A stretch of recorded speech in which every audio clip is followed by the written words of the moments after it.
What's up, everyone? Hello, good afternoon, good evening, whatever time it may be for you. Happy Tuesday. It is time for episode 27 already of Top 5. Geez, time is flying by, but it's been a lot of fun. What's up, Jason? How you doing tonight? Doing pretty good.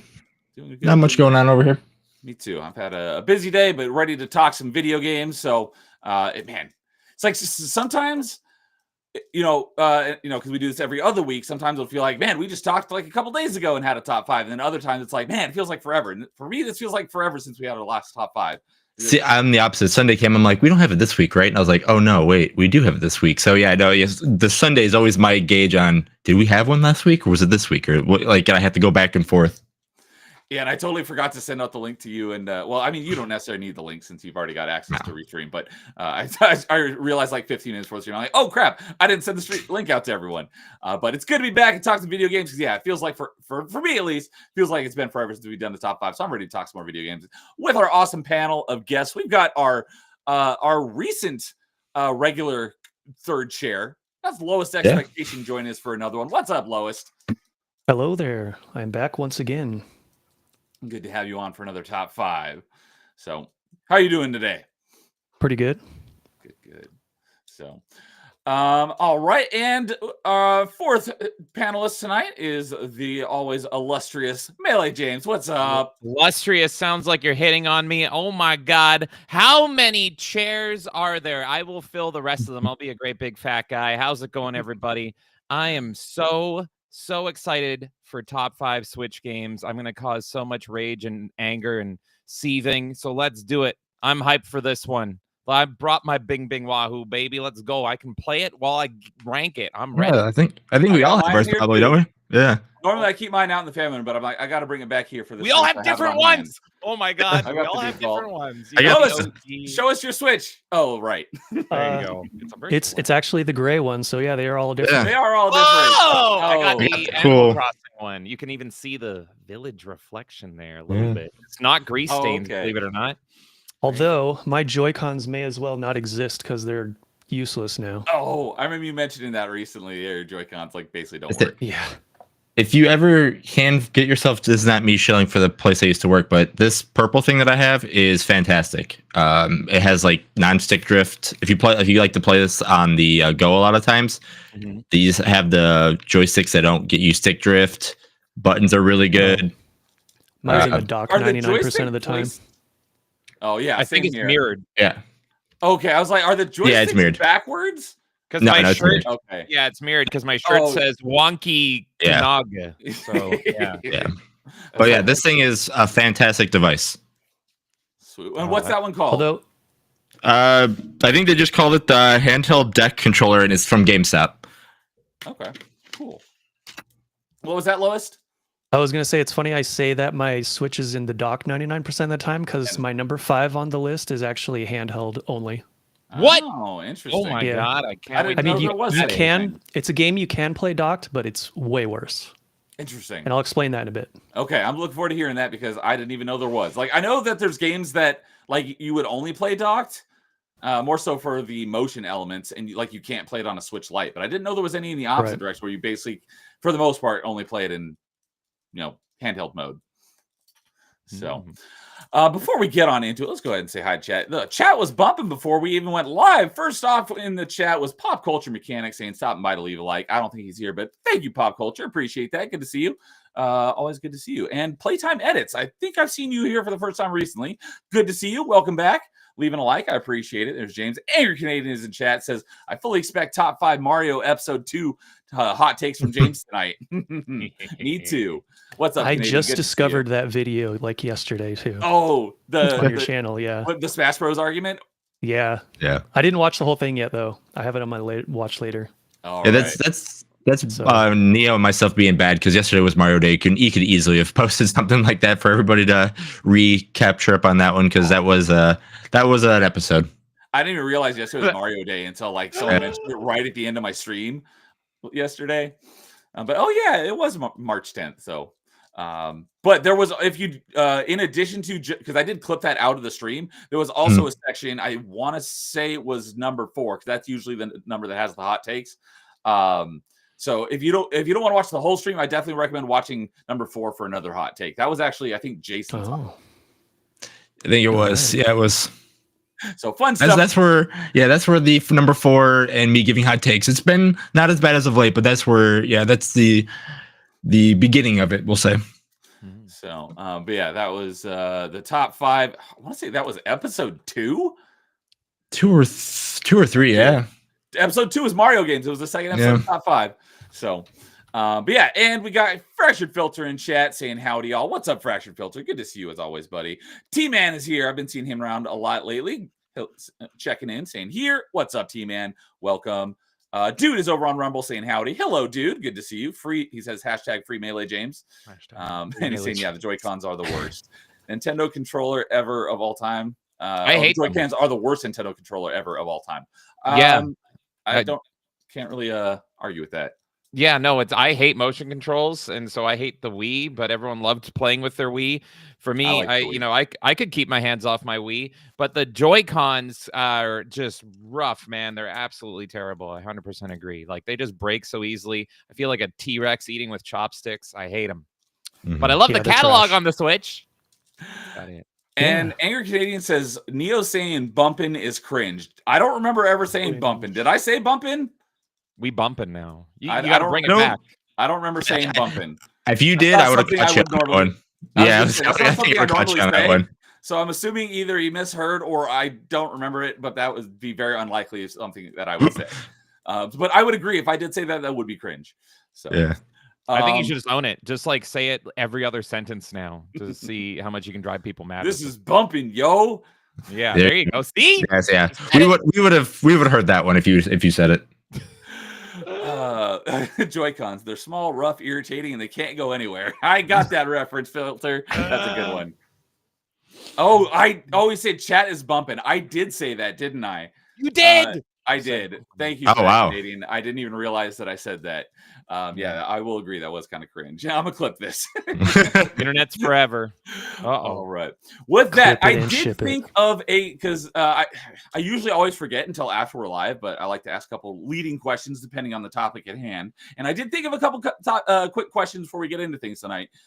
First is because very often, normally you would have like a console in a household and everyone would share that console. Switch, that's not really the case. So I'm wondering if do you have more than one Switch in your household? And then the other question is your first one. Do you remember, where, how, by what method did you acquire it? So for me, I do have one Switch, and I got it last year, so I'm pretty new to the Switch ecosystem. I've not even had it a year yet because I got it last May. Before it was because I was doing a bunch of traveling for work, so I went ahead and bought one secondhand. So I have a pretty small library to choose from, but I bought it for $150 and I got like 2 or 3 games with it. But I did already own some software digitally before that because James and Kay were kind enough to I had them log it so I found out. I didn't even think about this until literally just now. So like on Xbox, you could just, if you have an Xbox account, you could go on the Xbox website and buy a game, like, and then even if you don't have the hardware to play it, and then, later you can get an Xbox or whatever and play it. So Switch games rarely go on sale. When they do, they don't go on sale for that much. And you guys know how frugal and patient I am. There's a couple games that I really, really wanted to buy, and they were almost 50% off. So I was like, I'll go ahead and buy them while they're on sale. This is from the Nintendo store. And so I went to go buy them, and it wouldn't let me purchase them because I didn't have a Switch. You have to have your own Switch because it has to recognize like your home Switch. I didn't have one. So it literally would not let me give them money to buy their software. I was like, hey, I want to buy it now. I'm going to get a Switch later. So let me buy the game now so I can download and install it later when I get a Switch. It would not let me. So James and Kay were kind enough that they were able to log in on their Switch and set their Switch as my home Switch. That way I could buy a couple of games. And then once I got my Switch, I was able to like transfer like my home Switch to this one. So little side rant, super retarded, but side rant. But yeah, so I got that. Super retarded. I mean, it's Nintendo, so that should be Nintendo's next system, the super retard. But I mean, yeah, I was happy to do it. They make some stupid decisions. It's like, let me give you money for your software. They literally wouldn't let me. So Yeah. thanks again for that. So Oh, no worries. I mean, yeah, you trusted us like with your account and everything and all that, but yeah, me and Kay both love the Switch and the library, so it's just like if we can spread some Switch love and joy, we'll be happy to do it. So I'm glad it worked out and you're able to get some cheap games because so yeah, I've you're got- right. They never go on sale on the Switch. There's no point. There's no point to even wishlist stuff because it'll always be that price mostly. Maybe you save tax. That's about it. Yeah, so I've got a couple of physicals and a few digitals. I don't have a very big library to pick from. So that was before I went live. I said I have one caveat because I didn't mention this beforehand, but I assumed everyone knew it was implied because what I didn't say was make sure it's a Switch game that is unique to Switch and not like the games that are on Nintendo Online that were on a Super Nintendo or something. That was kind of inferred. But like for me, I like to do like depending on the topic, like one per franchise or something. So for this one, I would be like one, like it has to be Switch only game. But the library I have to pick from is so small that one of mine is not a Switch only game. Oh my God. So because I have a very small set to choose from, but I'm sure you guys have more to choose from, so you probably don't have to worry about that. But for me, one of my options is not a game that is native to Switch, and that's why I put it in my number 5 slot. So all right, so James, you sound like you want to jump in there because I know one of the things that made me think of this because I Canadian and Carl like collectors. So Canadians like just a minute ago he said James got me to buy 2 more Switches just in the last year. So I know Canadians got a bunch of Switches. So James, how many Switches do you guys have? We have 2, and so Kay, I originally got Kay hers as a gift, and the thing is, I was using it more at the time, and I was just dying to have my own. So I couldn't get enough of it, and I was just like, how do I get my own Switch? We got to have more than one. I can't take this. So I got desperate, and I met this weird looking guy under a bridge, and he said, I will get you a Nintendo Switch if you do me some special favors. And I said, anything for those Octolings, Daddy.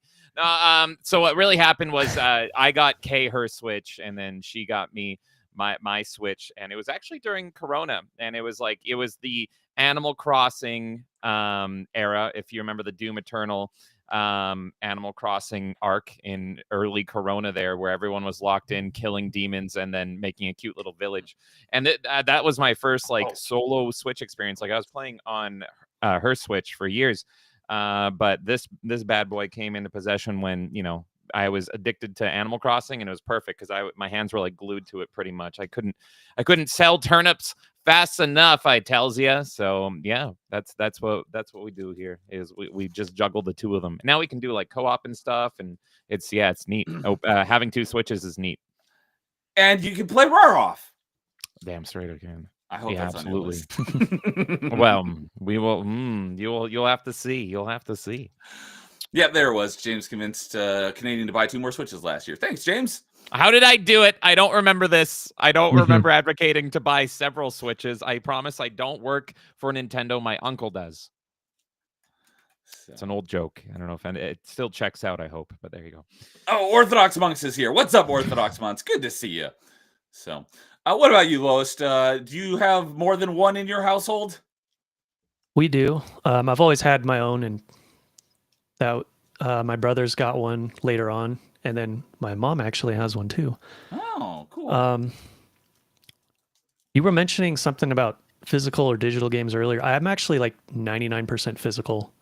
Nice. So I have but the number 5 on my list is another odd one out. It's digital. It's the only digital game, I think, the only digital game that I've bought on Switch. Okay. So we'll get into that soon. But yeah, I've always had my own.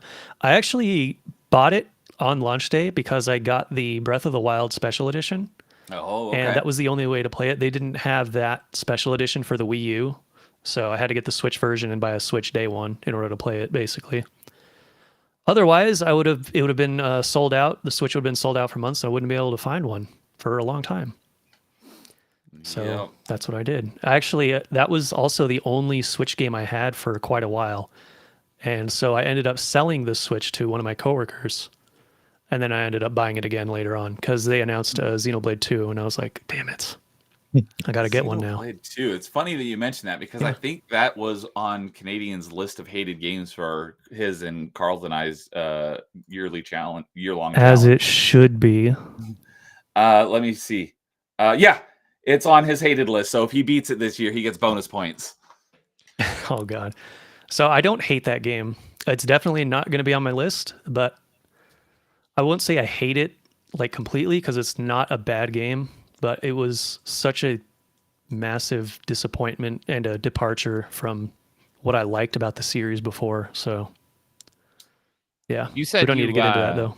You said you sold your Switch, right? You wouldn't Yeah. happen to have been under a bridge about 5 years ago with like a kind of scraggly beard and trench coat? Was that you? Can neither confirm nor deny. I knew it.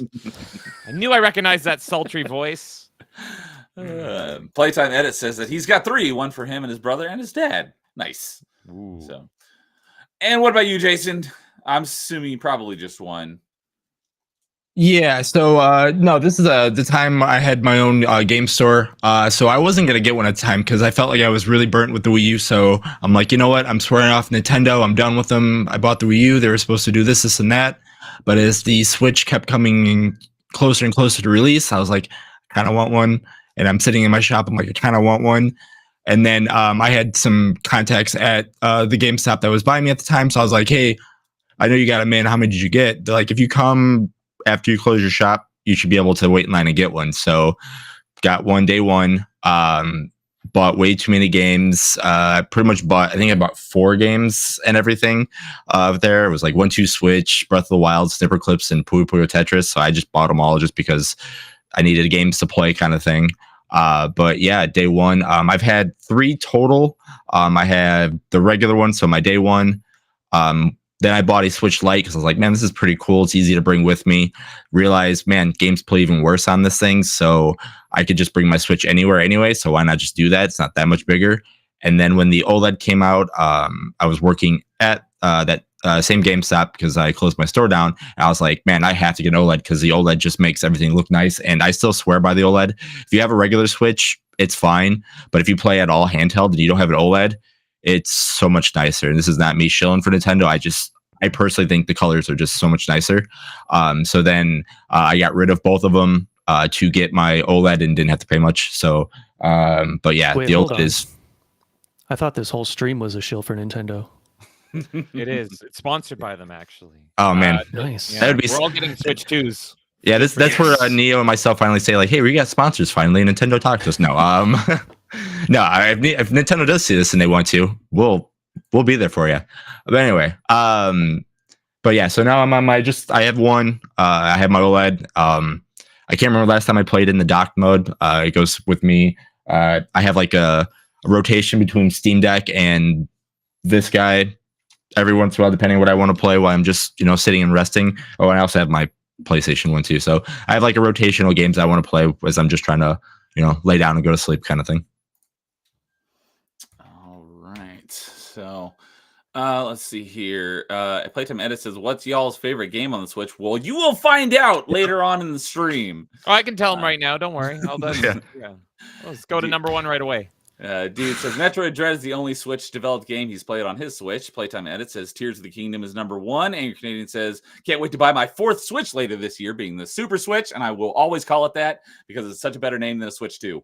And Canadian says maybe I will name it James. Do it. Name it after me. You're gonna regret that decision, but do it. And funny. Filter says, was that person you met under the bridge? Was that Dermy? Might have been Lowest Expectations, might have been Dermy. It was a blur. It was a big, hot, sweaty blur, but I got my Switch anyway. I was happy. The things we do for video games.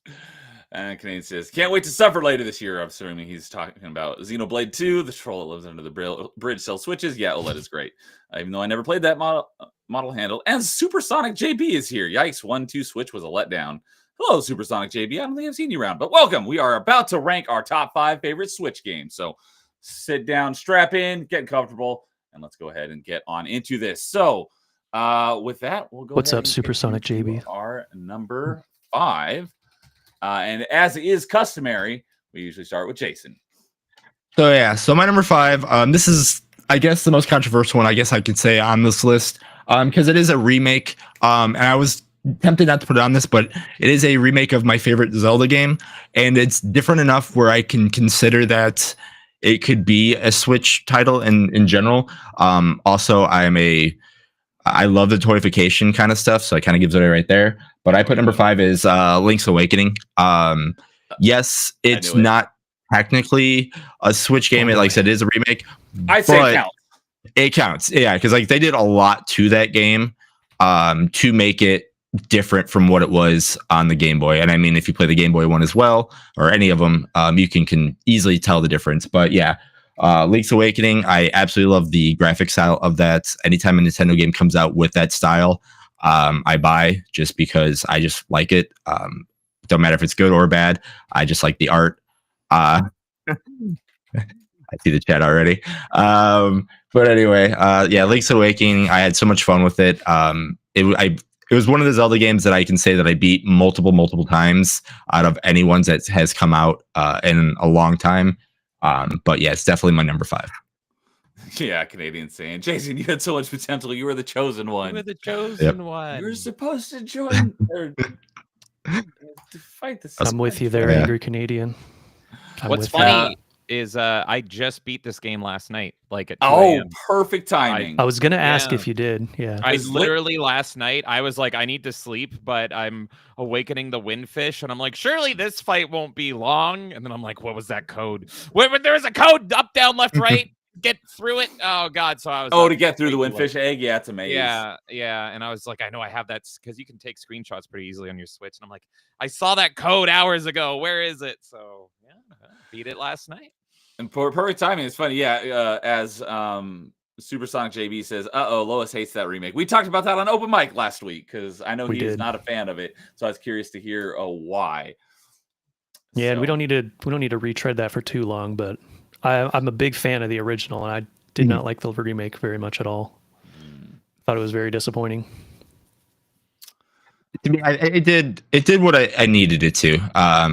So that's why. And again, I like the older style Zelda games over the new stuff anyway. So it hit at the right time, and like I said, it's like I love the graphic style. So I can understand the people that are more huge fans of it, like the original. I can see like why they didn't like this one.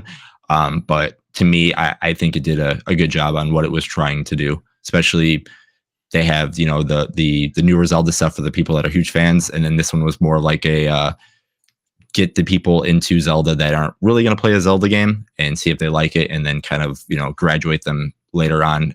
So. I'm surprised that the Zelda Dungeon Maker is pretty much locked into this game, and we recently showed like a indie, like it's not actually Zelda, wink wink, Dungeon Maker, because like people want that, like people want like a full blown Mario Maker but Zelda Maker, and this game kind of showed the world that it's like Nintendo can do it easily and make it addictive and fun.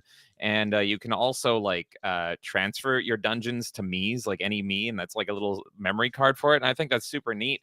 So I don't know if Nintendo doesn't have like the data or knowledge, or if they're just dumb to see like people want that. But that's crazy, and it's deep. It's fairly deep as well when you go visit what's his name, the graveyard guy. Dante? Yeah, that's it. Yeah, and so it's just all this one little mini game, which I assume is exclusive to the Switch version. I doubt they put that on the Game Boy version. There was no dungeon building in the original. No. I could tell there was a lot of stuff that they changed up in this one. Some good, some bad. But yeah, no, that's kind of my big thing is like I'm kind of in between you guys. There was things I liked about it, and then there was things I really hated about it.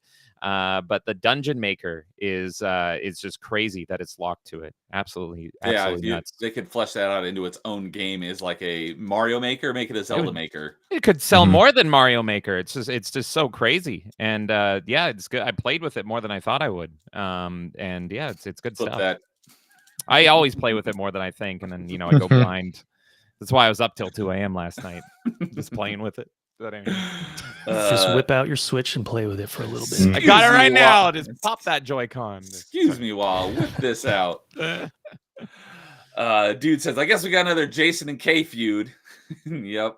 Yeah, we True. got top row here. We got Link's Awakening Remaster respecters, and bottom row we got Link's Awakening Remaster haters. I'm a centrist on this game, okay? If you must know, I don't want to take up all the time on a game that's not even in my top 5. Spoiler alert! But yeah, there was things I really liked about it, and there was things I really didn't like about it.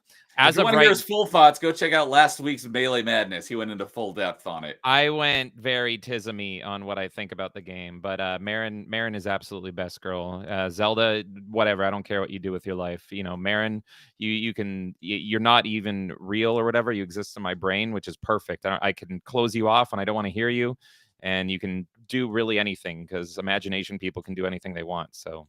It's beautiful. I'm not a fence sitter. I am nuanced, Fractured. I have nuance. You know, it's this is a game that if you're a fence sitter on, it is because it is a remake and a whatever of a classic beloved game. So it, like I said, it does a lot of things to me right and a lot of things wrong to what people were looking for. So if you are in the middle of this game, I completely understand. To me, it just, like I said, it hit better than the other Zelda games that came out on the Switch, that I'm sure is probably going to be on some of these people's lists. But hint, if this is my number 5. James is so correct about Marin. She is great. Absolutely. If I was on the top 5 waifu stream, Marin would have been my number 1. Oh, nice. Yeah. And before all of you say she's not old enough, again, you can just age her up. She lives in your brain. Just pretend she's 18. There you go. Yeah, it's just you're 18 now.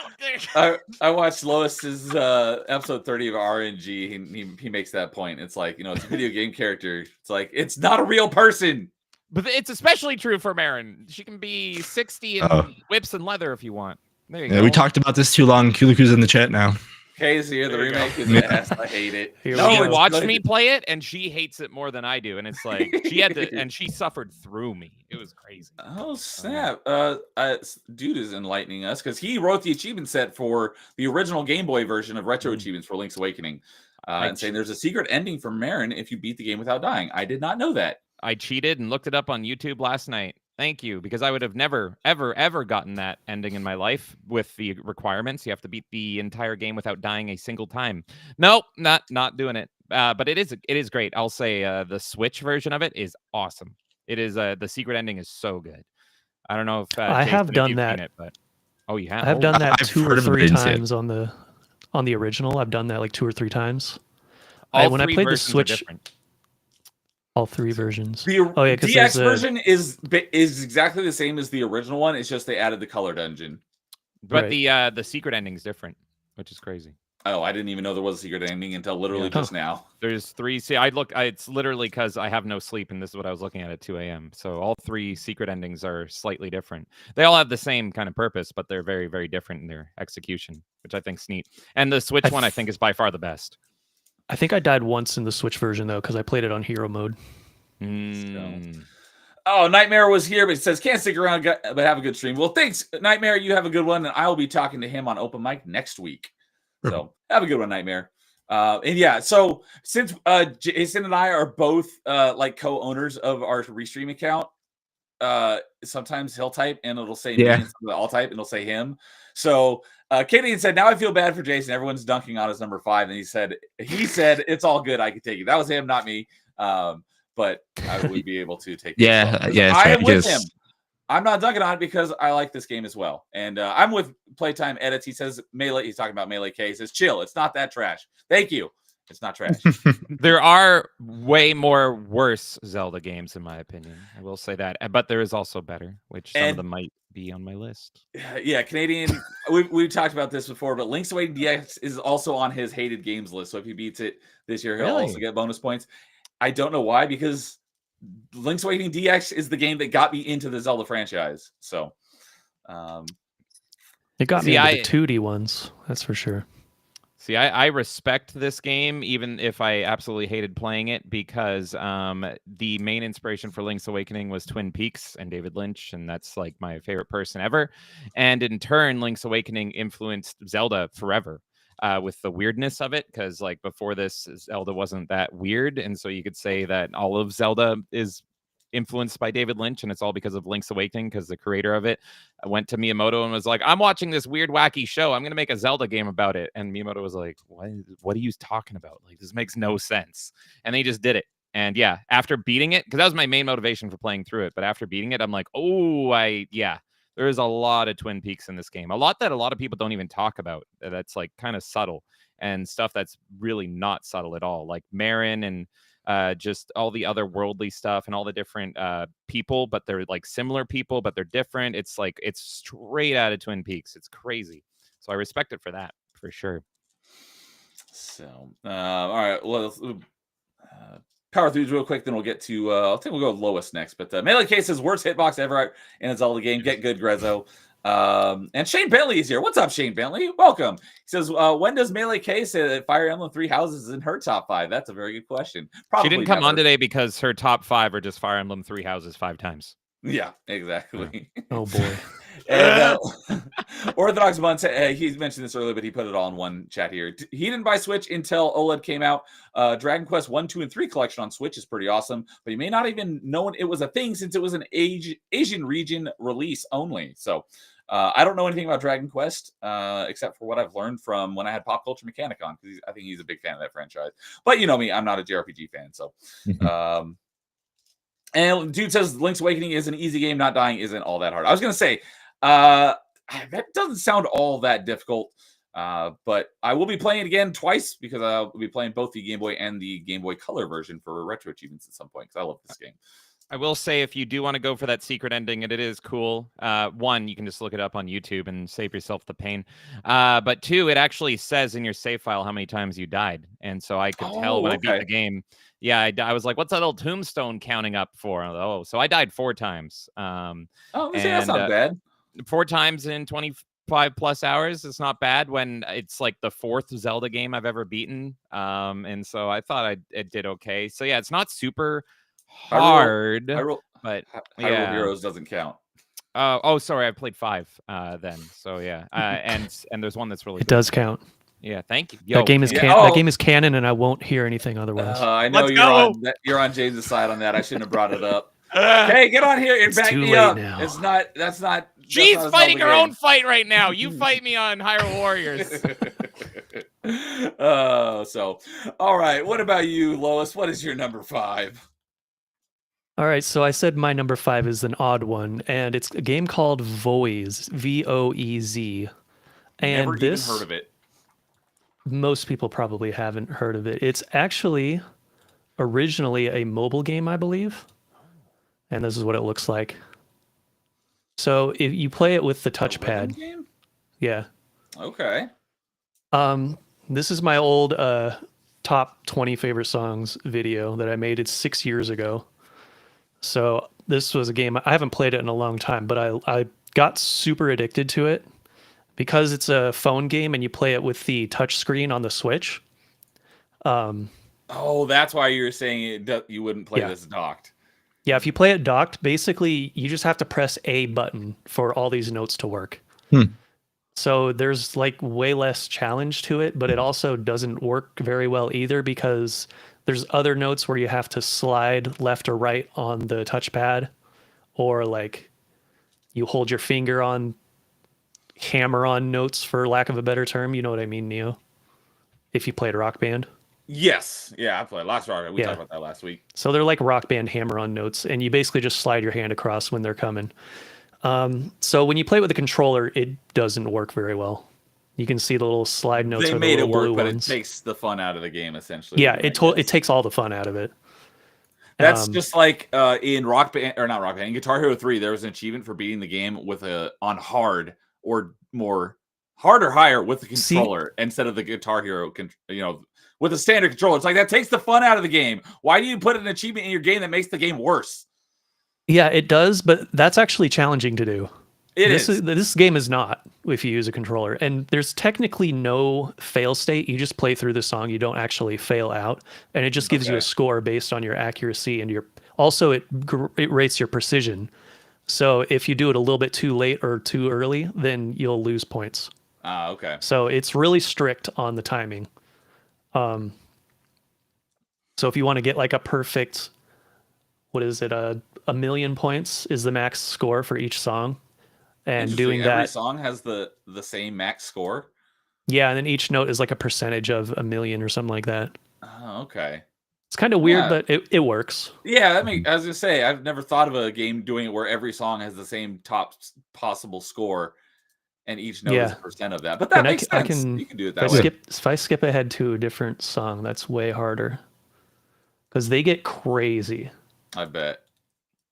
Let me see this one. Yeah, Snapple Rai is here saying hello. What's up, Snapple? Yeah, Good to see you, buddy. Any of like the touch, like for even like some of the new arcade ones that I've seen that that are at like some of the conventions that are just rhythm games, like they're insane now on what they can do. And I can't remember the name of the game, but the one with the gigantic circle and you have to do all the touching and all that stuff that people do. I'm like, that's crazy.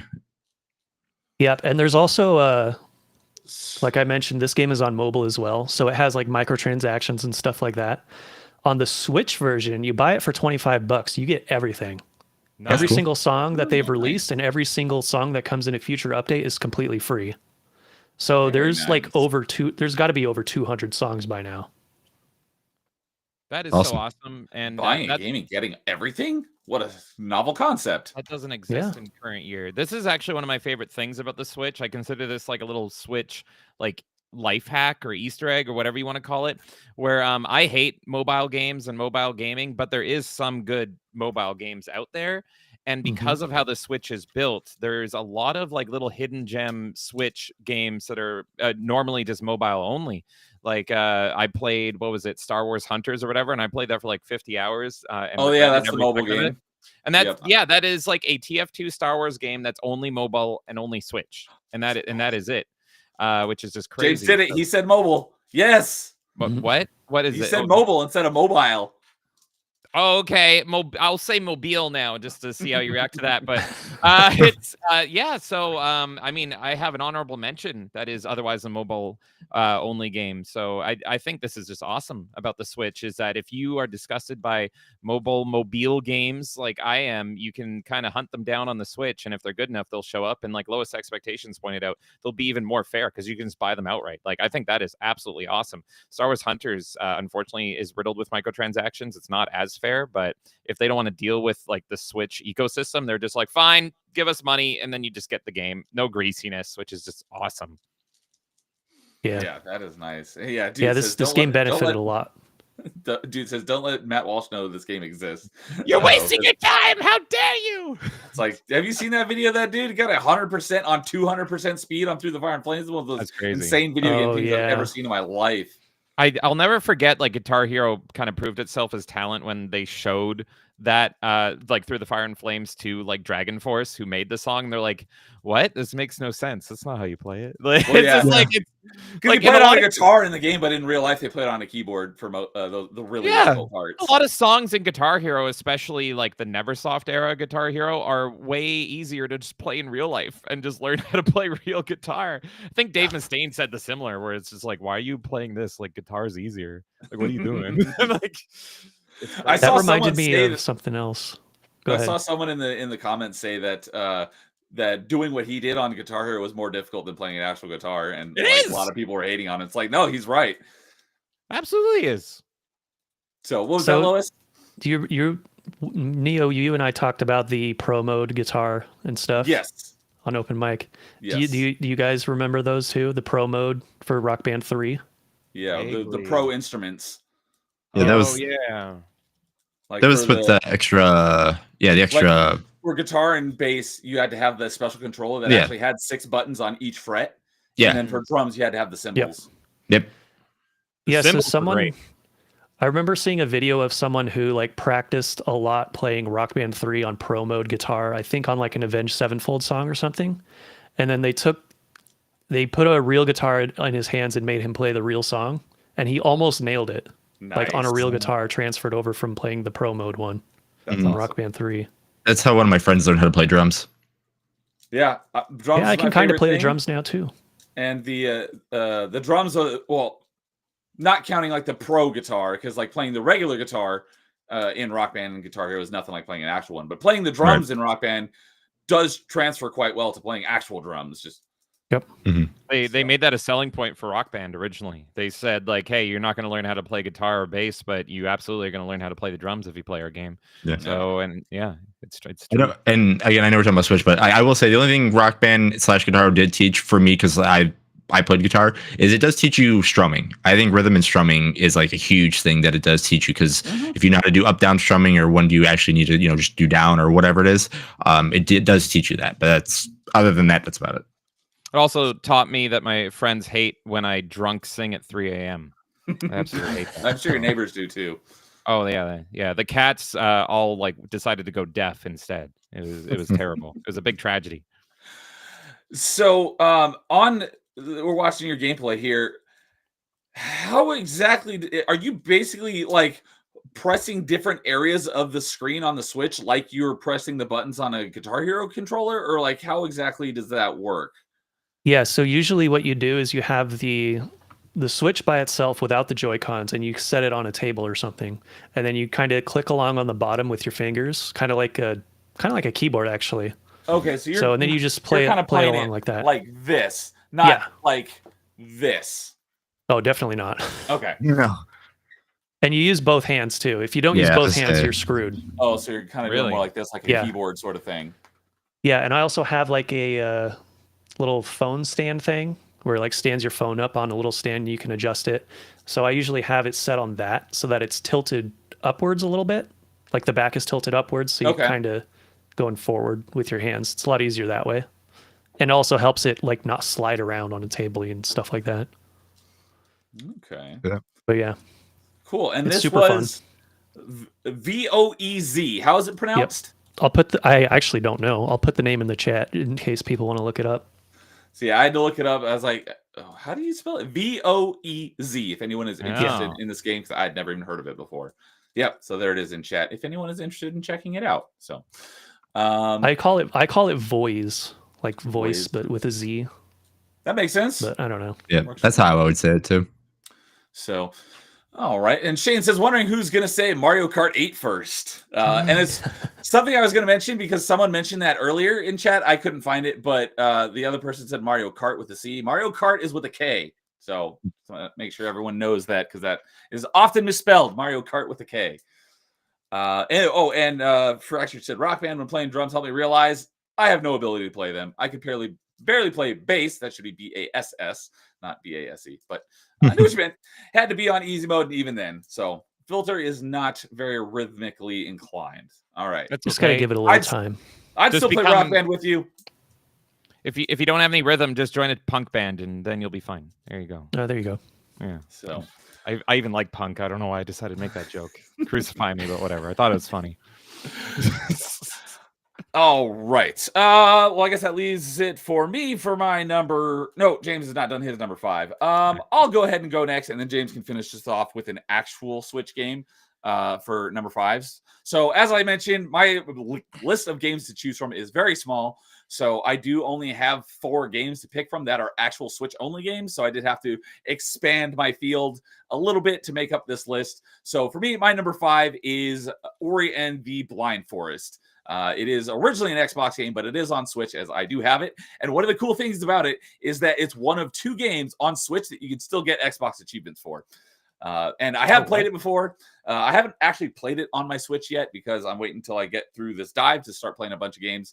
But I have played it and beaten it many times, and it is a great, excellent game. The Ori franchise is my number 1 favorite Metroidvania franchise of all time. Ori Will of the Wisp being my favorite of all time, but I don't actually own that. It does exist on Switch, but I don't have it. But I do have Blind Forest on Switch, so that's why that one is my number 5. Great game. I love it. I would definitely recommend it to anyone who has even the slightest inkling that they might be inclined to try a Metroidvania. It's beautiful, very fluid, and it is an absolute gem of a game. And I definitely recommend anyone who is slightly interested in Metroidvanias play Blind Forest and then play Will of the Wisps.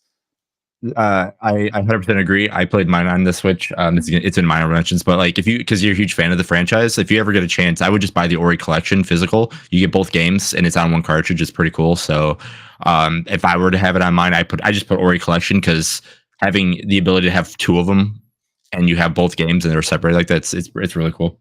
I didn't realize the Switch had both games on one cart. But yeah, since now that I know it exists, I definitely recommend it because they're both phenomenal games.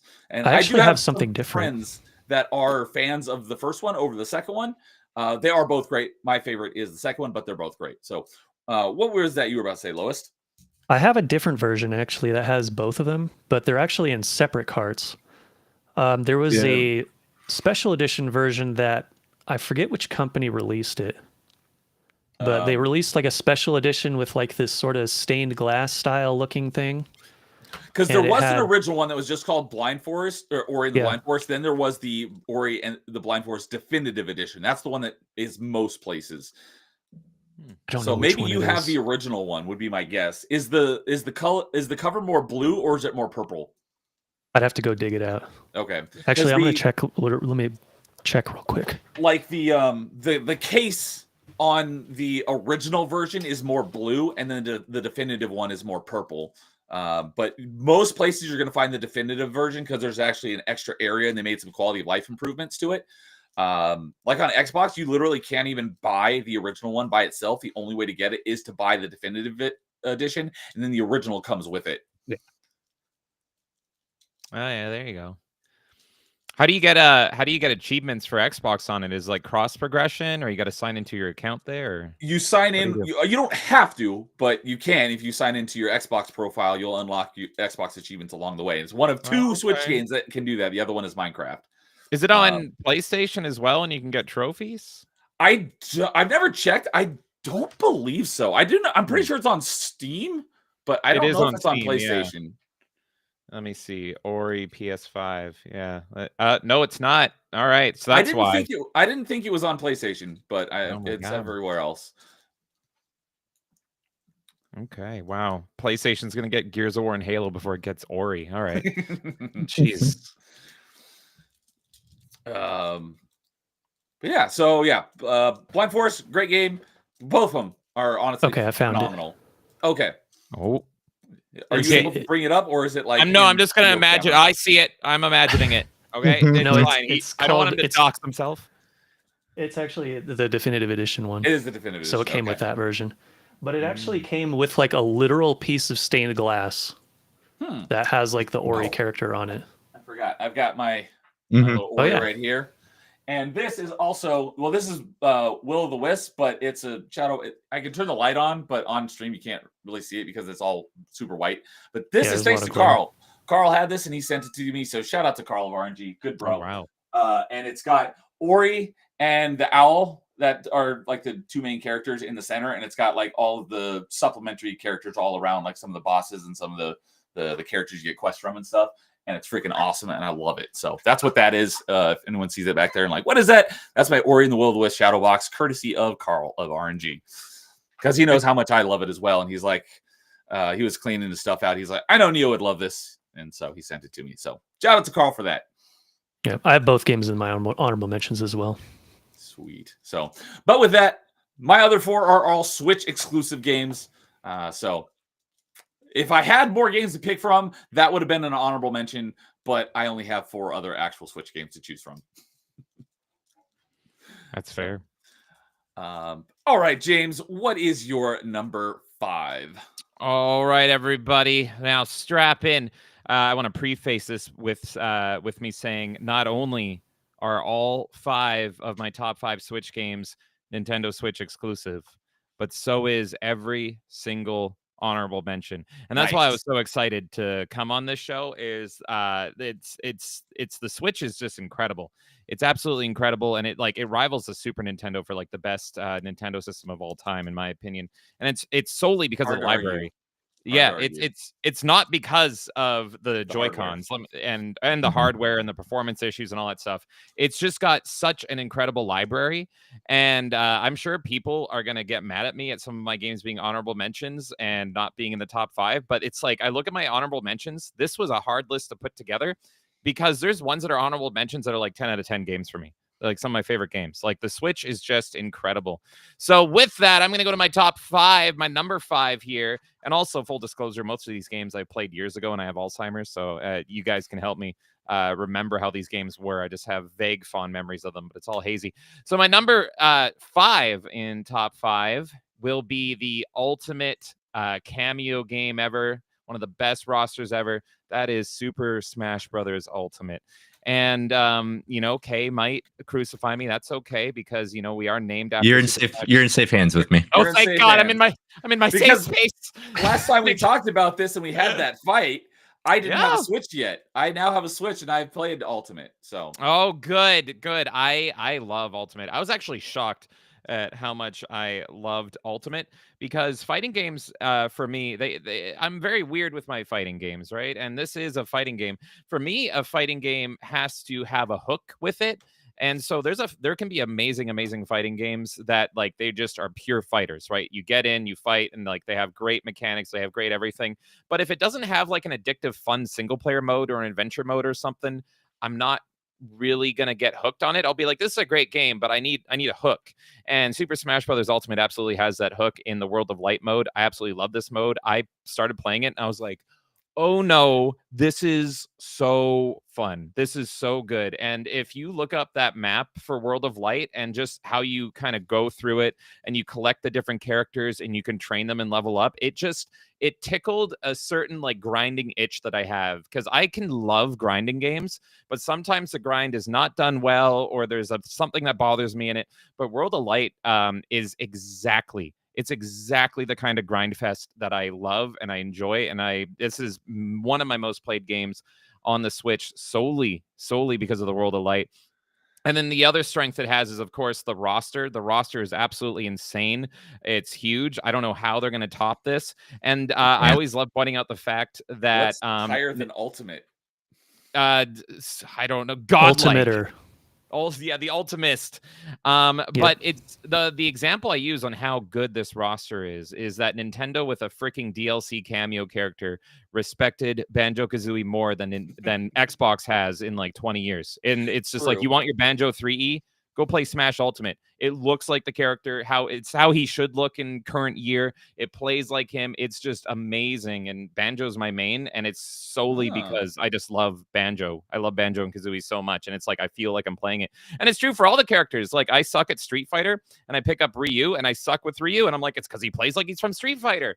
And it's the Castlevania characters. It's like you just snap in, and it's like Castlevania. And that's something else about this fighting game. It's like sometimes you'll pick up a fighter, and they all have a certain style, but you can pretty much pick any character, and it's like, if you know the game that they're from, you will know how to play them. Maybe you won't be like, tournament rank and all that stuff, but you can pick up like King K. Rool, or you can pick up Donkey Kong. It's like, oh, I'm playing a Donkey Kong game. Oh, Samus, it plays like I'm playing a 2D Metroid game. So, man, it's just, and oh my God, the opening. By the way, this is the only game I own only digitally. The rest are all physical.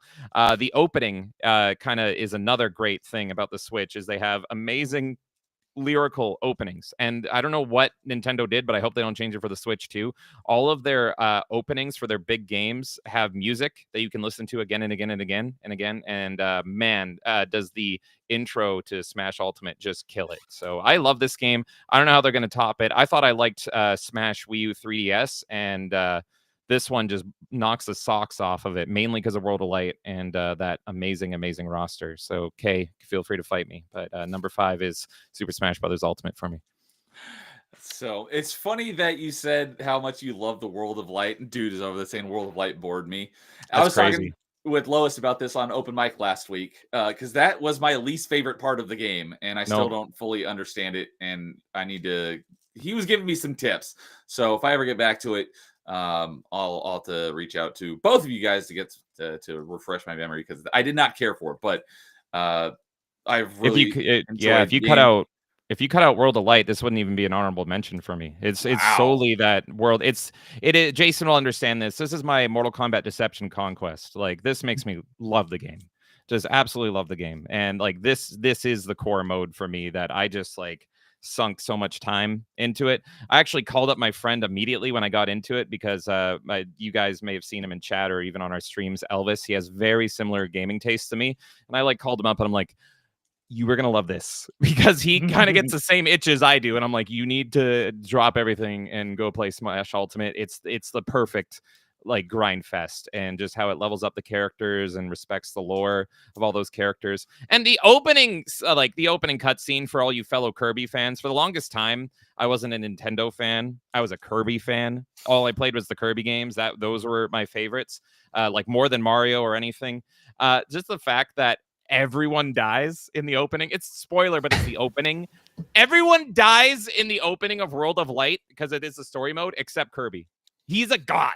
It's just crazy. Like, you kill Bayonetta, you kill Bowser, you kill Mario. You're killing everyone. Little Mac, doesn't matter. It doesn't matter what they did in their own games. Kirby wins. Kirby wins because he's got that little rider that makes him go tweedly-dee through the stars, and he can go fast. That's it. And it's faster than Sonic.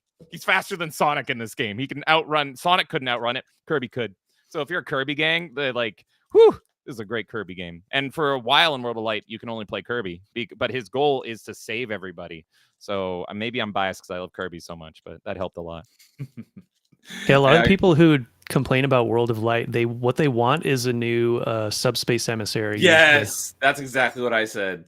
And you know what's funny is I hated Subspace Emissary so much. I hated it. I hated it. I didn't hate it, but I thought it was pretty bad.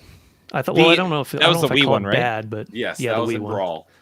Okay, just super quickly, the reason I hated it was I was fine with the weird realistic cutscenes and all that stuff, but here's my problem with it. I thought the game was insanely easy for 99% of it. Like, I thought it was like a tutorial, like walk through the park, and then you get to the final boss, and it's the hardest thing ever. And there was no scale. I don't know if anyone else feels that way, but it was like literally like going from level 1 to level 100, and I was just like I beat it. I did beat it, but I was just like, what was that? Like, the whole game, it's like you hold right and jump occasionally, and then you get a weird realistic cutscene with Zero Suit Samus and Fox, and it goes not at all like you would expect. But then you get to the final boss, and it's like, okay, I gotta get up. Oh my god! And it took me several tries, and I did it. But I was like, what was that? That was weird. That's how I felt with the final boss of Metroid 2. Oh, okay, yeah. So I just played that for the first time. I was like, the whole game was easy, then I died like 10 times against the final boss. Games that have that sort of balance just irritate me. And the Subspace Emissary I didn't like because like none of it was all so easy, and it was just walk right and jump occasionally, which I guess is a side scroller. But if I can boil it down to that, then I obviously didn't have a good time with it. But man. So I will die on the hill of World of Light is the best single player Smash Brothers mode, because that's the reason it's my favorite Smash. All right. So I'm assuming so, but I want to just get confirmation. Lois, this footage that you got playing, is this from your Smash Monday nights? This is the edited video that I make out of the Smash clips that we get. Yeah, so he does all the goofy things that happen. He does Smash Ultimate every Monday night, and yep. So these are clips from that. I've only played it against AI. I've not played it against any actual people yet. So when I join you one of these nights, I'm sure I'll get my butt handed to me. But I'm sure Also, if for some reason you're sleeping on the DLC characters, I get it, because the only one I really got hyped for was Banjo. The rest of them I don't really care about. But here's the thing. They invented a new mode in the game that is pretty much like World of Light 2 for the DLC characters, and you can buy them a la carte, or you can buy them all, kind of thing. And so I just want to say, if you're a fan of any of those DLC characters, you get like a special mode just for that character, and it is amazing. So like that Banjo one, you go into that and it's like, oh my god, there's Grunty, it's playing the banjo music, you're getting all the cards, it's all nice and done up, and it's like the main roster, as far as I know, doesn't get that treatment. It's only for like the 8 DLC characters. So you got Sora, Sephiroth, the Tekken one. Even if you're not a fan of what's his name, Kyuza or whatever from Tekken, I don't know. Just going into that mode, it's like there's King and there's Yoshimitsu and there's all this, and it's just like, oh my god, it's just there's so much charm, and there's so much. This is like fan service the game. Like everything in here exists to make like people who are fans, even if you're just fan of like one game out of like the 60 or 70 games represented in this, it's like you will love it and you will gush, you will mark out, to use a wrestling term, when you see this stuff in here. So man, as a Banjo fan, I was just like over the moon. Like I was like a 12-year-old girl looking at it. The one thing about the game that I miss the most too is like when you knew a new character was coming and all their trailers that hyped that thing up, they were like one of the best parts of the game too. I mean, it's not any part of the game, but when you knew there was that extra character, you're like, who's it going to be? Well, they're hinting this, where everybody thought, Sub-Zero was going to be in it because, they were saying that this person was by this person and this person, the Grinch was by this. We thought the Grinch was going to be for some stupid reason, or, there's so many stupid, silly things about the game there is. But like when the trailers came, like everybody loved them. I mean, so good on how they just, again, how you said, like, they respected the characters so much, which again, that's what he did, is he loved every game that he put in there. And that's why the characters were that way, is because he would have been frustrated if somebody would have borrowed his characters and put them in the game and didn't treat them with, the respect. So he's like, these are characters I love and I respect the games. They're my game. I'm going to do the same thing that I would want to see them do. And it was great. Yeah, like I was just seeing on Lois's footage here, like the Wario, and that reminded me, like the Wario stages are like playing WarioWare. That's crazy. Mm-hmm. I'm curious though, if you guys have like a pick still, like what's your guys' like number one pick for like, man, that roster is so good and they have like 80 people or whatever, but they really should have added this person. I've got one, and I think it's a fan favorite. But that'll be a video of mine in the future. All right, you don't have to say it. I'll say mine, which is Waluigi. And all the fans, I was like, I don't care what you have to do. But after that whole internet fan movement, I was like, you get Waluigi in there. I saw the freaking sad comic of him giving his invite to Daisy. And I was like, no, you are adding Waluigi. I don't care. And the fact, I was so mad seeing Sora and his big feet show up. And it's like, I get it. You're making the 13-year-old Asian boys from my high school happy with Sora. But I wanted Waluigi so bad. He really deserved it. Yeah, I know that the whole, like, the internet was exploding in rage of like, add Waluigi, and they never did. So I would love for them to get that. My number one pick, and I was excited when I saw him show up briefly. This is a long time ago when I was just watching clips of it. I was like, oh, he is in the game, but it's because it's part of another character's ultimate move. He's not actually in the game as playable. And because I'm such a huge fan of your favorite blue bomber, James. Oh, I love him. Mega Man.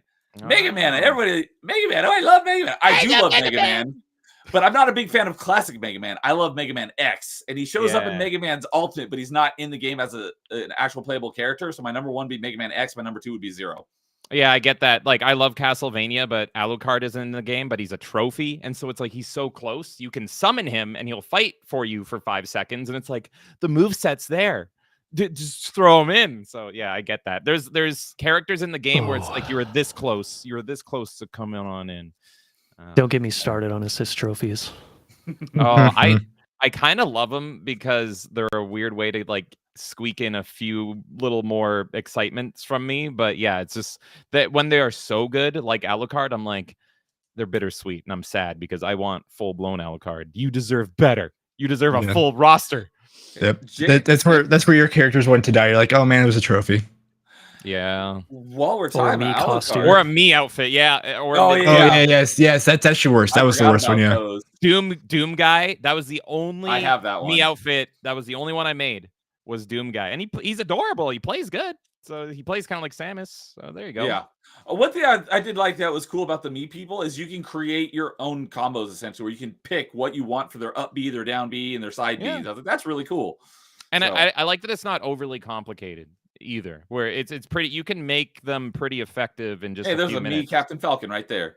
Oh yeah. That's one of the reasons why I like Smash Bros. And I don't do other fighting games is because of its simplicity.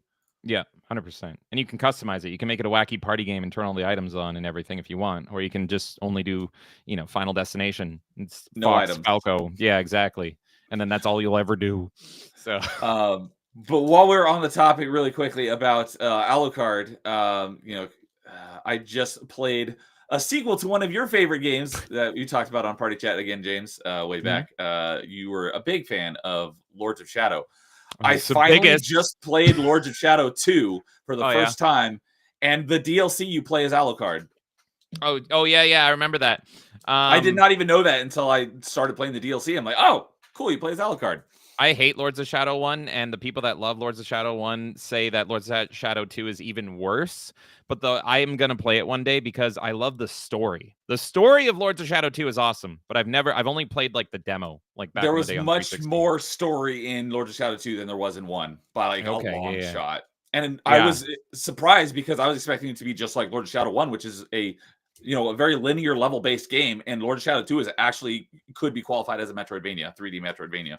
Yeah, You I might acquire new like abilities it. that allow you to reach new areas, and it's got an open world, not an open world, but interconnected world that you can travel around at, go back to whenever you want. I'm morbidly looking forward to playing it. Did you like it? Did you? I enjoy because I didn't have high expectations going into it because I had heard Mhm. that it's not very good. I enjoyed it a lot more than I anticipated I would. That was me with Force Unleashed 2. Everyone was like, this is the worst thing ever. And at the time, I didn't even like Force Unleashed 1 when it came out for the same reason as you, right? The combat. And then by the time I finally got around to 2, I'm like, it's not bad. It's kind of fun. This is fine. So, yeah. So, right. Filter says Nintendo doesn't entirely hate rare characters. Why would they? And I completely agree with Supersonic JB. Says they can top Ultimate if they keep all the characters, add more characters, and make story mode more similar to Subspace Emissary. I agree. And yeah, I Shane agree Bentley, with most of that. that flipping duck hunt dog. I agree. It was fine. It was good to finally be able to beat the crap out of that guy. It was crazy that they put him in because they couldn't have Banjo, and then they got Banjo because the Duck Hunt dog is literally like the way he plays is like Banjo, and it was just like that's true. It's very similar. I didn't think about that until just now. Angry Canadians with me saying, yeah, Subspace Emissary was epic. Katie liked it too. Subspace was awesome. And Dude says that he prefers the trophies of Smash Bros. Melee over the spirits of Ultimate. I agree with that. I think Kay agrees. It's the certain recipe, the secret recipe of how grindy World of Light is and how it's grindy. It's not just how it is, but like how long it is, but also just how they do it. It's a very particular way that's just like it's almost World of Warcraft when it was good-ish, where it's just like, ooh, I can play you forever and not get sick of you. This is dangerous. That's what it did to me. Okay. And T-Man says it was Kazuya Mishima. I don't know anything about Tekken, so I don't know if I'm pronouncing that right. Jason, did I get that right? You're close enough. Okay. That's the character that James was trying to think of because I liked this character. He was I have my record in home run contest with. And I thought he was from the Yakuza franchise. And so I was like, no, he's from He looks like it. Like, oh, okay. So I didn't even know what franchise he was from. Same with Tekken. Same with Shulk and Pyra and Mithra. I'm like, what the heck franchise are they from? So I had to go look it up in order to find out because I had no idea what they were from. That's another great thing about Smash, by the way, is that you can like a character. You can do the opposite, like a character and not be familiar with the game they're from, and then that will sell you on the game. The game's like one big advertisement, right? I've heard that people like, oh, I like this character. I'm going to look into this franchise. Then they become fans of that franchise, not having ever seen it before. So exactly, yeah, perfect example. And we got another new face I've not seen before, Perp Yoshi. Hello, Perp Yoshi, saying Tears of the Kingdom is #1 easily. I think you have a lot of disagreement from people in our sphere, but to each their own. I haven't played it, so I can't say. And Paula Dugan's here saying, howdy, howdy. What's up, Paul? Good to see you as always, buddy. Hey, Carl's here saying hello, nerds, and Jason. What, Jason's not a nerd? He's fired. The Chad in the group. There you go. Hey, T-Man's with me saying, I would like Zero as a playable character as well. Yes. And Dude says Zero would be more likely than X at this point. Yes, I would be fine with that as well because I freaking love Zero. He's awesome. So, Lords of Shadow is good. DMC clone. That's what Carl says. I would agree with that. Lords of Shadow, isn't that the one Kojimbo made? I don't know if Kojima was involved with that one. He was, but I think it's debatable on how much Kojima was involved in Lords of Shadow. It definitely has his aura to it, but and it opens up famously. It's like Patrick Stewart's in this. It was made by Kojima. You have to like this game. And but I have a feeling Kojima just showed up for a day and he was like, "It's good. Hire Patrick Stewart. I love movies," and they left because I don't think he was like super involved. I actually don't know though, but that's my guess is that he didn't have a lot of involvement. That's basically what Filter said here. He looked up Kojima only helped produce it. He wasn't a dev or writer, so explains why the story should be. I thought it was during the time of Konami where if they just put his name on something and just said he had an involvement on it, maybe they'd sell a couple more copies because Konami wasn't doing that well. And then everything kind of went downhill from there. Kojima took our pizza one time in the office. Put on it. He came for a drink in the office, and then we just said like, "Hey, we have this game going. Cool." He said, "Cool." He endorsed it. Yeah. It was Kojima endorsed. Yeah, they had Patrick Stewart as one of the main characters, and he is also in Lords of Shadow 2 as his same character.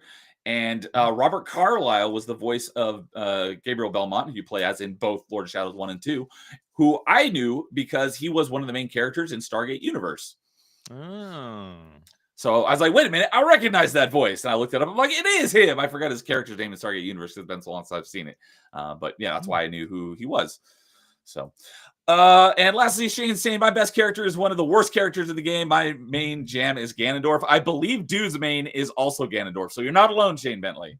Yeah, So. don't let people bully you for your mains being the worst or whatever. You play whatever. I'm going through this with Marvel Rivals right now, where everyone's like Hawkeye's the best and Black Widow's the worst. I much prefer playing Black Widow. So who cares about those tier rankings? You just have fun. You just have fun and bully Link, little twink Link as Ganon. Yeah, and coming from someone who plays a lot of fighting games, if you take a really bad, tiered character and you make them good, that's actually kind of a cool thing. Yeah, I didn't even know about the tiered characters until a couple of years ago, and I never actually even looked at them or given it any thought, so I don't really care. I just like the characters that I like. So, all right, well, with that, let's go ahead and move on to our number 4. Oh my goodness, it's been almost an hour. So number 4, anybody want to get us started with number 4? You know what? Actually, I'm gonna hijack it, and I'm gonna go with number 4 because it's one that's already been mentioned. And right here, my number 4, Link's Awakening as well. Obviously, I did say I have a very small game list to pull from, but I did really enjoy this a lot. Sorry, James and Lois and Kay. I liked it. I thought it was a very great remaster, and I know I'll probably get a lot of heat for this from a lot of people. I would love to see them take this coat of paint and apply it to Link to the Past. Ooh, that chosen poorly. Yeah, that actually might be the next Zelda game I play, just so I can round out my Zelda hate, is because I've never beaten A Link to the Past. So I've beaten it once a long time ago, and I didn't care for it all that much. Not that it was bad, I just didn't care for it. But I will be playing it again for retro achievements probably this year. But yeah, I love Link's Awakening. Like I said earlier, I didn't talk a whole lot about it, but Link's Awakening, the original, is what got me into Zelda in the first place, because the very first time I experienced Zelda was like at a distant cousin's house with the NES version for like 5 minutes when I was like 4. So that doesn't really count because I didn't really even play it, and I don't remember it other than I was there and it was on the TV. The first time I ever actually had like a full interaction with it was over at a friend's house playing Ocarina of Time, and I didn't really care for it. I'm like, this doesn't really seem all that cool. But then someone got me the Link's Awakening DX for my Game Boy Color, and I really fell in love with that game. And afterwards, I'm like, you know what? Let me give that Ocarina of Time game another try, and fell in love with it. And that's why it's my number 1 Zelda game is Ocarina of Time. But I love Link's Awakening, and I very much enjoyed playing through this again because I hadn't played Link's Awakening since the Game Boy Color was still the main handheld. So it's been a very long time since I played it, and I was like, walking down memory lane. I loved the art style. I didn't have any of these issues. I talked with Lois about this on Open Mic last week. He was saying that it has performance issues. I don't remember it. I don't remember experiencing any performance issues. Did you play it docked or portable? Mostly I played it portable, but I did play it a little bit docked. I thought the game ran better portable, and I mostly played it docked. Last night, I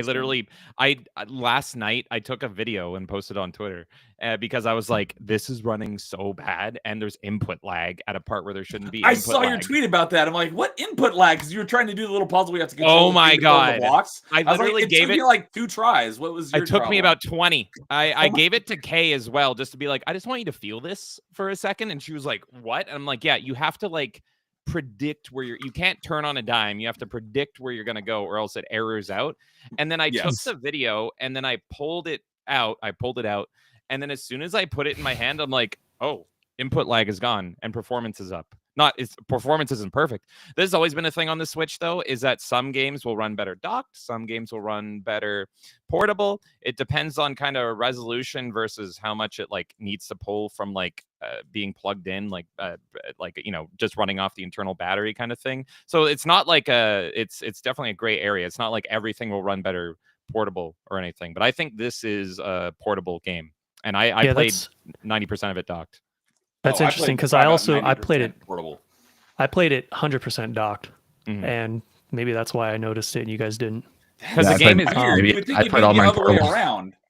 You think it'd be Hmm. play worse in portable than on docked? So that's No, because weird. the resolution drop. So like if you are playing, let's say on 1920 by 1080, this is not 1920 by 1080 when you're playing it portable. So it runs in theory better. But if the game is pulling more from like if it's kind of more of a high end game and it requires like being plugged into a wall kind of thing, that one's a little harder to explain. It's easier to explain why it would run better portable. But if there's some games where they'll run better docked, even in the higher resolution at 1920 by 1080, because it just needs to have that plug, or else it runs like garbage. This is actually the kind of the magic of the Steam Deck, is that there's a lot of people that will be like, the Steam Deck sucks, and it's like, it's actually great. You ignore the specs. It's because the Steam Deck specs are built specifically to be run portable. It's not supposed to be the hybrid that switches. It's the Steam Deck is a portable system. That GPU is handmade, built for that resolution, that very specific resolution. So, yeah, I have a feeling that this is a portable be better game. That's not my only complaints about the game, but it's one of them for sure. And again, I liked parts of it. I'm a nuanced man with this one. I have nuance. It might be my favorite Zelda game, actually, below Hyrule Warriors. But you know, But you also mentioned input delay. I don't think I remember any input delay when I played it. It was I don't know what. It was during the last dungeon, the fire dungeon, where you have to do the puzzle where you take the rock and you move the rock using the left stick, and you have to like make like a path. And there was it did one thing that I didn't like about it is it's like, if you're gonna do that, let me do D-pad, because you're not counting like the diagonals. But then another thing is it would input delay, at least for me, where it's like I couldn't just turn right when I was turning right. It was like I had to wait like just a little bit before, or else I'd just run into a wall kind of thing. So that was the input delay that I was mainly getting. Okay, so, for that thing, what I would do, I just hold down the control pad before it gets to the spot before you turn. It might be because this is the first time you've played it, and since I played it back in the day, I remember how it felt to control it, so I knew what to do. So maybe that's why. But then it should have let me be do the it same on in the D-pad. original. Yeah, I was curious because it's my same. first time playing it. Yeah, I didn't even know if this puzzle was going to be in the original, because it's locked to left stick, which I thought was weird, and yeah, it did not play good to me. I was mad. You mentioned not being able to use the D-pad, right? Because that game does not use the entire controller in general. Like they could have made it so you could put more items on like the Z buttons and stuff like that, but they didn't. Yeah. Instead, they designed it so that you can play it with one Joy-Con, but who's going to do that because it's a single player game? Yeah, we talked about that last week. I only played it. I played like 5% of it portable, and then 95% of it with the Pro controller. And I don't know. Yeah. In 25 hours, I had a lot of good and a lot of bad, but I don't want to take up the whole time. I'll talk about that in the future. Oh, one thing I didn't mention an open mic last week. I don't think I mentioned this, but there is no options menu in the game. Oh yeah. Yeah, I don't think we talked about that. You can save. You can load your save. You can quit. Yeah. So, but yeah, I loved it, and it was great. Playing it again for the first time in forever, and really quickly on Smash, dude says tiering only matters when you're playing competitively. Yeah, agreed. And Supersonic JB says, heck no. Yeah, disagreeing with my take. As does Kay, says Grezzo does not need to butcher Link to the Past. Dear Lord, do not listen to this man. My heart can't take it. I didn't say anything about Grezzo. I just said take this coat of paint and apply it to Link to the Past. It doesn't have to be Grezzo that does it. It would be them, though. It would absolutely be them. Probably. If it happens. Yeah, they're the only ones that do stuff like that for Nintendo. And I want to give a shout out because Canadian loves these as well. But what you actually need is the Oracle games return. And I agree. I love the Oracle games as well. And I never actually got a chance to play Seasons. I only had a chance to play Ages. But I'm looking forward to playing through those again for Retro Achievements sometime here in the future for the first time in a very long time as well. But yes, probably one of the most underrated Zelda games, because not a lot of people remember that those exist. So yes, we need those to return. I want to play them because the Animal Village was my favorite part of Link's Awakening. I love that theme. That was the best music. I thought you were being sarcastic because that's where you got stuck with you had to cut the bush. Yeah, I got stuck to get there, but once I got there, I was happy. Okay. But to get there was miserable. It was like going to Mount Doom from the Shire. It was horrible, but But yeah, when I was there and that theme song, like I had a lot of complaints with the music in the game, but that music was good. It was like all their effort went into Animal World over there, the Animal Village. That was the entire budget. I love that place. I want to live there with my furry friends. It's the happy place. Yes, it is. So, and yeah, Canadian says, I had that experience with Brothership. It ran great portable, but reviews said it was terrible for handheld. Interesting. So, Yeah. and then Bentley guy had to hop over to Rumble to give credit to Dude for being a Ganondorf main. So, and I don't know if the audio came through since we're doing it on Restream tonight, but it did pop up. So, Carl tipped $5 over on Stream Elements. Thank you, Carl. I appreciate that. Thanks, Carl. Appreciate the support. And as always, that'll add a spin to my next roulette, which I really need to get to because that list is getting long. Because I always do a roulette stream for tips that I get. So I appreciate that. I'll probably be doing that sometime next week. And he tipped $5 saying best Switch game is Monster Hunter Rise, because he is a huge lover of the Monster Hunter game. So I didn't even know that game was on Switch, much less could run on Switch. Yep, So, it was originally on the Switch. Oh, okay. Yeah, he loves his Monster Hunter, so I appreciate that very much, Carl. I will add that to the list of my roulette for all the tips that I got. So thank you. I'm very curious what Carl thinks about the new Monster Hunter, because I've seen a lot of diehard fans of Monster Hunter, like longtime fans, say this one sucks, but like it's bringing in a lot of newcomers. So I wonder, as a diehard fan, where Carl sits with that, because I'm seeing so many people that have been with the series since the beginning that are like, I'm out. I'm looking forward to hearing what he has to say on Party Chat next week, although I don't know how much he's gotten to play it since he's been on vacation for a week, and it came out like the day before he left. So we'll find out. If I had to guess, I know we're going a little off topic. If I had to guess, he's going to say, I forget if he got on the PC or console. If he got on the PC runs bad, yes. Which hopefully they're going to fix soon. But yeah, a lot of people are saying that they wish that the monsters had a little bit more health, which is fine. But other than that, I'm not the biggest fan of him, but I think it's fine. Granted, like I said, there's a few things that they can tweak, but again, this is the first this is the first iteration of Monster Hunter. If you go back on all of them, this is by far the most stuff it's had as launch. So, I mean, looking at it that way, this is really good that way. So, I mean, they're going to add more, and we'll see that happen. But I can definitely see him having some issues with it, especially with performance. But I mean, I've had my 40 hours or whatever, how many hours I'm into it. I've enjoyed it. So yeah, I've seen a lot of diehard fans say like just the characters alone, like they can't stand them, and it's like the most annoying Monster Hunter characters ever, and so they're quitting just because it's like that one small brown kid is like making them believe in mass. I don't know anything about him apart from I've seen his face all over Twitter, and they're like, I hate this guy, I'm out. Yeah, the story is interesting. I wish they would have kind of broke it into two, like you could just do one thing and then actually have a story.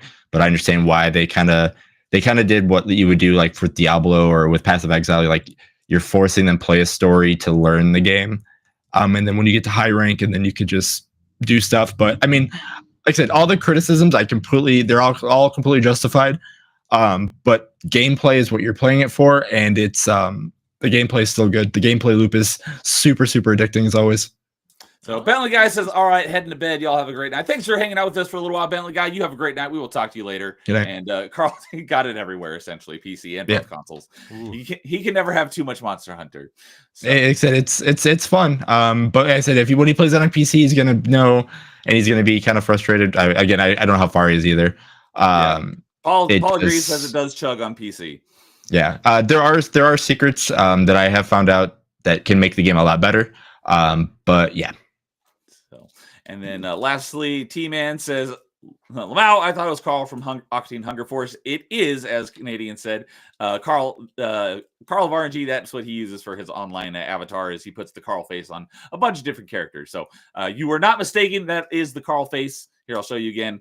The Carl face from Octane Hunger Force. And I think on here, it's on Scarface, I believe. Mm-hmm. So, but yeah. Oh, and Desist... Goats? I don't know. But hello and welcome. Goats. That's what I say. Dacis Goats. Welcome. Says no boob sliders. I'm out, lol. Valid. That's a reason to uninstall and get a refund for sure. So I'm not. It sounds like I'm joking, but I'm not. I'd do it. It's fair. There you go. Yeah. But yeah, I love it, and I would love to see some older Zeldas get a new coat of paint to look just like this. And it doesn't say it's got to play the same or be by the same developer, but I would love to see them get this treatment. So, Mhm. I love this game, and it reminded me how much I loved it when I was a kid. So, with that, that is Link's Awakening Remaster. So, let's go with James for his number 4. Oh God, I gotta remember it. Okay. My number 4 was the first game that I played and beat on the Switch. This would be K-Switch, and I love it. This is my perfect type of spooky game. This is exactly what I want for I know where you're going. my horror game, and this is just so fun and so good. And it's like it might be my favorite aesthetic out of all of my top 5. And I am, of course, talking about Luigi's Mansion 3. Yup. Is that the one with Guigi? Yes, Guigi. And if you do 2-player, you can just have player 2 be Guigi. And apparently, I've never done it co-op, but apparently the levels like do play a little bit different as well because they have to account for that. So And it also has the adorable ghost dog. Yes, right? Polterpup. He's amazing. Yes. I want a dog that can never die. Me I actually too, because I miss mine. Oh, I'm so sorry. Oh man. But yeah, I love Polterpup, and you might love Polterpup as well. He's adorable. Actually, in the Super Mario Brothers movie, when they kill that dog, I thought they were doing like a Marvel moment, and they were gonna set him up to be Polterpup because there's, if you guys have seen it, there's a scene where a dog jumps out a window and falls to his death. Oh, that's right. And everyone was like in the theater. I thought about that. Everyone in the theater was like, "Oh my god!" And I was like, "Yeah, Polterpup, let's go!" So I was like, I was marking out. I'm like, "Yes, he's gonna come back and live forever." Polterpup is amazing and adorable. This game is so charming and so good. And yeah, it was the first game I beat on the Switch, so my memory is a little hazy. But I am surprised. A lot of people actually say that this is the most visually stunning game on the Switch. I can't remember who it was. It was some like tech website said like this is technically the most beautiful game on the Switch. Yeah, Also, it's got to how be it up runs. there. Yeah, it's just the lightning effects and the storm and everything. I think the game, Nerdy Neo will probably yell at me, but it's effectively like a Metroidvania, and it's so fun and I haven't so played good. it, so I don't know. But from Yeah, what you told me about, it sounds like the argument could be made. You're in a giant hotel or whatever, and there's areas you go to, and then you can't go to them, and you get thing, and you can go to them later. To me, that's Metroidvania. So it's the simple man's Metroidvania, and I love it. It makes me love sucking as well. Best sucking ever, because your weapon is a vacuum. This is there is a great Ghostbusters game, but if there wasn't, this would be the best Ghostbusters game of all time. And I do think this game is probably better, but yeah, it's so charming, so good. I love all the horror elements from Mario, and this is like the perfect version of it. The Luigi's Mansion franchise is just so freaking good, and like you don't need to play the other ones. You can just jump right into 3. Like it's not like you need to play the story and carry over save files or anything. You can just jump right into this and have a good time, and it's just wonderful. The colors pop, the characters pop, and I just really hope we get another one because I want this series to just go on and on and on. Nintendo has this tendency to not make a sequel to a game if they feel like they've done everything and they can't think of a new game mechanic. That's the excuse they've given before with F-Zero, and why that's never continued is like, well, we can't think of new thing to do with F-Zero. And it's like, we don't care, just make another one. So I'm really worried because I think the Luigi's Mansion 3 is kind of a perfect game, and I couldn't even tell you like what to change or what to add to or anything to it. You just got to take this formula and put them in a new area, put them in a haunted beach house, put them in like an old like Victorian era like train car. Like I don't care what you do, I want more of this. And it's wonderful. It's wonderful. He's the best scared protagonist ever. So I put him in a castle that Bowser abandoned.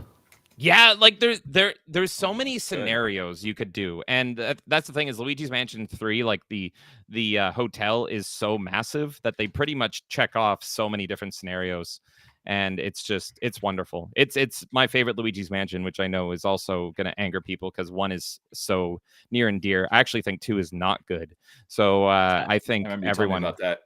Yeah, I 2, actually mostly agree with you, but I do like 1 a bit more. Yeah, they're really close though. One's got a certain charm that I think might be scrubbed a little bit away with this one. Yeah. But this one just plays so good, and it's such a tight, solid experience, and there's never anything broken in it. It's just from start to finish, it's like flawless. And so Yeah, that's pretty much it. Again, I played this like several years ago. How old is the Switch? I don't remember. It's old. 2017, if I Good Yeah. lord. So it was literally the first game I played on K's Switch. So my memories are hazy, but I love it. I love it, love it, love it I so like much. it a lot. A lot. And yeah, Neo, you should absolutely play it for several reasons. And then you can yell at me how it's not a Metroidvania. So do it. Yeah, I am intrigued. I guess the Yeah. only thing that sets it apart, because Metroidvanias usually gate areas off by your abilities, Yes. whereas Yeah. Luigi's Mansion just gates it off based on the story, or if you get like a key or something, and that's it. Yeah, I think it's keys. I'm trying to remember because you do get other abilities, like you get the UV light, so you can see all the stains that Mario left on Peach's dress and all that. But I think there is areas. Again, I could totally be wrong. I think there's areas that are gated based on items. But I've played 2 more recently than 3, and so my hatred of 2 is overtaking my memory of my love of 3. I know you're But, Yeah, I telling me did not about like how 2 you either. did not like 2 because the first one was GameCube, 3 is on Switch. What was 2? Was it Wii U? 3DS. DS, Or 3DS, yeah. 3DS. Okay. Yeah. The pretty much the problem with 2 is that it's one big mansion again, but there's sectioned into levels because it's on the 3DS, and there's 0 checkpoints in the No game, and the checkpoints. levels That's what I thought. and the levels are long. And one of my favorite things about Luigi's Mansion, thank you for saying this because you reminded me, is just exploring. Just being in the world, sucking everything. I love the suck. You getting every coin. I remember the carpet like effects just blowing me away because you can like roll up the carpet just based on like the physics of the suck, and then pulling out all the coins that way feels so good. But in 2, you still have to explore and do all that stuff. But if you get all the way to the final boss, like in a level, because I think every level ends on a boss more or less in 2, and if you die because you don't understand the boss yet, all the way back, all the coins you got gone, everything gone. And there was sometimes I'd die and I was like, that was an hour and a half of my life that I will never get back because of a cheap death. Thank you for that. I hate you. So I did beat it, but like I was shocked when they ported 2 over to the Switch and they changed nothing. No, and I read a review and they were like, how did you not add checkpoints to this game? Because that's like the main reason that people do not like. I liked 2.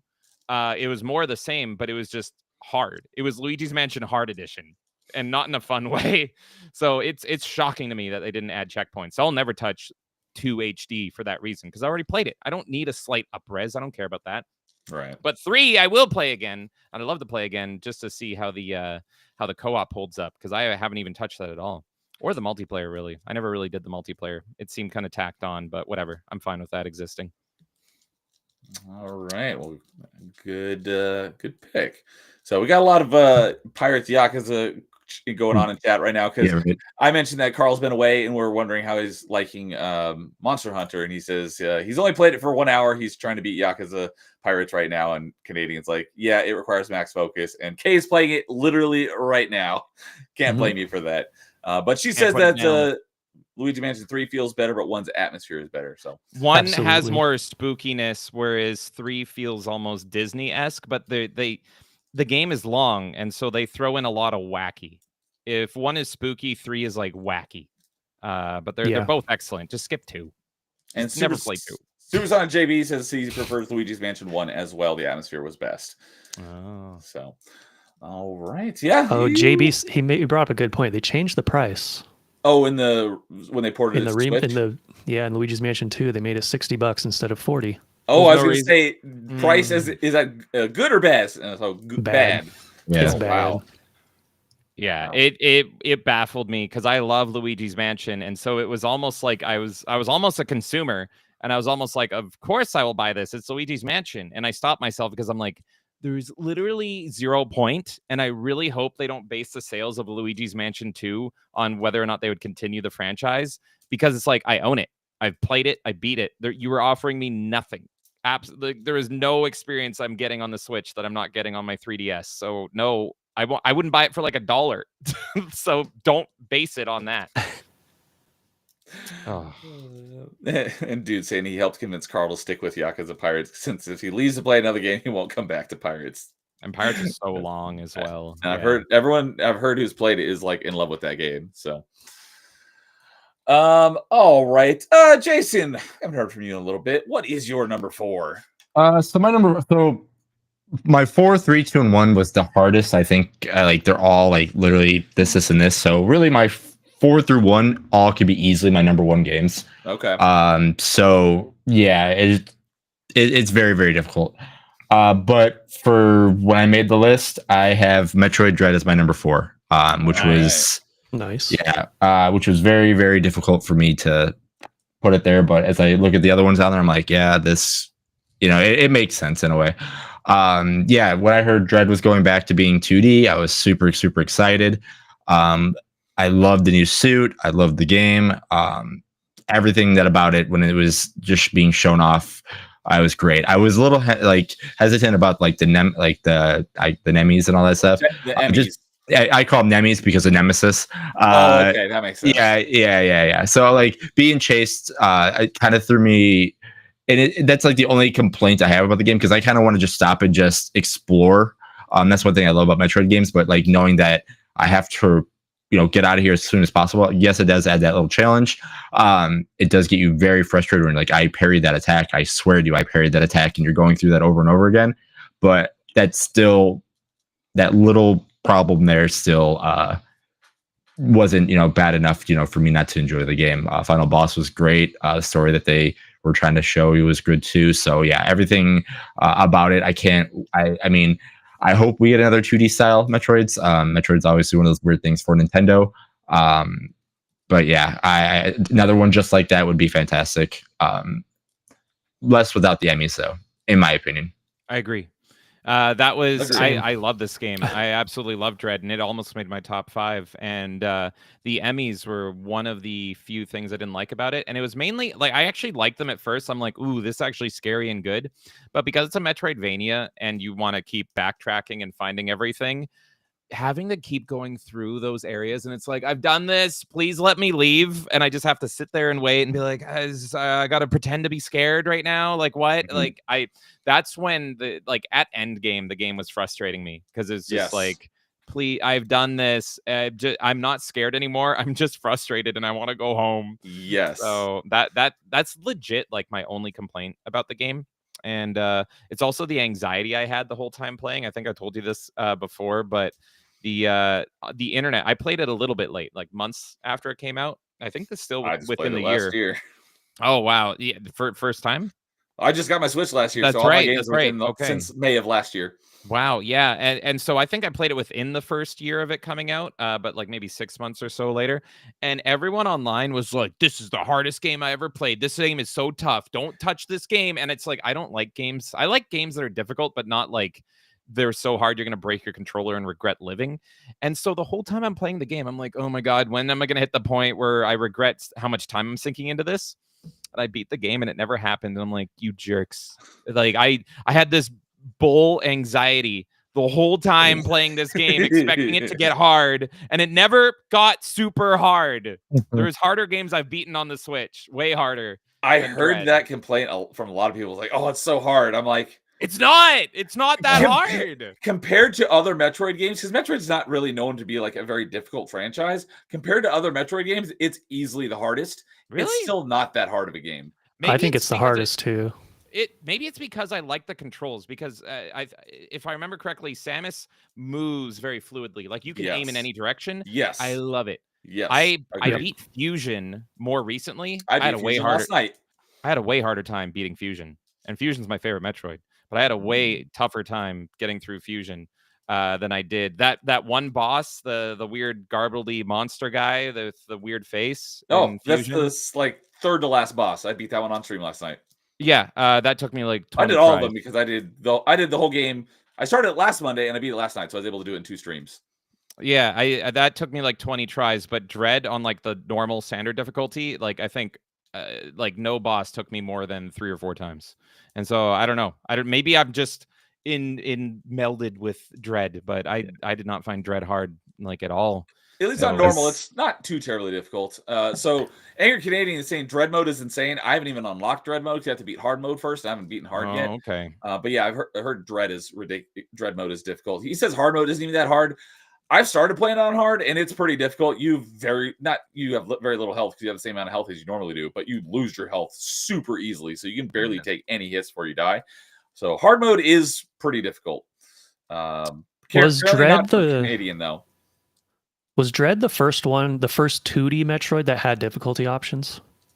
I believe so.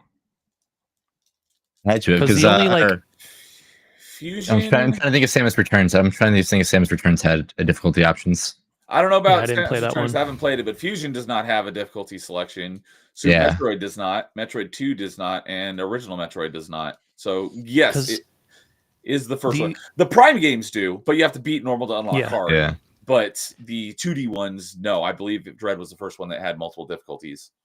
Like the only other really hard thing that I can think of is when you play Zero Mission and you get 100% of all the collectibles, the final segment is way harder than it normally is. Because they you lose all your abilities. No, not the Zero Suit part. The final boss in Zero Mission, the like Mecha Ridley thing, he kills you in like 3 hits if you get 100%. Really? I'll have to go back and take a look at my stream because I don't remember having lot of difficulty with him. But yeah, Dude is saying that the boss you were talking about, James, the boss's name is Nightmare. And Dread's final boss was difficult. Yeah, I did have to play the Dread's final boss a good number of times. But yeah, that's the hardest part for me in Dread. Pattern. Once I got his pattern, I didn't think it was all that bad. No, yeah, it took me. I think the final boss for Dread took me like 3 times, and I if I remember correctly, you have like missiles that kind of auto lock.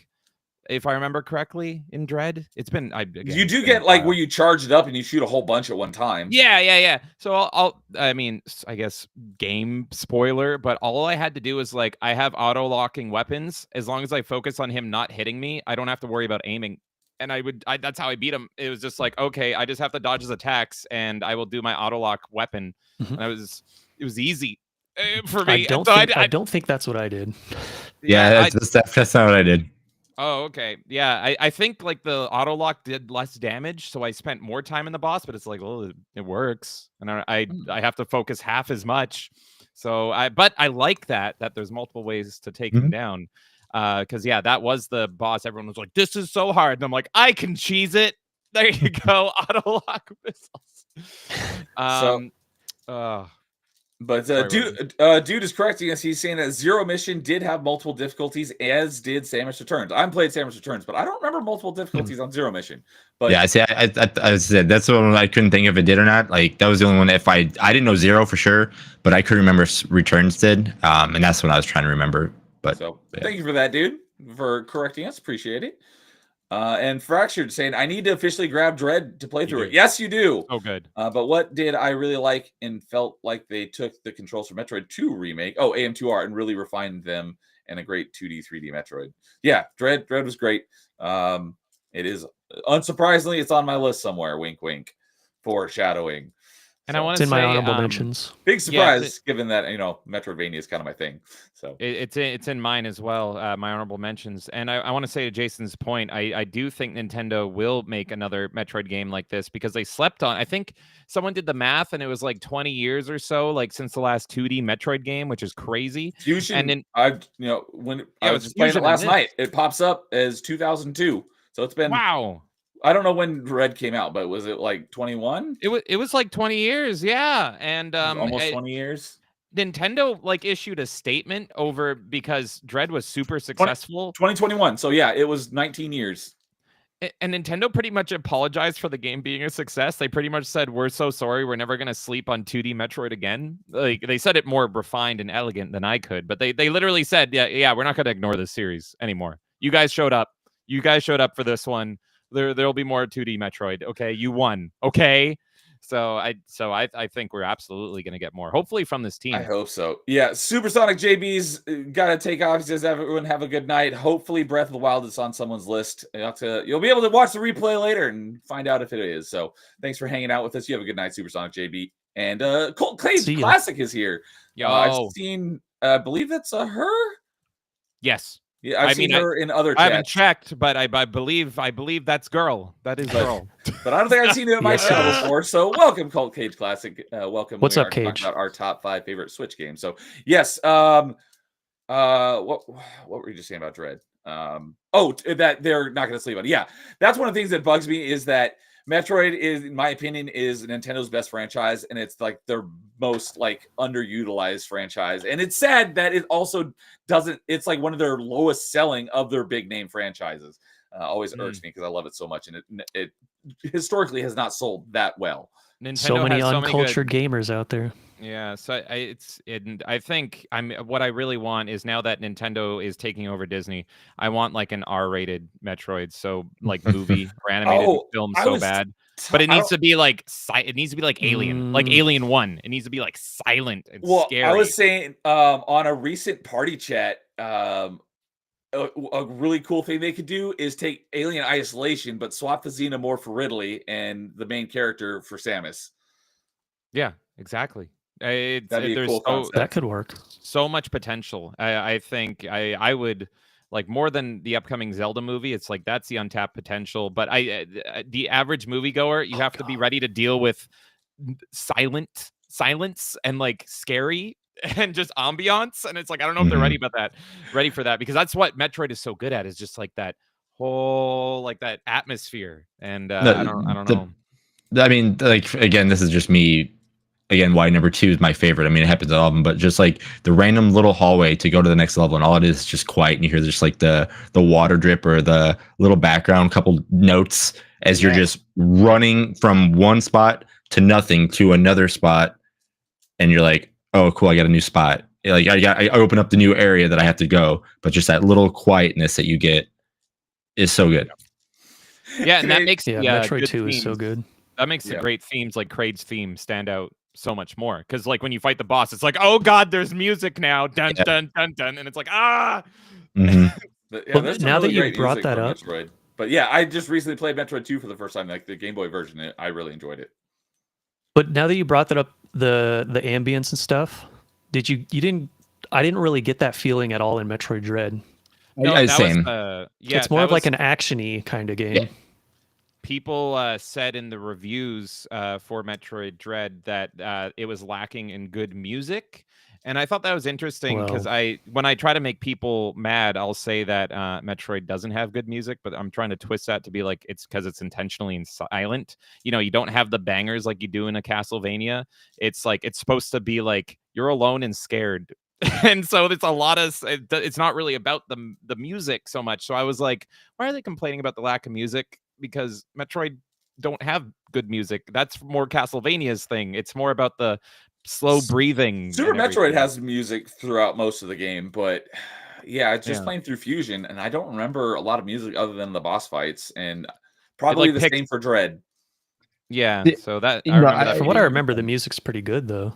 Yeah, no, like you're right on the quietness, but like the songs they do their part. Like they're there when they need to be to like convey what you're supposed to feel. Like when it's quiet, you're like, oh crap, what's around the corner? But when there's some just uplifting, hopeful music, you're like, okay, I'm fine for now, or I should be, you know, kind of thing like that. So like the music's supposed to be there to again be the set piece of what's happening or what's going to be around the next corner. So That's why Super Metroid's soundtrack is so good. I need to listen to like Kraid's theme in Dread to see how it compares because I don't remember it at all. And so all I would want from that is like a retake on Kraid's theme, just like kind of heavier and louder or something. And I can't remember what it even sounds like in Dread. So I want to go back and listen to the music. Yeah, Filter saying what Super Metroid OST is peak. Yeah, Super Metroid does have a great soundtrack. See, that's why I say the things to make Twitter people mad. See, it works. It works. It gets the attention. It woke you up. And I have to agree with Dude. He says F-Zero is the most underutilized Nintendo IP, probably. Although I don't really care about F-Zero at all. So I just want them to give us more Metroid. But I know that, Star Fox. Also is a bit forgotten, but not as bad as F-Zero. That's probably the worst of the. It's crazy. The neglected, redheaded stepchildren. Yeah, Nintendo hates its kids. Yeah, Angry Canadian says, there's like 3 pieces of merch for Metroid out here, meaning in Japan. So, Dang. But yeah, Jason brought up Metroid 2. I think that game does the best at building atmosphere with the music, despite having such limited hardware to do it on. Like that whole final segment in Metroid 2 is just so damn creepy. Especially like if you're playing that as a kid. Oh man, nightmare fuel. Mhm. Hey, Shaka Zulu's here. What's up, Yeah, Shaka Zulu? Good to see you, buddy. that's my favorite Metroid. Like again, like when you first start the game, like it's got that uplifting music as you're leaving the ship, and then Yep. like I just have that song. That like when I think Metroid, I think of Metroid 2's soundtrack there. But yeah, as you're finishing the game, like you are the Terminator of these Metroids. But then when you get to the end, you're like, okay, they're getting bigger, they're getting harder, but then it gets creepier and everything like that. So it's kind of The soundtrack in AM2R is also fantastic. Honestly, It is. It's I not need to play original, AM2R. but they took what they did with the music in the original Metroid 2 and they They did their thing. upscaled it and made Yeah. and it's great. So Mhm. speaking of AM2R, Fractured saying not AM2R. He's talking about Samus Returns on 3DS. They refined the Yep. controls from that game for Metroid Dread. Yes, they did, like with because they added the parry in Metroid in Samus Returns and they brought that into Dread. So yes, you are correct that they basically drew a lot of mechanics and like how the game feels from Samus Returns into Dread. So I wish and- they ported over their Samus Returns remake to the Switch, similar to Luigi's Yes. Mansion 2, because I I've never would- played it, Yes. and I've- I would love to play it.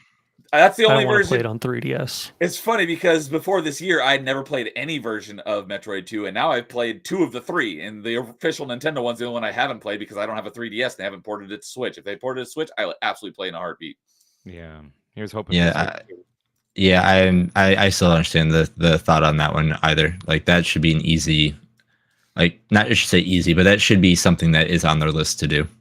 Yeah. It's effectively a prequel to Dread because it's the same team and it's a similar parry mechanics and all that. That was their precursor. So yeah, I really want to play it. Mercury Steam, right?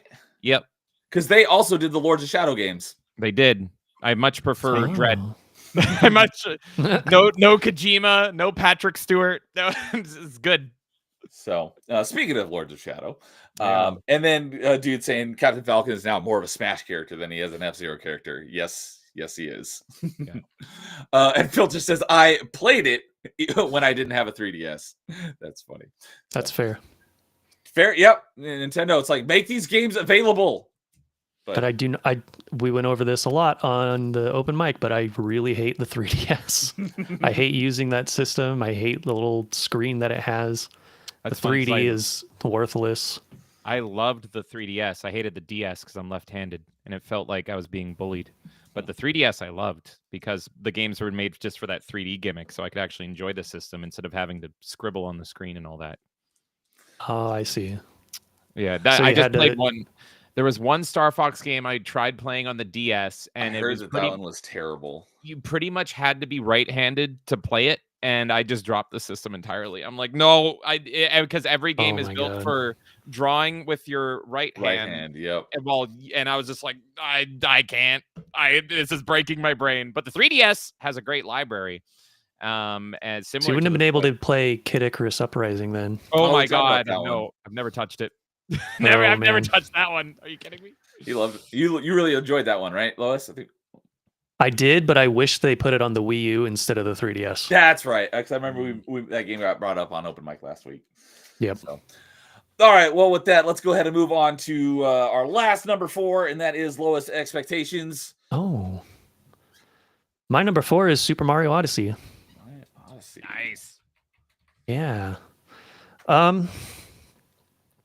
Let's see. Oh, I think we Cold got Cage in- Classic says hated the DSs but loved the GBA. GBA was my favorite as well. So sorry. Go ahead. Yeah, continue. GBA is awesome. So for Super Mario Odyssey, I don't know if I said this on the stream last week or not, but I considered Mario Odyssey like the best 3D Mario game. Yes, I do remember you saying something along those lines. Yeah, but it's not my favorite. My favorite is Sunshine, but I think Mario Odyssey is the best. That's right. Canadian series in chat. I told Lois how much you are also Yeah. a huge fan of Sunshine. Yep. I don't have any footage of this one though, but Mario Odyssey, I actually went and got all 999 moons in the game, Oh my god. which technically there's not actually that many. You just buy the rest with all the coins that you collect. Oh, okay. I don't know how many there is total aside from the ones that you buy though. But it's still up, like it's above 500. There's so many. There's so much stuff to do in the game. You can play from start to finish. It's already pretty long for a 3D Mario game. Got another Sunshine Defender. Yeah, let's go. The probably takes you like 20 hours or so to beat Mario Odyssey. But then if you go and complete the whole thing, it's going to take you upwards of like 50, maybe, if I remember correctly. But yeah, I loved it. I loved how I liked how they returned to having more like open-ended levels, whereas before they were doing very linear levels, like in Mario Galaxy and 3D Land, 3D World were all very linear. So I like that a lot. I like exploring. That's one of my favorite things to do in games. So being able to explore with the amount of control you have over Mario and Odyssey is just chef's kiss. It's like the perfect thing. And I want them to do it again. I know. Where's the freaking sequel? And it's God, Odyssey the Switch 2? 2. April Switch 2nd, 2. we'll see. Yeah, It'll the Switch be- 2 it's- better have yeah. a sequel. It will. Better. 'Cause, I hope you know, so. I'm not a huge fan of Mario's because I know they did Galaxy and Galaxy 2, and those are Yeah. pretty well loved by everyone, right? And yes, and Galaxy 2 is pretty much like, here's more Galaxy because you all loved it for some reason. Here's Yoshi's in it now. Enjoy. Yeah. I love And when so- everyone loved that's right. Odyssey, but there's no Odyssey 2. Yeah, it's wild. So they've been long there's been a long rumor that Odyssey 2 is actually going to be more like Donkey Kong Odyssey, and if so, oh my god, day one. I will punch a child in the face to get the Switch 2 if they do Donkey Kong Odyssey. Are you kidding me? That's the only way that you can top Oh, man. Odyssey is DK Odyssey. Were you Same a fan of mechanic with Monkey. DK64? You know, I grew up with a PS1, and I think I would like Oh. it, and I know a lot about it, and Kay likes it, but I've never given it a fair shake, and I am worried I would hate the fatigue of it because we're going a little off topic here, but Rare's game design for their collectathons was pretty much, I know Yes. the name sucks, but they don't want another Wii U incident, Yeah. okay? I said that at the Um, beginning of the stream. I will always call it Super Switch because it's a better name. So I'm right there with you, Yeah. Shock. Yeah. We all want Super Switch, but almost happened with them with the Nintendo and the Super Nintendo, and definitely had them with the Wii and Wii U. So unfortunately, put a 2 in it, and it makes a big difference, I guess. But yeah. I feel Sorry, like yeah, people would know at this point. If they called it the Super Switch, they would probably get it way more than the Wii U. You would think, but again, back when the Nintendo, Super Nintendo were a thing, if you watch the advertisements of that, people had a big kerfuffle about that too. They're like, nope, your Nintendo games will not play on this thing. You have to buy the new Super Nintendo game cartridges. So like they've always had issues with that. Never underestimate maybe- how stupid the average consumer can be, okay? Yes. Nintendo Yeah. is literally like, it's a Switch 2. Yeah. It's a sequel. Buy it, please. And so Yep. Maybe I should make my expectations even lower. Oh, Lower 100%. your expectations. Lower. You should be lower of lowest expectations. There we go. And But I, Pauline, I'm assuming, is from Odyssey. yeah. She's from OG. She's Yeah, she's the from the original OG. Mario girl. Get Peach out of there. It's all about Pauline. She was number 1. Yeah, she's the best. She's my number 1. She's my Guido wife. I love her. Mwah. Oh my god. She would, if I was a mafioso, Pauline would stand beside me. She wouldn't tell the cops nothing. She wouldn't rat me out. I love her. I agree, dude. Yep. So, sorry. But you mentioned Donkey Kong 64. I actually love that game. That's I my need to play it. favorite. It's my favorite 3D platformer, I think. Favorite 3D platformer. Okay. Oh, I haven't Rare- played a whole lot of them, so I would probably agree. Yeah, rare game design on the N64 was they nailed collectathons, and in my opinion, Banjo-Kazooie is Mhm. like is a example of a perfect collectathon, and that came first. And what they did with Banjo-Tooie and DK64 is they went, well, we have collectathons. How do we expand on this? Collect more? And it's like, that's not the answer. That is not the answer. It's you just make another good game, okay? People don't want to collect 2,000 but- things and then 4,000 things. The answer is But- to but- build but- the vehicles to collect things. Don't you start. Get Get those nuts and bolts out of here. That's part of the Uh, reason why I love Donkey Kong 64, though, was because of Fun how much forever. stuff there was to do in it. But that was also back in the day where we didn't have as many games to play, so you had to you needed something that'll last you a long time, and Donkey Kong 64 was it. That was like the perfect game. I'll for be me doing back Donkey then. Kong 64 again because I haven't played it since it was new-ish for retro achievements at some point. Yeah, and even to beat the game, like you only have to get half of the golden bananas in the game in order to beat Okay. it. So Yeah, I would not. it's not 100% like that game. So Yeah, I did. I don't think I'll 100% it. I I think I got did. it close originally. I have to boot up my copy and see how much I got, but I swear it's probably at least. I bet it was probably over 85%. Would be my guess. Good lord. Yeah, I really need to play it. Like one of my favorite Lego game is Skywalker Saga, which is controversial, and that has Yep. way too many collectibles. Like there's way too many in that game. And if you look at all the Steam reviews, all of them are like, this game is great, but do not collect everything. There's 0 point. Just ignore it. On Just Xbox, it ignore has it. like a 200-hour completion. Yeah, I have Oh my about God. 130 hours in the game, and I did not collect everything. And I love the game, but it's just like there is no point to get every single brick. Like just stop it. So when I play DK64, maybe I will love it because I'm not going for all those bananas. Donkey Kong needs to slim down a little bit. One banana, you're out of there. And yeah, dude saying he loves DK64 as well, and he has the master. He has all the achievements on the retro achievement version of DK64. So I don't know Well, if I'll if go for 100%, but I will be playing it. If you don't like the quantity that Donkey Kong 64 had, you might have the same issue with Mario Odyssey. Although, in order to actually like beat the game and beat Bowser at the end, it's way less than half of the total Oh yeah. moons that are in the game that you collect. Oh It's yeah, like I had no issue, and yeah, I beat Odyssey. So Yeah. and I agree with you. Like the moons compared to like traditional Mario stars, like you get them like candy. Like some of them Mhm. are stupid. Like you can look in a direction, it's like moons, take them, and it's like, Yep. oh okay, just shower me in them. So you get them like so quick. Whereas like Yep, if you and then compare it there's to those- Sunshine, they take forever. And then there's those ones. There's like one of them in each level where it's just such a pain to try and get. Like there's one where you have to like something to do with the giant bullet bill. And you have to- Oh yeah. Yeah, that one. If people have played it, they'll know. Mhm. That thing was a nightmare. Yeah, and just shouting out to dude's craziness with achievements. One of the DK64 achievements is for beating all 5 forms of King K. Rool at the end of the game without taking damage, and yep, he's got that one because it's very difficult. So, and Canadian saying Dinosaur Planet is Rare's worst game. Fight me, Star Fox Adventure. So I don't know if how much No, fight you get from people. that's a different game. I don't remember that game coming out, but Well, Dinosaur Planet was what it was going to be called. Then it became Star Fox Adventure. oh, I Yeah. got you. Okay, I would say I know that was a rare game that was supposed to come out on the 64, but I remember it not Good coming out. GameCube So game. Hmm. I like Star Fox Adventures. I'll say it. Dude just played it recently. I've never played it, but I probably will at some point. There's the men who love Crystal, and there's the ones that don't. You fall in a line. You have to fall one way or another. So, and Christian Frades is here saying my favorite Switch game is Marvel Ultimate Alliance 3. What's up, Christian? Good Great evening. pick. So, all right. Anything else from anyone on Mario Odyssey? I've not played it, so I don't have any input on it.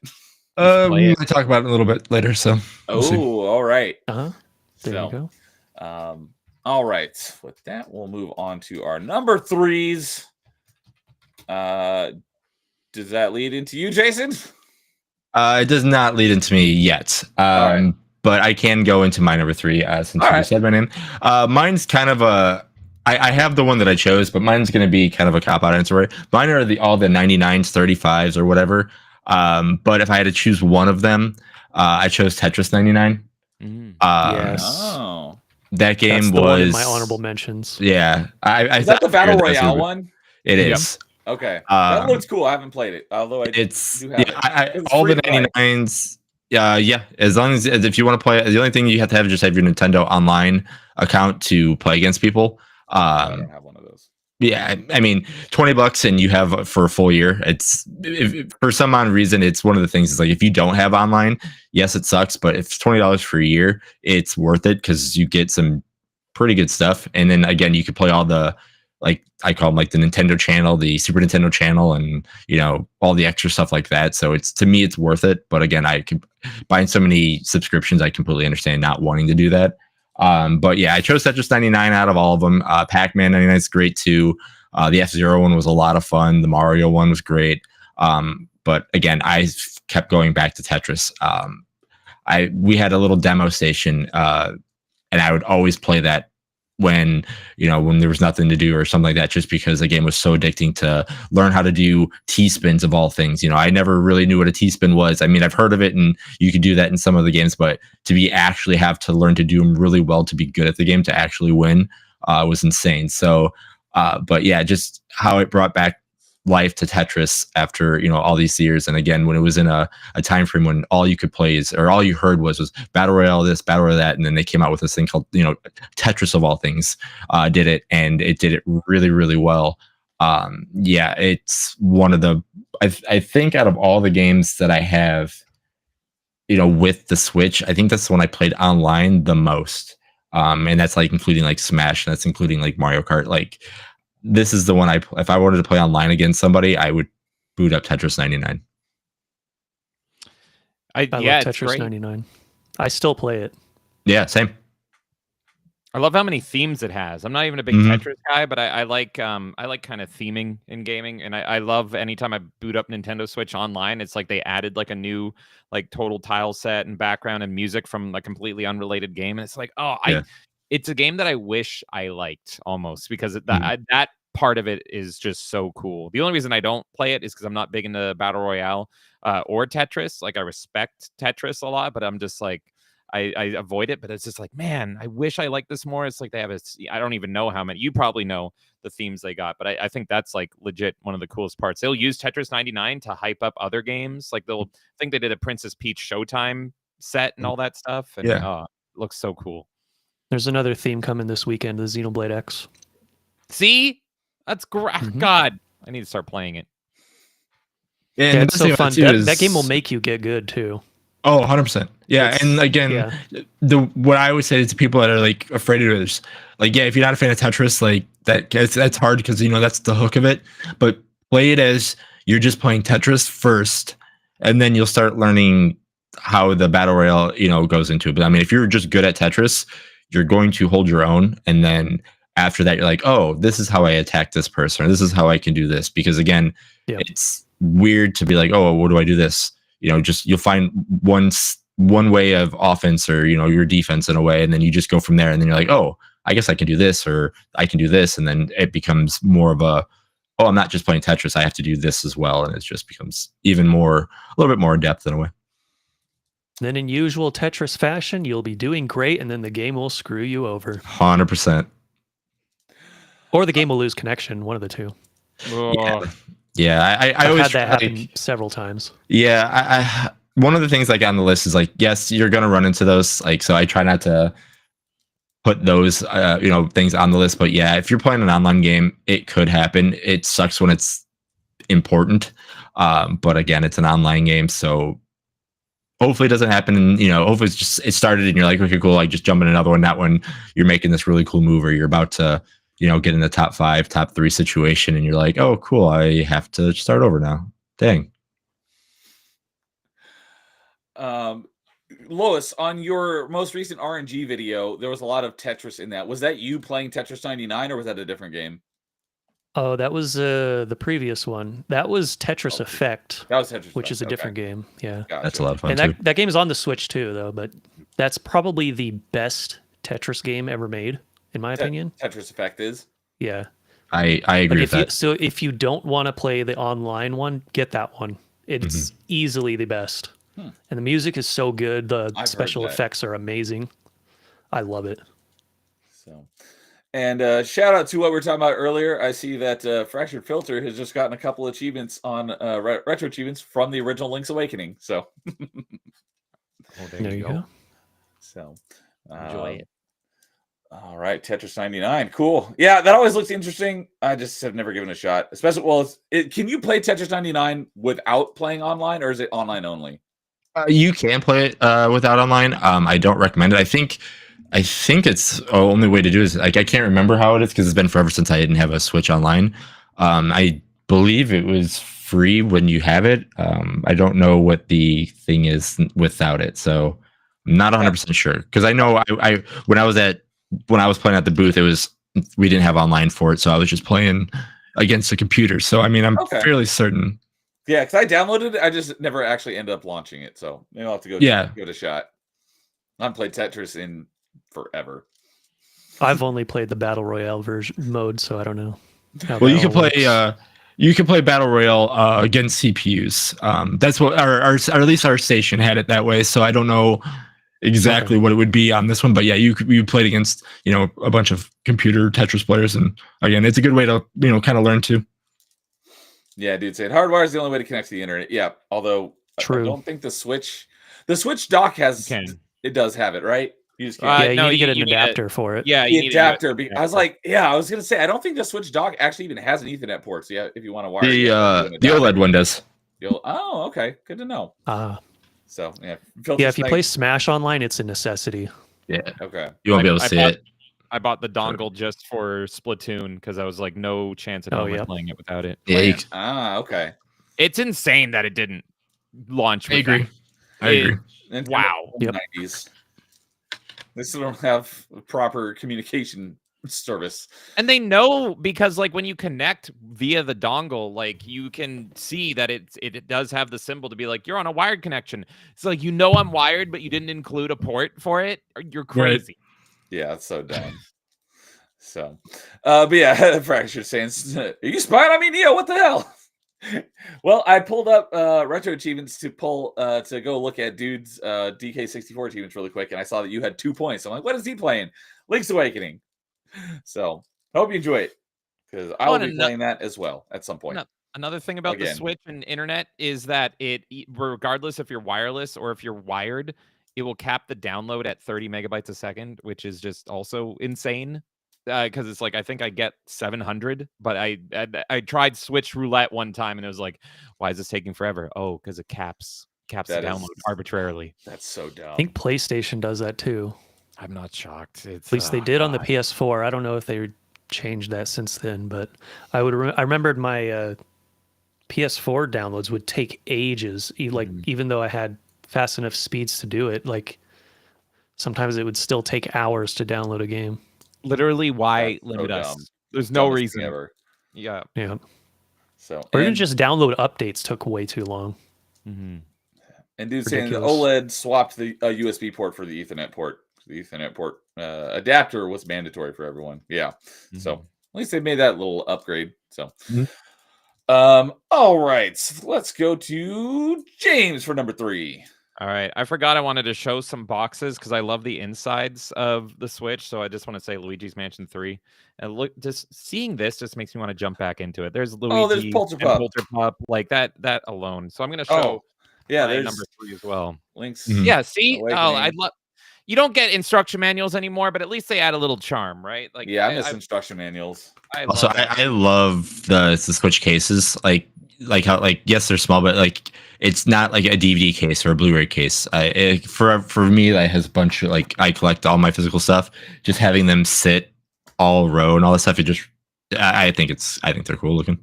This is the only thing I don't like about it is the red spine. You mentioned that white one. You're like, did I get it from something like even Twilight Zone?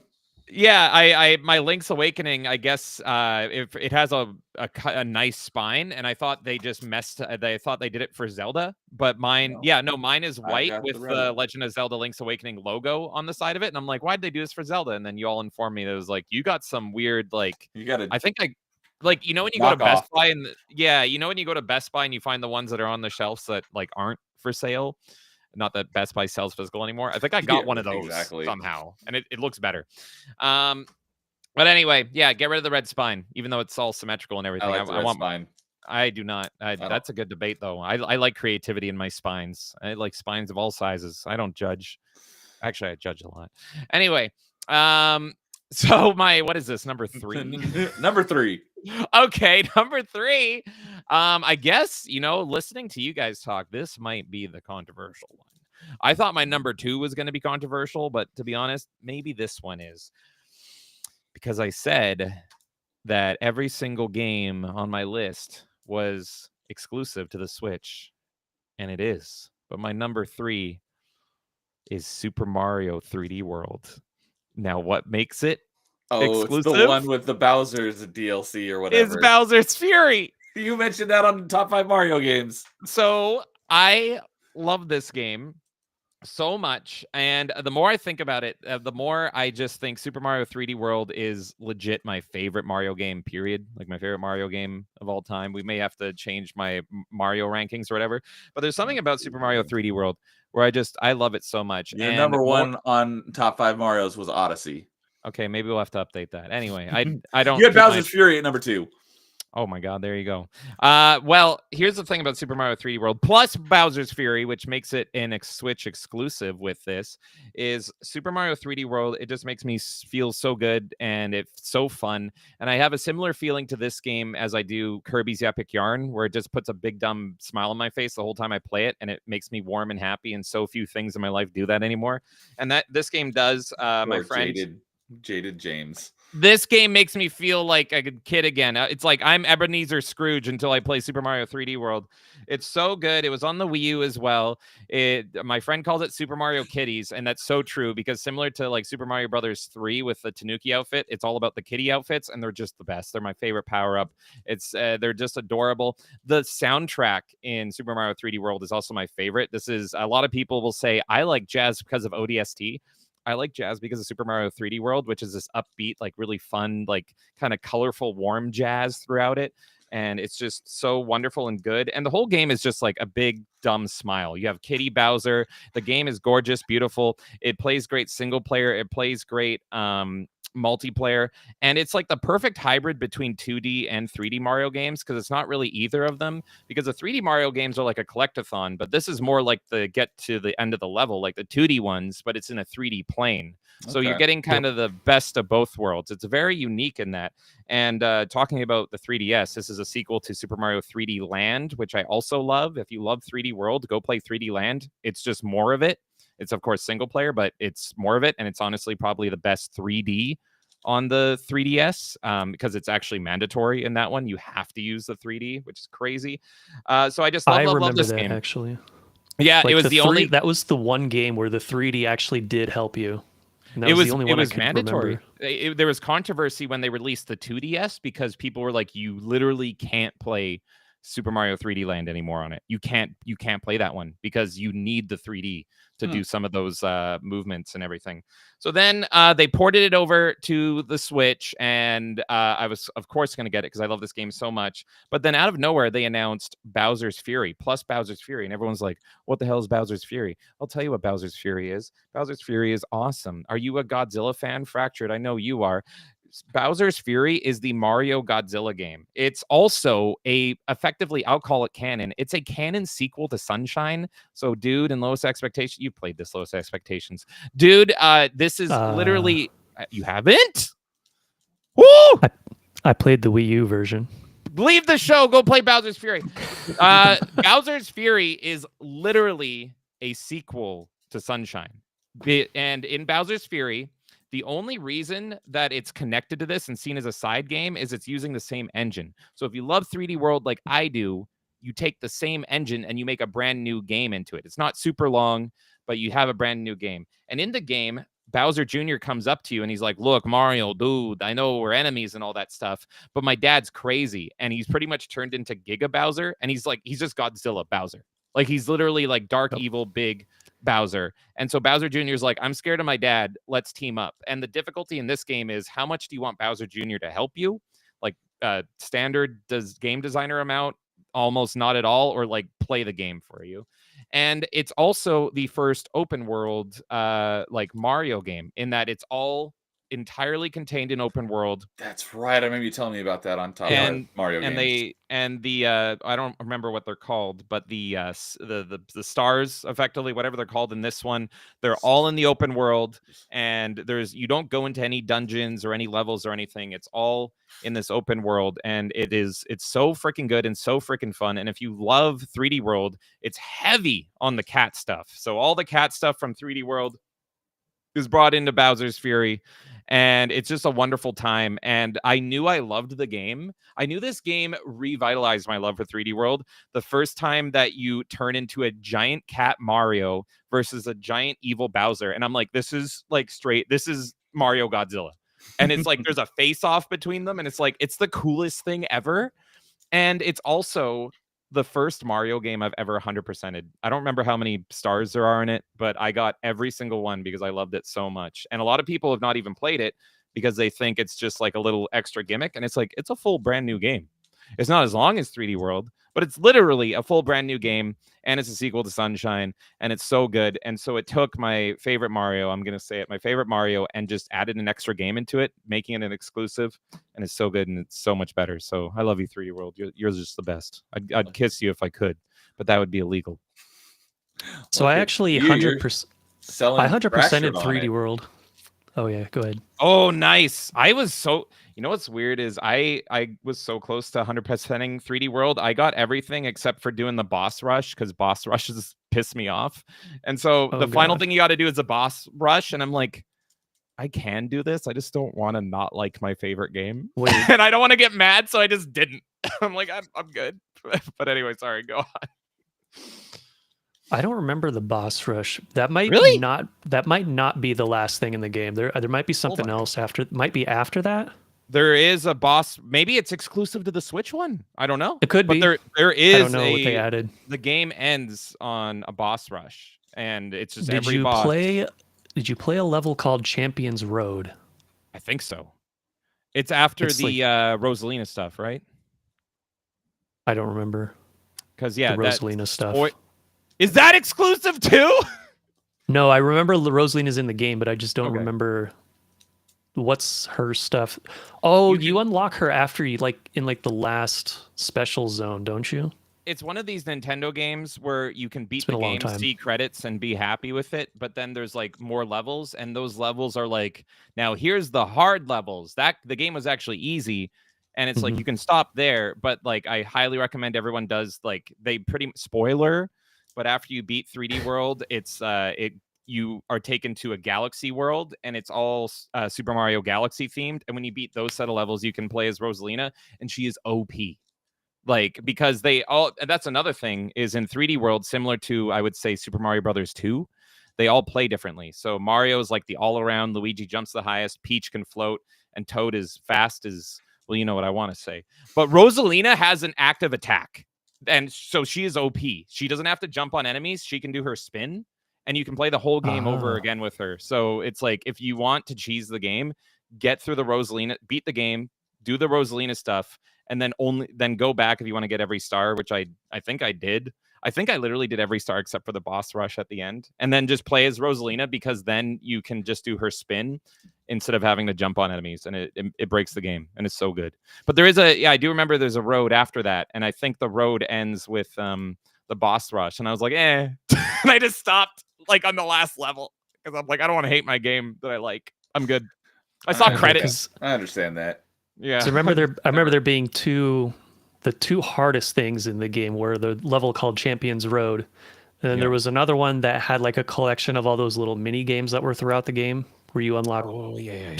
I forget what you get from them, but it's like a collection of those, and you have to beat them all in a row without dying or without failing, and it's super hard. And then Champions Road is also just probably one of the most, if not the most, brutally hard 3D Mario levels ever. And I tried to do that without using a power up beforehand.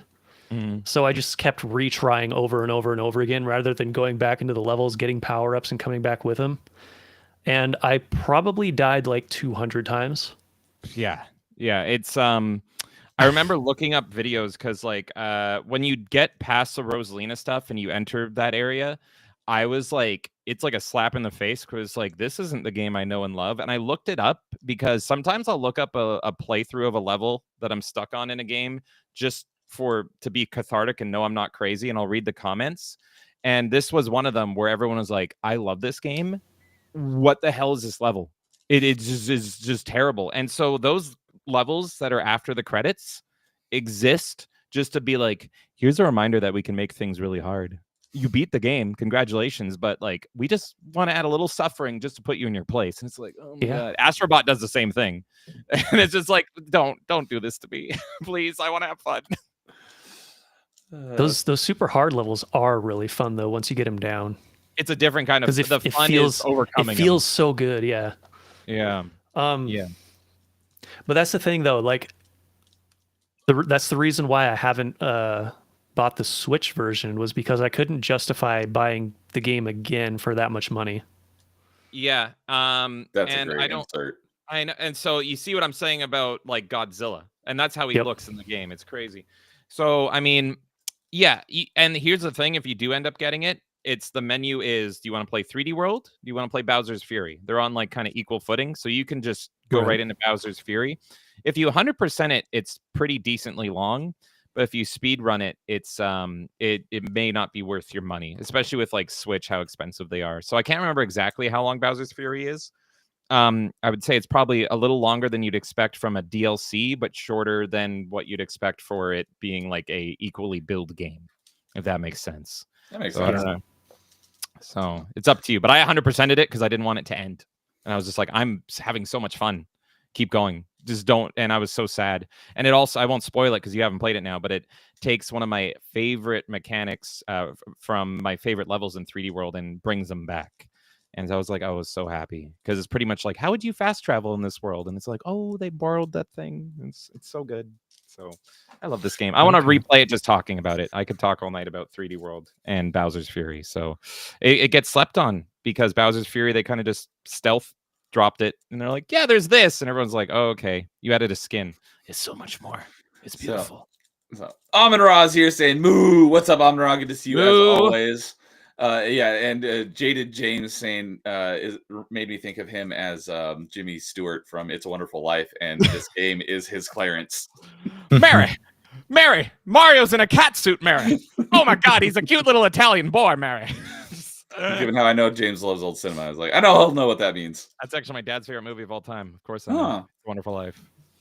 So They got to get Pauline in that cat suit. I know. Oh my God. I'm sure there's art. I'm sure there's art of it, and that there. And now we lost Probably. James for the rest of the top 5. What did I do? he's like, hold on, I need to go Google something. Oh yeah, you're right. I can multitask. Don't worry. So, dude says that they're talking about the box art. Said that there's a Scott the Woz video about box arts, and Canadian was agreeing with you that Epic Yarn is a very cozy game. And makes me dude so is happy. waiting to play this until there's a retro achievement set for it. I get That's that. fair. It'll be a while since it'll be a very long time till Switch gets supported, but it'll happen eventually, most likely. So, and T-Man says that I just realized that Shadow Generations and Bowser's Fury are the same picture. I don't know what he means by that. Since I, don't I know do anything Sonic about X either of Shadow those. Generations, yeah, because it's similar. Because Is he Sonic, talking about like the cover art? well, they're very comparable games because it is a previous game for Sonic and Mario that got re-released, but then they added a campaign to it. And so Sonic X Shadow Generations is Sonic Generations, but they add Shadow Campaign, and this adds the Bowser's Fury campaign to it. So they're Gotcha. I saw a lot of people actually making that comparison. Okay, that makes sense. So, all right, yeah. Well, sounds like you really love this game. Sorry, I always make your show 6 hours. No worries. Some of those are the most fun. Good. So, Well, I got a quick number 3 if you want me to go next. all right, go for it. And I lied. It's actually Breath of the Wild and Tears of the Kingdom. The same? You agree with me? It's an expansion? What? Wait. Oh, wait, what? no, actually, okay. This is a very different situation, I guess. Uh-oh. What did I do? I understand why people say that about Tears of the Kingdom, and it's justified because well, I'll get to it in a bit. But Okay. we'll go over the game first. It's open world Zelda. That's the end of it. That's all I got. Okay. That's fair. Wait, so is your pick Breath of the Wild or He's which grouping them one? It's together. both. It's both because they're kind of the same thing, and then there's also differences, but you can't really talk about one without the other, in my opinion. And I like both of them. I like both of them about the same. I'd say. So it's like same thing like how I did for like the 99 stuff. Like if you had to like recommend one over the other, which one did you like the most of the two? I know like they're very similar in a way, but like which one you would say would be A then B? If I was to recommend them to someone, I would definitely say play Breath of the Wild first. Okay. Just because it's literally Tears of the Kingdom is literally a direct sequel. Right. Even though do you like playing Breath of the Wild more or Tears of the Kingdom more though?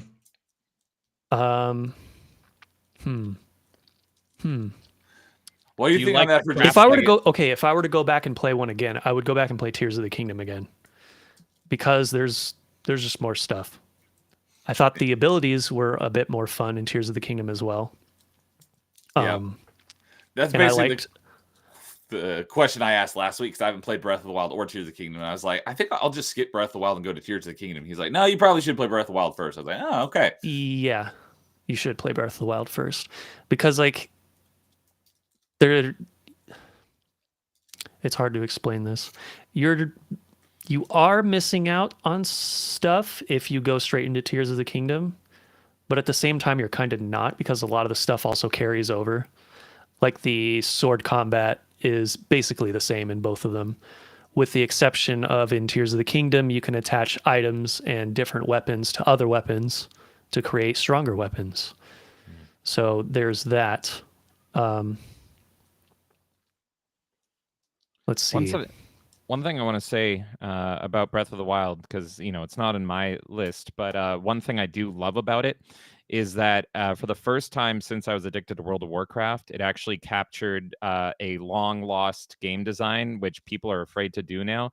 And you can see it in the tutorial for Breath of the Wild when you go, hey, you have to go and find this thing, and there's no tutorial on how to find it or where to go or anything. It's just like, here's a general idea of what this thing is, go find it, and you're just left to your own devices.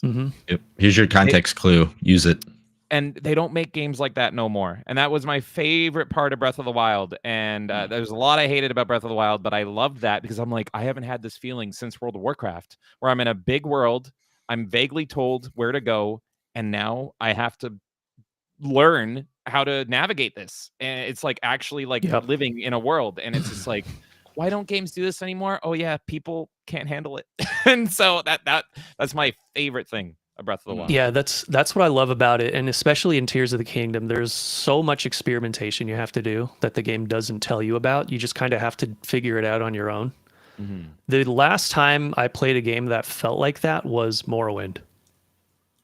So it's been a long time. They don't really make open world games like that anymore.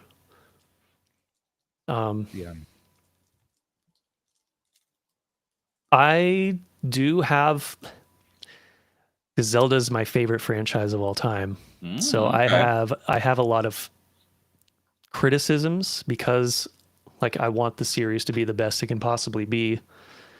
And I thought the story in both of these games was actually exceptionally weak. But I still spent however many hundreds of hours in both games combined because it's just so dang fun to play. It's so fun to explore around and experiment with your abilities and finding all the hidden Easter eggs and all that stuff. And there's a lot of Easter eggs to previous Zelda games in here too. So is this Tears or Breath? Because they look identical to me. This is Tears of the Kingdom. Okay. So And this is like the beginning part. I can't tell the difference since I haven't played either. And this footage is terrible quality, but it is. Oh no, what it is. it's not on you. It's more commentary on the game. I beat Breath of the Wild, and they look the same to me. Oh, but I should have known because you used the weird magnetic ability. No, I think you get that in Breath as well. But on the story note, a lot of people hated Zelda. I actually like Zelda in this game. She is a crybaby, but she's got a little bit of Anakin energy to her because like she's kind of like the chosen one, and she doesn't really know how to handle it, and so she just cries a lot. And it's just like, all right, they're there. So I love my crying protagonists. All right. Well, yeah, dude saying that it being an open world Zelda is why it's my least favorite Zelda game. I totally get that. Yeah. Shock says Tears of the Kingdom is Breath of the Wild, but with things to do. And Tears of the Kingdom fixes the shrines. Canadian says Tears of the Kingdom has better mechanics and story, but Shock says Breath of the Wild story is better. So you guys duke it out. There's a lot of wildly different opinions on these two games. Yeah. So and you ask that's two people the same question, you'll get different answers. Most of the time. And Filter asks the thing that I am most off put by playing it without actually playing it is, but can you make the weapons? Man, that durability killed it for me. That's like my biggest like red flag on this. Here's the thing. I figured out a way to do that. I've heard if you can play it You, modded, you can like turn it up the durability like times 400% or something, and it makes it a much better game. No, you just skip all the combat. You just don't play the game, and the game is great. That's one way to do it. So Yeah, like about a third of the way through my Tears of the Kingdom playthrough, I actually started getting annoyed with the combat. Partly the weapon breaking is one thing, but it's also the one thing. Sucks. The worst thing they did was they didn't add enough enemy variety. A lot of the enemies were reused from Breath of the Wild, so it felt like you were fighting the same enemies over and over again. And then the enemies that they did add were, for some reason, the easiest out of all of them, in my opinion, at least. Okay. You know what's funny is I compared it to World of Warcraft, and my entire likes and dislikes on Breath of the Wild are all based on World of Warcraft, and it's actually that they didn't steal enough from it, and I hate the durability. It's one of the reasons I really don't like the game. And I said if they stole weapon durability from WoW, it would have been way better, because in World of Warcraft, your weapon durability, there is weapon and armor durability, but you just get an icon when it's broken, but it doesn't break. It just makes it so like your weapons do no damage and you can get one-shotted, and all you got to do is go visit a town and repair, and just go to talk to a shopkeep and repair and go about your day. And I've always liked that durability, and it really only happens when you get killed. So if the game did that instead of outright breaking, I would have been zero complaints, totally fine. But it's so frustrating, and I get why they do it. I get the design. It's to keep you creative. It's actually similar, I would say, designed to like why Doom Eternal limits ammo. It's so that you don't just use one weapon. And so they do durability so that you use multiple weapons in this game. But I as someone that explores and looks in every nook and cranny and kills more enemies than they should, it gets very tedious and frustrating. At least in Breath. I'm not talking Tears, because I never played Tears. Yes, I only go for Breath 2, but Fractured put my biggest gripe. Yeah, like you find the Master Sword and then there's a recharge on it. It's like you find as all Zelda fans, you find the weapon that is the weapon, and then next it's like, oh no, it's got to recharge. And they make it so hard to get. So you think you're going through this huge trial because it's optional to get the Master Sword in Breath of the Wild. Right. So you think you're going through this huge trial because you'll finally have a weapon that's good and has 100% durability? Nope. So I didn't even get it. I was like, I don't care. Keep it. I'm just going to beat this game and be done with it. Like, what's the point of the Master Sword? It's just slightly stronger. I don't care. So, yeah. And then the thing that annoyed me the most about the weapon durability thing means you're going into that weapon menu so often when you're supposed to just like be in the middle of a fight, and you have to open up the menu, and then your weapon dies. You have to open up the menu again, and you do that over and over and over, because then in Tears of the Kingdom added another layer where you attach things to weapons. And you have to go into the menu again just for that. For each individual arrow you shoot, you can attach an item to that. You have to go into the menu each time you do that. So it's a real pain. But, at the same time, it's still a lot of fun because there's so many different things you can discover, and, all the secrets in the game and all the different variations of weapons and stuff that you can make is what makes it fun, in my opinion. Every single Zelda game, there's things I like, and then there's things I hate. This is Zelda crafting, and I hate crafting games. And so it's just like, oh, I see why people love these. My main hope is that I really hope that Nintendo doesn't completely abandon traditional Zelda. And it seems like they're just going to bring that up. It seems like they're just pushing it over to Grezzo or whatever. So it's like your traditional Zelda is by these guys, and your crafty Zeldas, which is selling millions, they can get away with, even charging more. That's the mainline Zelda. But it seems like they're not totally abandoning traditional Zelda, but it's to the B team, or rather the C team, pretty much. Yeah. Yep, So we'll talking about the mechanics of like not telling you what to do, Paul says Outward kind of had a similar thing where you had to figure out where to go. So shout out to Outward. What the? Did anyone else just hear that? Nope, I heard nothing. Okay, I just heard something. What? I rated. Oh, we got rated on Twitch by, I can't see it, it's too small. Let me I pull it up. can't see it. It's too small. I just I was like, I've never heard that before. It's because because someone raided me recently on a stream. I'm like, I'm gonna go look at raid notifications. So, quick side note: you cannot set up raid notifications for if someone raids you on YouTube, but you can do it on Twitch. So I know. just got raided on Twitch by Imp. So coming over with Fiera Mist. What's up, Imp? Fiera Mist. I know he was just streaming Metroid Zero Mission. So Nice. good stuff. Good. I played through that earlier this year, but appreciate the raid, Imp. Thank you. Hope you're doing well, and hope you beat Metroid Zero Mission. So, okay, so that's what that was. But yeah, I do saying the only redeeming factor for him for Breath of the Wild Tears of the Kingdom was the waifus. That's a huge plus. Is the women in this, including Zelda, are fire. So much so that they turn Link into a twink in it. Literally, they have him cross dress into a femboy in this freaking game. So it's like everyone's a girl.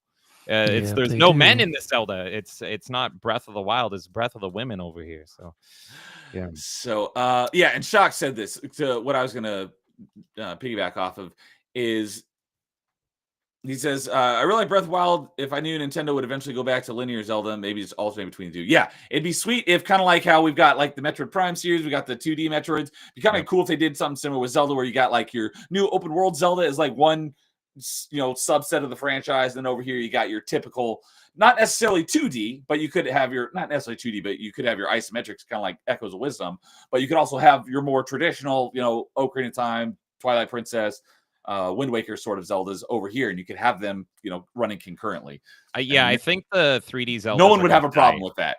I think we're pretty much seeing the death of the traditional 3D Zelda. So I think you're going to keep getting your top-down 2D from Grezzo, and you're going to keep getting these Minecrafty ones. But I think if you're wanting the traditional Zelda like the Ocarina and Majora, I wouldn't bet on it. It seems like. Unfortunately, I wouldn't either. But I hope that they don't abandon it. I think there's one exception to that, because I think they will do like a full, like super crazy remake of Ocarina of Time at some point, just because it would print them so much money that it's going to happen eventually. But I don't know when that'll be. Yeah. So, and Shock said this a couple times. Best weapons in Tears of LK. He said that a few times. Is that something that I think he means? I think Tears that's a typo. Tears of the Kingdom. Yeah. Okay. Because he said TOLK like 3 times. Yeah, so that's I thought he's intending to do it. Tears of the Kingdom. It's the French version. Yeah. I was like, I'm assuming he means Tears of the Kingdom, but maybe TLOK is something that I don't know what that means. So, it's a sturdy stick. So, all right, and dude. Dude says I got James to like a crafting game. 7 Days to Die. It was fun to play with, dude. I will say crafting games can be fun if you sink a lot of time into them and you play with the right people, for sure. And so I think it was fun to play the crafty stuff with dude for a bit there, for sure. And zombie Booba definitely helped play a part. And Imp, he says, unfortunately, I did not beat it. So it looked like he's pretty close, because I checked in on right before he went live, and he already had the screw attack, so he has to be pretty far in the game. But appreciate the raid. Hope you had a good stream. And dude is asking because I rated you on your stream last night. I've been meaning to check into raid notifications for a while, and I just always forgot. So yes, since you rated me on Rumble last night, it reminded me. I'm gonna look into raid notifications. So, and perfect timing. Imp was able to raid me. So, he wanted to finish 100%, and I got confused at some of the ridiculous Shine Spark puzzles. Yes, there are a few that are pretty tricky on Zero Mission. So. There were and Shock is just saying, I'm just retarded on this. That's why I love you. Okay. Just want to make sure it wasn't something that I was missing. I was just going to say, there's a few more things that I really liked about Tears of the Kingdom, and that was some of the dungeons and bosses were actually really cool, even though they weren't super difficult or anything. But I just thought they were really cool. Because a lot of people were complaining about Breath of the Wild kind of did away with regular Zelda dungeons in a way, and then they brought a few more, or they brought it back for Tears of the Kingdom kinda, and I thought they were pretty cool for the most part, even if they were a little on the underwhelming side. But like the Lightning Temple is really cool. The Wind Temple especially is really awesome. And I thought the fight with Ganondorf at the end was really cool, even if that was Also a bit underwhelming, but yeah. All right. Well, cool. Yeah, and I've talked to a lot of people who are not big fans of it. I'm not. I love Zelda, but I'm not like. Obviously, I've had a Switch for coming up on a year now, and I haven't felt like, oh, I need to play those. So, a lot of things. I mean, You I'll have should to play it. try them for Yeah, sure. I need to play Yeah. it to make up my own decisions, but there's just so many things about it. I'm like, I don't think I'm gonna be a big fan of it. The problem is you need to like let your it's a game where you need to let yourself enjoy it. So you need to be like, this is a world to be in and live in kind of thing. So you can't be like, I'm gonna try this for 5 minutes. It sucks. It's like it ain't gonna work that way. You need No, to you like, definitely have to give it its proper due. like you might spend 6 hours just trying to roast a ham, and that's valid. Like it's that kind of game. Or you'll be like me and you'll go through all the shrines. You'd be like, man, the shrines would be an amazing game by itself. Oh, Yeah. The shrines are addictive. yeah, Shock saying that the Divine Beasts were terrible. Little open world palaces, not dungeons, were way better. Yeah, I've heard that the shrine. Oh, yeah, that's what it was. It was Jason. You talked about it on one of our top fives, where you said the game, but only the shrines and nothing else. What top five was that? That might have been Zelda games. The Oh, it shrines are probably so was. addictive, yeah. So, and Fear Mist says he won't be staying long because eyes still recovering from his ophthalmology appointment he had the other day. Great to catch you all on stream. Well, hope your eyes, eyes do heal really fast. I've worked in the optometry industry for a long time, so I know all about that and about laser surgery and stuff. And it's surprising how quickly your eyes will heal. But hope your eyes get better real quick so you can see again. So, glad to see you again, Fear Mist. So. Phil say maybe I need to give Breath of the Wild another try. It just seems so sad and boring because he's saying earlier he played it and then left it on hold for a long time and like never came back to it, and he loves Zelda. So yeah, I think sad and boring is that can be considered a kind of perfect review. Like it's so weird because like there's things I like about it, but yeah, you can like what Lowest Expectations is doing right now. I hate cooking food in games. I hate it, and so much of the game is this. You will like go on a 6-hour journey and quest, and you think you're gonna get some like amazing reward, and the little girl's like, "Here's your apple," and I'm like, "Are you kidding? Are you kidding me? What?" So it's it's definitely not for everybody. I can see why people love it, but I'm like, oof, man, it's Is it the same? Is that the same quest where you leave the village and there's like 4 apples that you can just shoot down to, right? I think so, but like I didn't see the apples, so I just went on this big Lord of the Rings journey for apples, and it's like you have to do it, and then for some other reason, like you walk out, you're like, why are there 4 apples above my head? And I just did this quest for so long.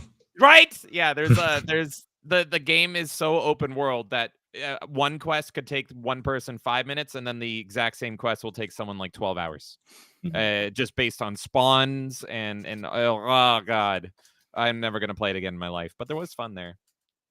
So yeah, Zelda's is my favorite franchise, and I understand all the complaints about these two games, and I can't really argue with them. There's a reason this is my number 3 and not my number 1.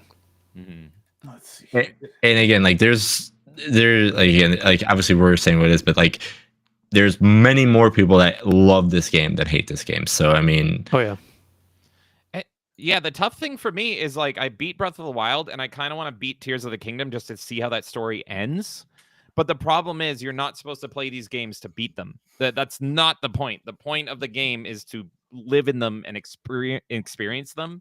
So I know I wouldn't enjoy it if I just play it to beat it. You know what I mean? It's like I have to play it to enjoy that world and being in that world. And so that's why I'm like, there's no point.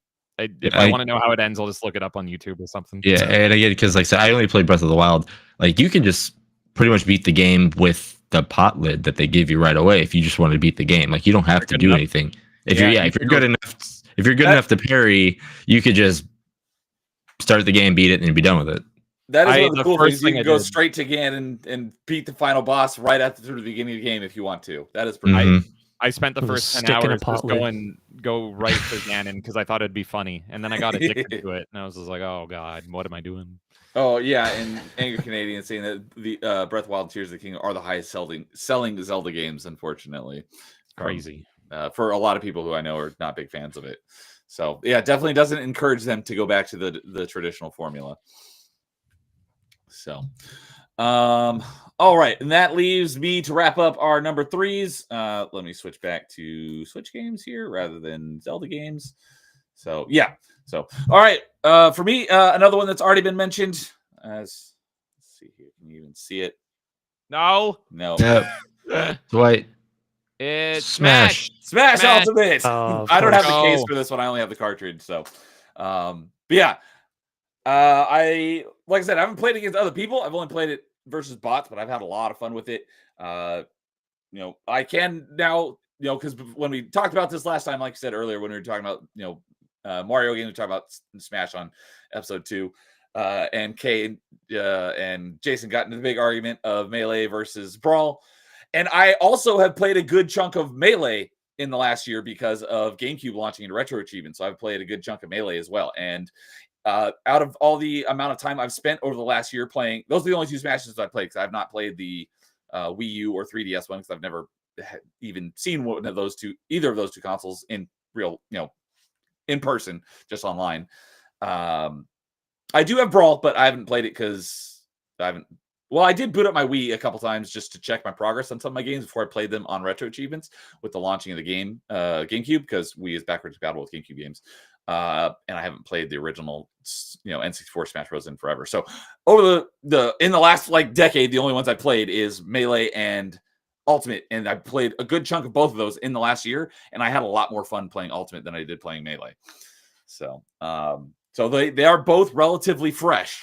So it's not like my, it's not recency bias essentially, because I played them both basically in the same time frame, and I had a lot of fun with this. And yeah, I started out I bought all the DLC characters before I even started playing them. I mean, I obviously had to unlock them, but I never played it for a chunk and then unlocked the DLC characters later on. I've unlocked them all as I went, and yeah, I had a lot of fun.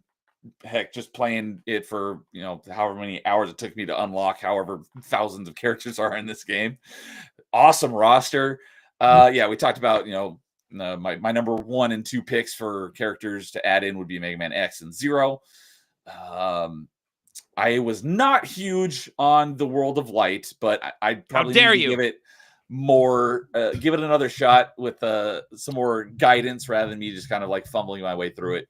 But I just had a lot of fun playing, the different campaign modes. Although I like World of Light.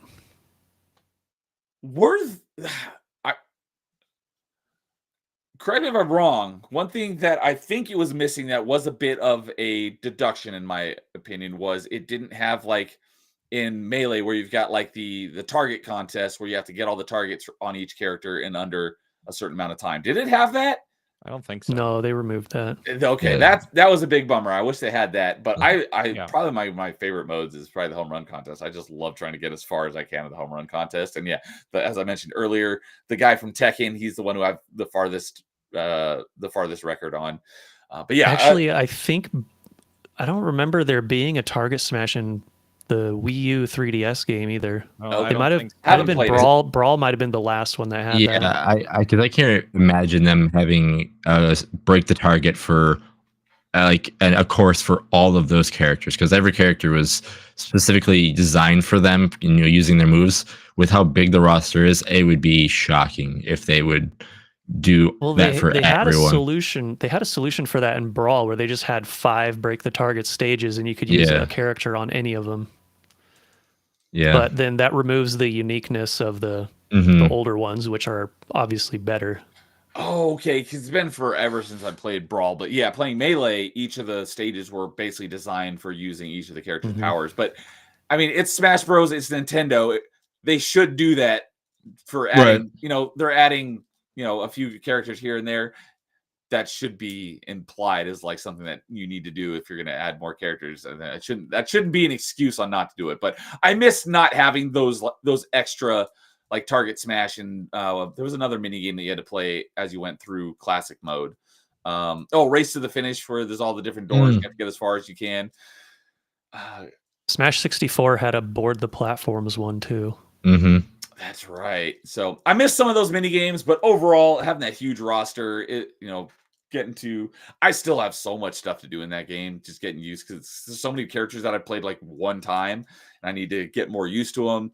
And yeah, I've had a lot of fun with it. And, Well, even if they it's a great if game. they brought back the brawl style where you could use any character on each of the stages, that'd be better than not having it, in my Sure. opinion. Even if they Yeah, just did okay, 3 so- instead of 5 or something. Kay always uses the lack of targets as why it's not good, and I always say good because I don't like those target hitting mini games, so I don't like care those. that they're gone. And Yeah, so I'd rather- I'm like, They're a that's fun okay. distraction, Less but is that's more. about it. Yeah, I'd rather have that roster than break the targets any day of the week. So Same.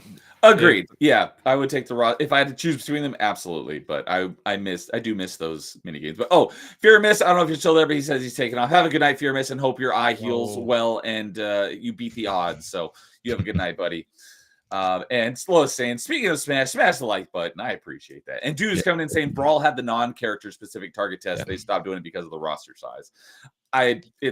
It's freaking Nintendo, and they put out so few of these games. I don't think that's a worthy excuse. But The thing I appreciate though, and I don't know if Jason will agree or disagree with me, but one of my issues I have with like my favorite fighting game franchise, Mortal Kombat, is when they did Mortal Kombat Armageddon, the roster was so big that like the fighting, the actual game mechanics took a hit.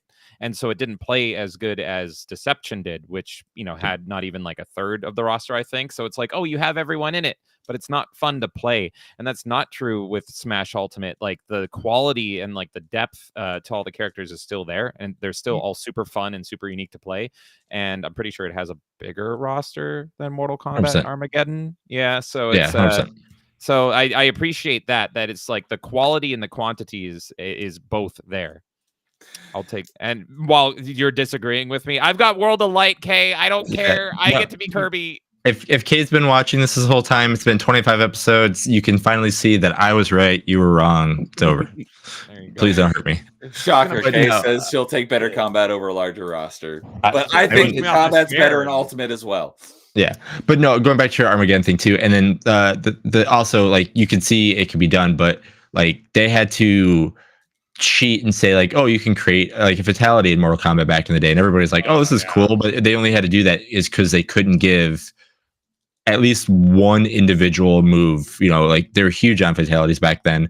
You couldn't even give them one of them, just like one for them. They're like, oh, they all have to be all the same, and you could just do a button combination to keep doing the same thing over and over again. And that's so yes, Armageddon, cool idea to see everybody Yeah.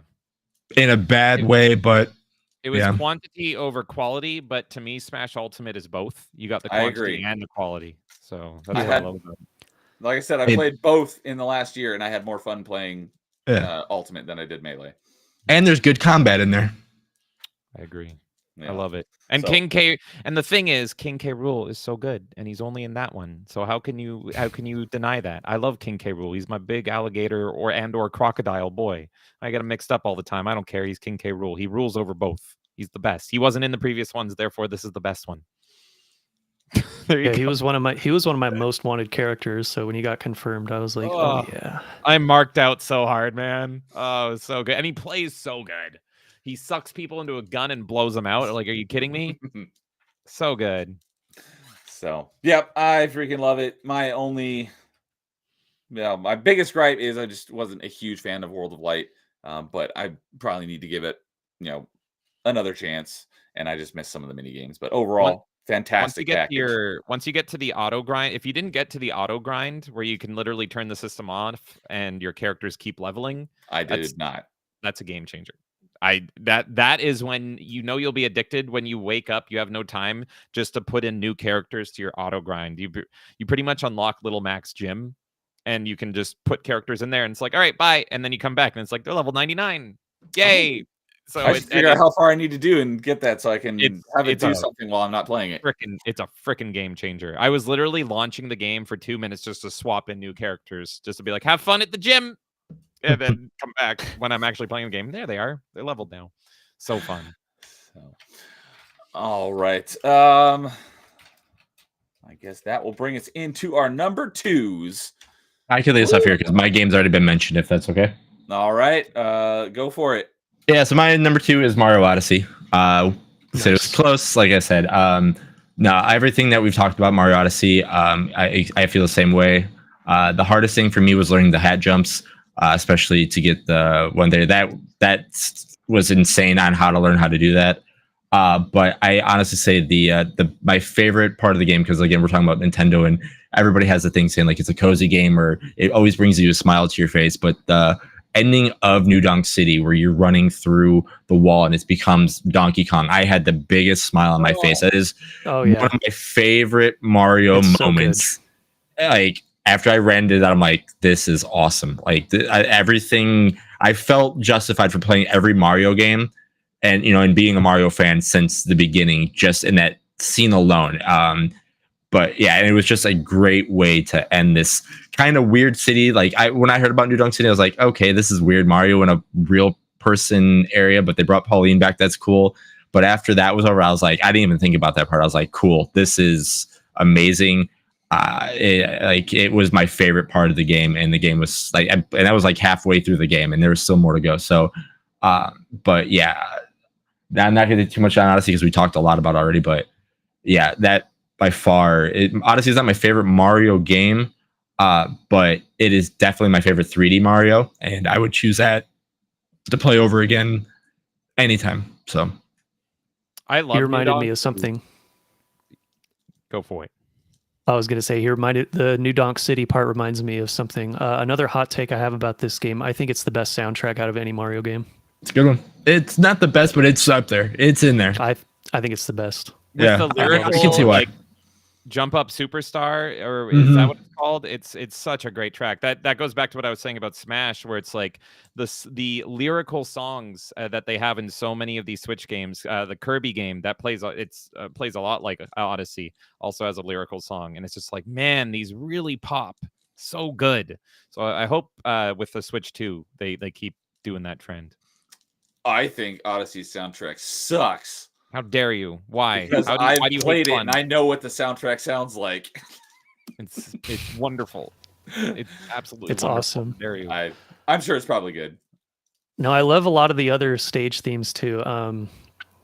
The Fossil Falls theme is also one of the best. It's kind of a Mario Galaxy-esque song, but it has a bit more punch, a bit more like rich sound to it, in my opinion. So I love that song. That's probably one of my favorite Mario songs ever. And yeah, like you said, Jump Up Superstar is just awesome. The New Donk City theme, like the main theme in general, is also just really good. Yeah. And there's so many others. There's so many others in that game. They're going to be burned in my brain forever because I bought Alarmo, and Super Mario Odyssey is one of the themes. And so I wake up every day tired and miserable to Jump Up Superstar and Pauline yelling at me. And I'm like, please, Pauline, stop. My Guido wife, please leave me alone. What I wanted to say about New Donk City was I thought going into it, I'm like, oh no, this is going to be the Sonic 06 of Mario. And once again, Mario just kills Sonic. And it's like, it looks like Sonic 06. Like you've got the weird ass humans, which by the way, Super Mario Odyssey confirms that Italians are not human because Italians look like Mario and then real people look like the New Donk City people. So it's like, all right, Italians are just weird, short little plumber guys, which I just love. But yeah, it's New Donk City alone. It's so Sonic 06-esque, and it's night and day. Sonic 06, maybe the worst game I've ever played in my life. And then Super Mario Odyssey is one of the best. So it's and they look the same. They look like the same game, but they play radically different. There's no comparison in that gameplay. All right. Let's see. I wanted to touch on. Shock said, did anyone else leave GameCube on overnight to unlock Mewtwo in Melee? I don't remember if I did, but that's absolutely something I would have done. So I probably did. In case saying, man, as this conversation is unraveling, I'm realizing GameCube is still my number one to me, as much as I do love the Switch. Yeah, Jason's saying for him it's tough between Switch, NES, and GameCube. And yeah, Imp has a great question here. GameCube can get struck by lightning and still keep going. Can the Switch stay the same? Well, you better test it out, Imp. Yeah, Let's Imp, get you out there. You play Switch and get struck by lightning again. You tell us if it survives. Oh my God, he's literally like Dr. Frankenstein here. This is gonna be the bride. You need to name your Switch a girl so we can have a sequel, and then your GameCube and Switch can fall in love. That's a good one, Imp.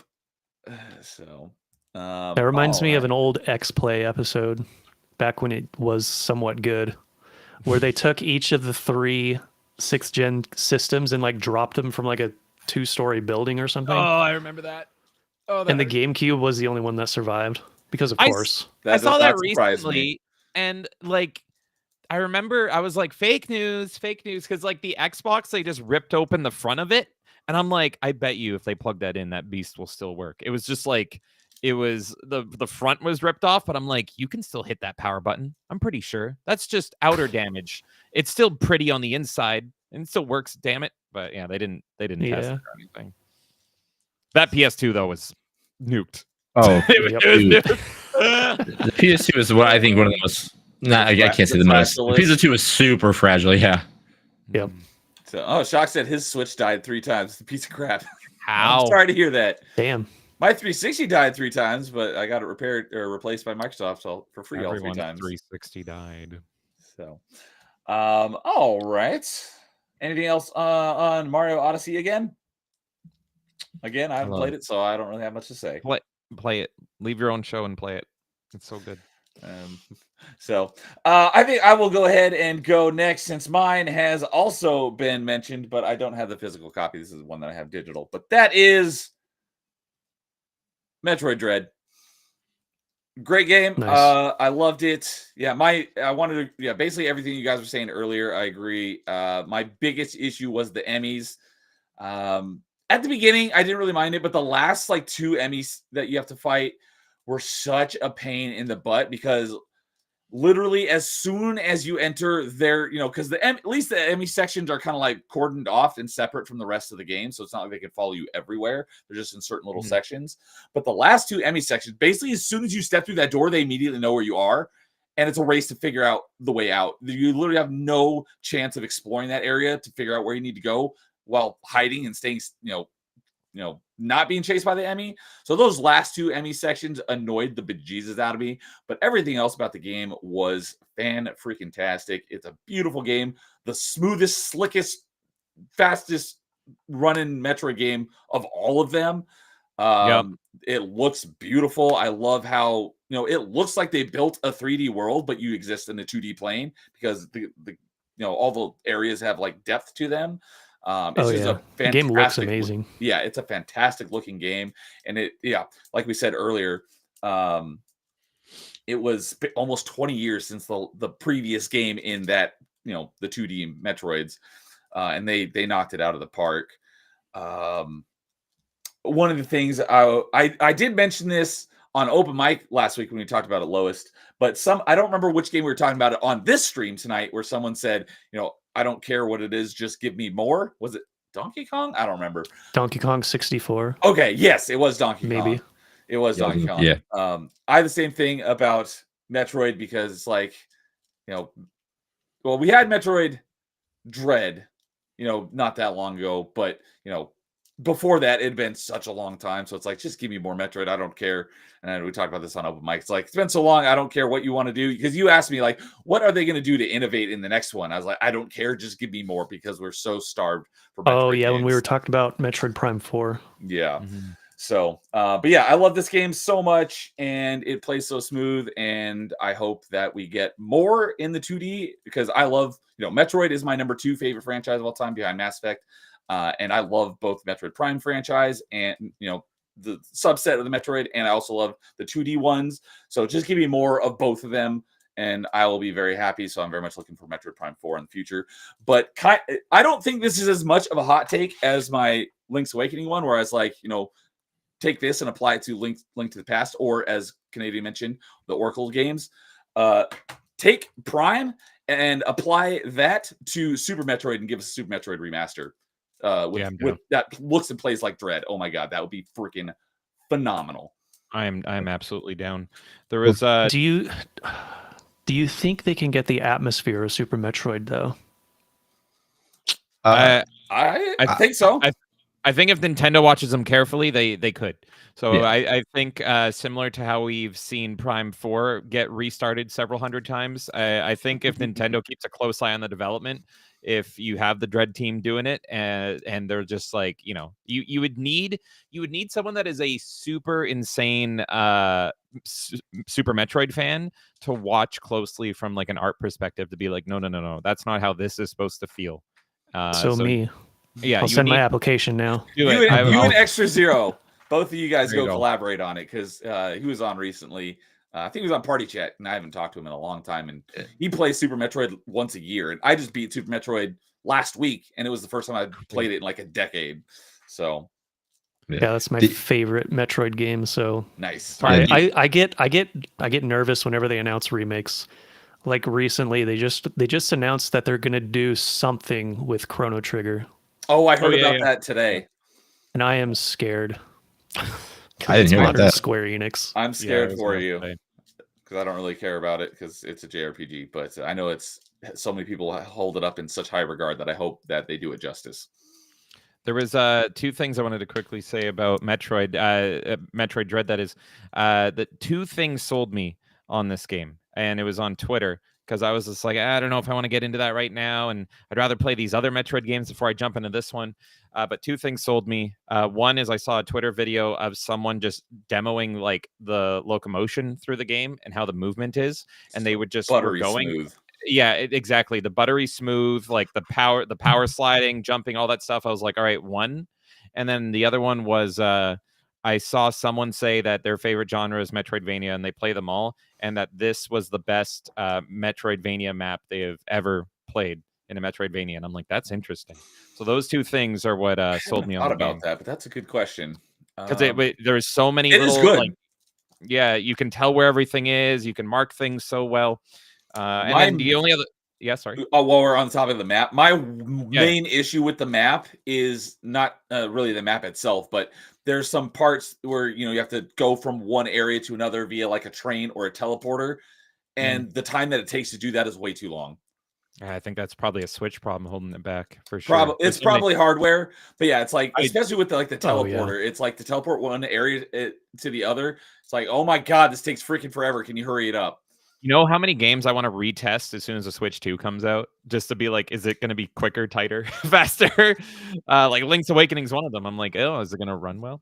The other thing I wanted to mention was I was so anxious, like I mentioned, playing Dread, that I bought the Dread amiibos, because you got an extra health pack with them, and I was like, yep, that's a good. Oh, that's what was in those. I've Okay. looked into. You didn't I don't know have. Sealed. I don't have Oh, the yeah, amiibos, but I've looked at getting them just to have cool stuff back here. I got. I them. have wish no they pulled them Metroid out. merch, and it's my second favorite franchise. Oh my god, yeah, no, the Metroid amiibos look great. I have a love-hate relationship with amiibos, but yeah, Jason, if you open them up, and I bought them to use them, it was because one of them, because it's a 2-pack, yeah, it's one of them. There's a couple different ones, but one of them has Samus and the Emmy. That's the one you're talking about. That's the one. But yeah, I can't remember which is which, but one of them gives you an extra set of missiles, and the other one gives you an extra health pack or whatever they're called. And The so I was energy just like, tank. energy tank. So an extra energy tank, and I was just like, everyone was talking up such a big difficulty bit on this game that I'm like, I'm gonna take that extra energy tank. Let's do it. And I like amiibos anyway, so I was like, yep, easy buy. $20. I didn't even know that they like I said, I don't have any amiibos, but I don't even care what they do. I just want to get some. I need to get some Metroid merch. But amiibos are usually a letdown, but those ones I was like, yep, do it. I didn't even know that they had like an in-game function for like the longest time. I'm like, oh, they actually do something? That's freaking cool. So, but yeah, Dread is the main reason why I got a Switch. So it's a good reason. That's the game I was talking about earlier, where I bought a game before I had the Switch. It was Metroid Dread. So, and I had to have James and Kay log my account in on their Switch so I could set it for home so I could buy the Glad game. I could help. It was for Metroid Dread. It was worth it. Because I think I was telling you, I was like, you need to play Dread. It's so good. Everything I've seen, I'm like, I cannot freaking wait to play this. Everyone's like, oh, you're a big Metroidvania fan. What do you think of Dread? I'm like, I don't have a Switch. I haven't played it yet. So I could not wait to play that. And one of the best horror games I've ever played. Yeah. So good. So, and he showed up a few minutes ago, but Sad Lad Chad is here saying, hey, James and Neo, what's up, Sad Lad Chad? How's it going tonight? And yeah, Canadian is saying that Dread is the best looking game on Switch. I would agree, although I haven't played that many of them. but it does look amazing. Satellite Chad's favorites are Super Metroid and Fusion, and Shaka Zulu's Super Fusion's Metroid. Just beat Super Metroid last week, and I beat Fusion last night. Oh, and I found this out last night after my stream because I was while I was playing. I was planning on going for 100%, but I was like, you know what? I need to finish the stream, so I'm just going to beat it, and I'll collect the rest of the 100% items after the fact because it doesn't have the point of no return like Super Metroid does. And so I googled it, and it said that there are 12 energy tanks in Metroid Fusion. I'm like, okay, so I got 12, and I thought I was done. And then after the stream, I realized that it does go up to 20. So the Google answer lied to me. Because it's doing AI translate now, so you can't even you can't trust Google. Not that you ever could. Probably. But dude saying Chrono Trigger remake is going to censor the barbarian women. And Imp is saying Super Metroid and Fusion are my two favorites. The two of them have the making of one of the best games of all time combined. Yeah, and Dread is great as well, but I feel like those two are just one notch above them. Fair enough. Yeah. I would argue that Dread has the best gameplay, but for me, it's Fusion is my favorite. That's just I love Fusion. I love the villain. I love the art style, the aesthetic, and all that stuff. But I think Super is like the best. I think Super is one of the best games ever made, and you can't compete with Super's story. So Fusion aesthetic, Dread gameplay, Super story. That's my Metroid take. Yeah, not having played Super Metroid in so long until just recently, because it's held in such high regard for everyone. It's like it's a great game, but I'd forgotten still like how clunky it feels. And then after playing Dread, it plays so buttery smooth. So it's a great game. It's just I was thinking about it because like I have my favorite Metroid game, but I was like of the 2D ones, which is my favorite. And I was thinking about it just recently on stream. I was like, you know what? I think Zero Mission's probably my favorite of the 2Ds. Zero Mission's awesome. All the Metroids are good. Yes. Like, except for Federation Force. That's not a Metroid game. That doesn't count. It's in the title. It counts. You or Other M. Yeah. Yeah. Oh, yeah. There you go. I actually I actually booted that up last night and played not played it, but I went through like the opening cinematic on Other M because I was like, you know what, I need to play through that again for my Metroidvania Monday before we get to Prime 4. But I bought Other M like 10, 12 years ago. I still haven't played it. Still haven't played it. I had a feeling you were going with that. I've played about 2 hours, and it's I kind of like the gameplay, but it's maddening. It's so weird. It's it's such a unique case. So I'm afraid to play it. I feel like I'm going to start hating Metroid if I play it. I vaguely remember it, but what I do remember is my only real big complaint on Other M was the fact that you had to go into first person in order to shoot missiles. You couldn't do it from the third person mode. Yeah, it's so weird. Yeah. It's like kind of good and also not. I don't know, man. I need to play it. I'm morbidly curious to go through it. But Canadian says, I think people gas up Fusion a bit too much because of nostalgia and the drought of good 2D Metroid games we went through. Yeah, it's a good game. I don't think it's a good game, but it's not my favorite of the 2Ds. But it is that if I was to I think I said this on my Metroid stream last night because I was playing Fusion. I was saying if I was to introduce someone to Metroid, I'd probably start them off with Fusion. Really? I love Fusion. I'll gas it up any day. It's my favorite. I love the aesthetic. I love the art style. I love the villain. And yeah, that is like my first Metroid game I ever played. But I beat it recently again, and I was like, I still love you. I love the look of it. I love that. I love how she looks. It's such an early 2000s game. It's like those movies that I love that capture that era, and Fusion in a game sense captures that era so well. So that's why, I love you, Fusion. Yeah, I would usually recommend. I would usually recommend Zero Mission as someone's first Metroid, just because it's like the first one in the timeline, and not that matters too much, but it's also like introduces a lot of the stuff that you see in later games. If people aren't spoiled, I'd say Super Metroid because I love the twists and everything in Super Metroid. I love that story. So I don't want that spoiled for people because that moment, and I'm not even going to say it, but that moment where it's like, oh my God. Like, it's just, that's what I want to have a movie adaptation. That's why I don't want them to play that one first. I would want them to play Zero Mission first because then you can understand like, oh, this is what this crew attack does. So when you get all this stuff, you're like, oh, you feel you feel like you know Samus and you know the character, and then when you see some of these twists, you're like, oh my god, you know, you get those like you get those. Mhm. Oh, this is interesting. We get this now. Oh, okay. Yeah, no, that's what I like. fair. I just don't trust people to stick to it that much. So I'm just like, make sure you You're not play wrong. Super. Do Yeah. it. Just- Yep. So I mean, Understandable. yeah. I mean, again, that's why 2 is one of my favorites because when you get to Super, like some of that stuff does happen. You're like, oh my gosh, I didn't expect this to go this way. yeah.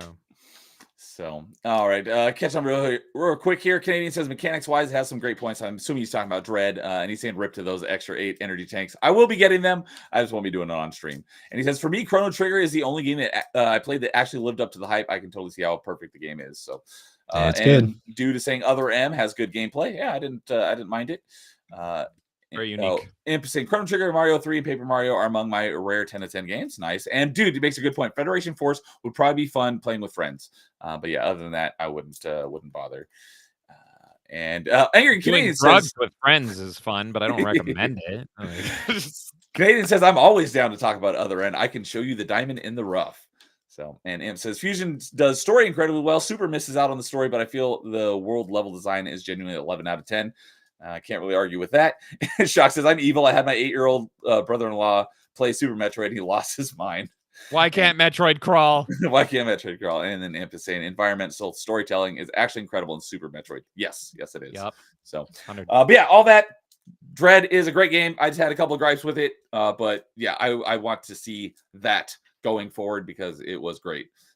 And I will be, since I just beat Fusion on Monday, I will be starting a new playthrough of Dread this upcoming Monday for Metroidvania Monday. So check me out on Monday, and I'll be going through the first part of Dread. So, yeah. All right. Let's see here. That was my number 2. We got Jason's number 2. Let's go with lowest. So this number 2 was the hardest one for me because I have 2 different choices. Both of them are re-releases or remasters, sort of. One of them has Switch exclusive content though, and one of them does not. So I'm probably going to put one of those in the honorable mentions, and that is Hyrule Warriors Definitive Edition. Oh, interesting. Let's go. Yeah, This would be my number 2 otherwise. But I don't think anything in the game is actually exclusive to the Switch. Which one? I think Hyrule Warriors. Hyrule Warriors. The first Yeah. one, right? Yeah. It's Yeah. only the second Hyrule Warriors that's exclusive to the Switch. You're Right. So I think everything that's on the Switch version is also in the 3DS version, the re-released 3DS version. Which why would you play that on the 3DS? What are you doing, Nintendo? So the one that I actually want to put at number 2 is Xenoblade Chronicles Definitive Edition. Oh. And that is probably my favorite JRPG of all time. Okay. It's such an incredible world that they built with this one. The game is set on these 2 giant titans, and they're probably hundreds of miles tall. And all of the characters in the world live on them. So when you start out the game, you're at the bottom. You're at the foot of the Bionis. This is what one of them is called, which is the one that is completely lifelike. So it's a living being, whereas the other Titan is called the Mechonis, and it's all mechanical. And they had a giant fight with each other at some point in history, and then now they're frozen in time because they ran out of energy. So you start the game on the foot and you work your way up to the top, and you're trying to get to the Mechonis where the main character's enemies are. And then the story goes off and twists and turns, and there's all sorts of stuff that happens because if you play the game the first time, it's probably going to take 100 hours or more to beat it. It's super long. It's super huge time investment. There's lots of extra side content all over the place. The battle system is not turn-based, so if you don't like turn-based, you may be able to get into it. If you've ever played Final Fantasy XII, I like to compare it to that game the most because it's the easiest comparison.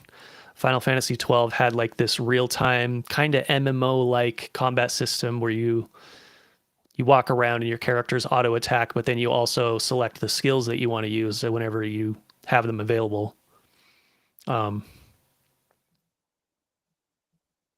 And yeah. What else? Is it at all like Knights of the Old Republic? I never played it, so I don't know. Oh, okay. I was You gonna say, that's what? the closest thing to a JRPG that I've played. No, it's not like that. It's not like how the remake of 7 and everything like that is. It's more towards that way. It's not just like it's not as turn-based as how it was, like how some of them were. So like there's a little bit more motion with the characters and everything like that. Mm-hmm. You're not just waiting to get hit, then you're not just waiting to get hit, then do something after that. You can actually move around and do things. I don't know what else to really compare it to. Like Final Fantasy 12 is the only one I know. Like I compared it to MMO combat, but I've also not played very many MMOs. Mm-hmm. So I don't know how to compare it to that properly. No, you're I mean, to the people who've played 12, that is the best way to describe it, but yeah, for anyone who hasn't played that, for someone who hasn't played that or a lot of like RPGs in general, it is a little bit more difficult. But no, you described it. Yeah, I'd actually not recommend it to people who aren't familiar with JRPGs, because both Final Fantasy 12 and Xenoblade can be super complicated if you don't know like how the systems in RPGs work. Mm-hmm. Chronicles, that starts out really slow too, doesn't it? Because I remember playing one and I remember like the first like a couple hours, I'm like, we'll just get going or something like that. I can't remember which one it was though. Oh, you don't remember? Mm-mm. It does start off slower. There's a huge event that happens at the beginning that makes it feel like it's not starting out slow though. I don't want to spoil that. Yeah, it's not, I don't think it's this one. And there was one that I couldn't remember which one it was. I'm like, man, just get going with something. Like it just felt like nothing was happening and it wasn't like at all. But so it wasn't Chronicles. There's Xenoblade Chronicles 2 and 3. I think 2 starts out pretty slow as well. It might be 2, yeah. And 3 also starts out slow because you only have like half of the combat the first part of the game in the prologue. And not until the whole party comes together, that's the only time you get the full experience, basically. So Xenoblade Chronicles 3 probably has the worst beginning out of all of them, just because of that. Xenoblade 1, if that thing that happens at the beginning doesn't hook you, then you're probably going to find it boring for a lot of the game. But if it does, then it's pretty easy to get into story-wise, I'd say. And I liked the story of that game a lot too. There's a lot of really good characters in that game, and I'm really critical of 2 and 3 for their characters, whereas 1, I love pretty much everyone in the cast. This was also the first one. So if you don't know, it's made by Monolith Soft. They made Xenogears on PS1, Xenosaga on PS2. Those are some of like my favorite video game stories of all time. And then Xenoblade 1 was like the best one that they did after that, in my opinion. So,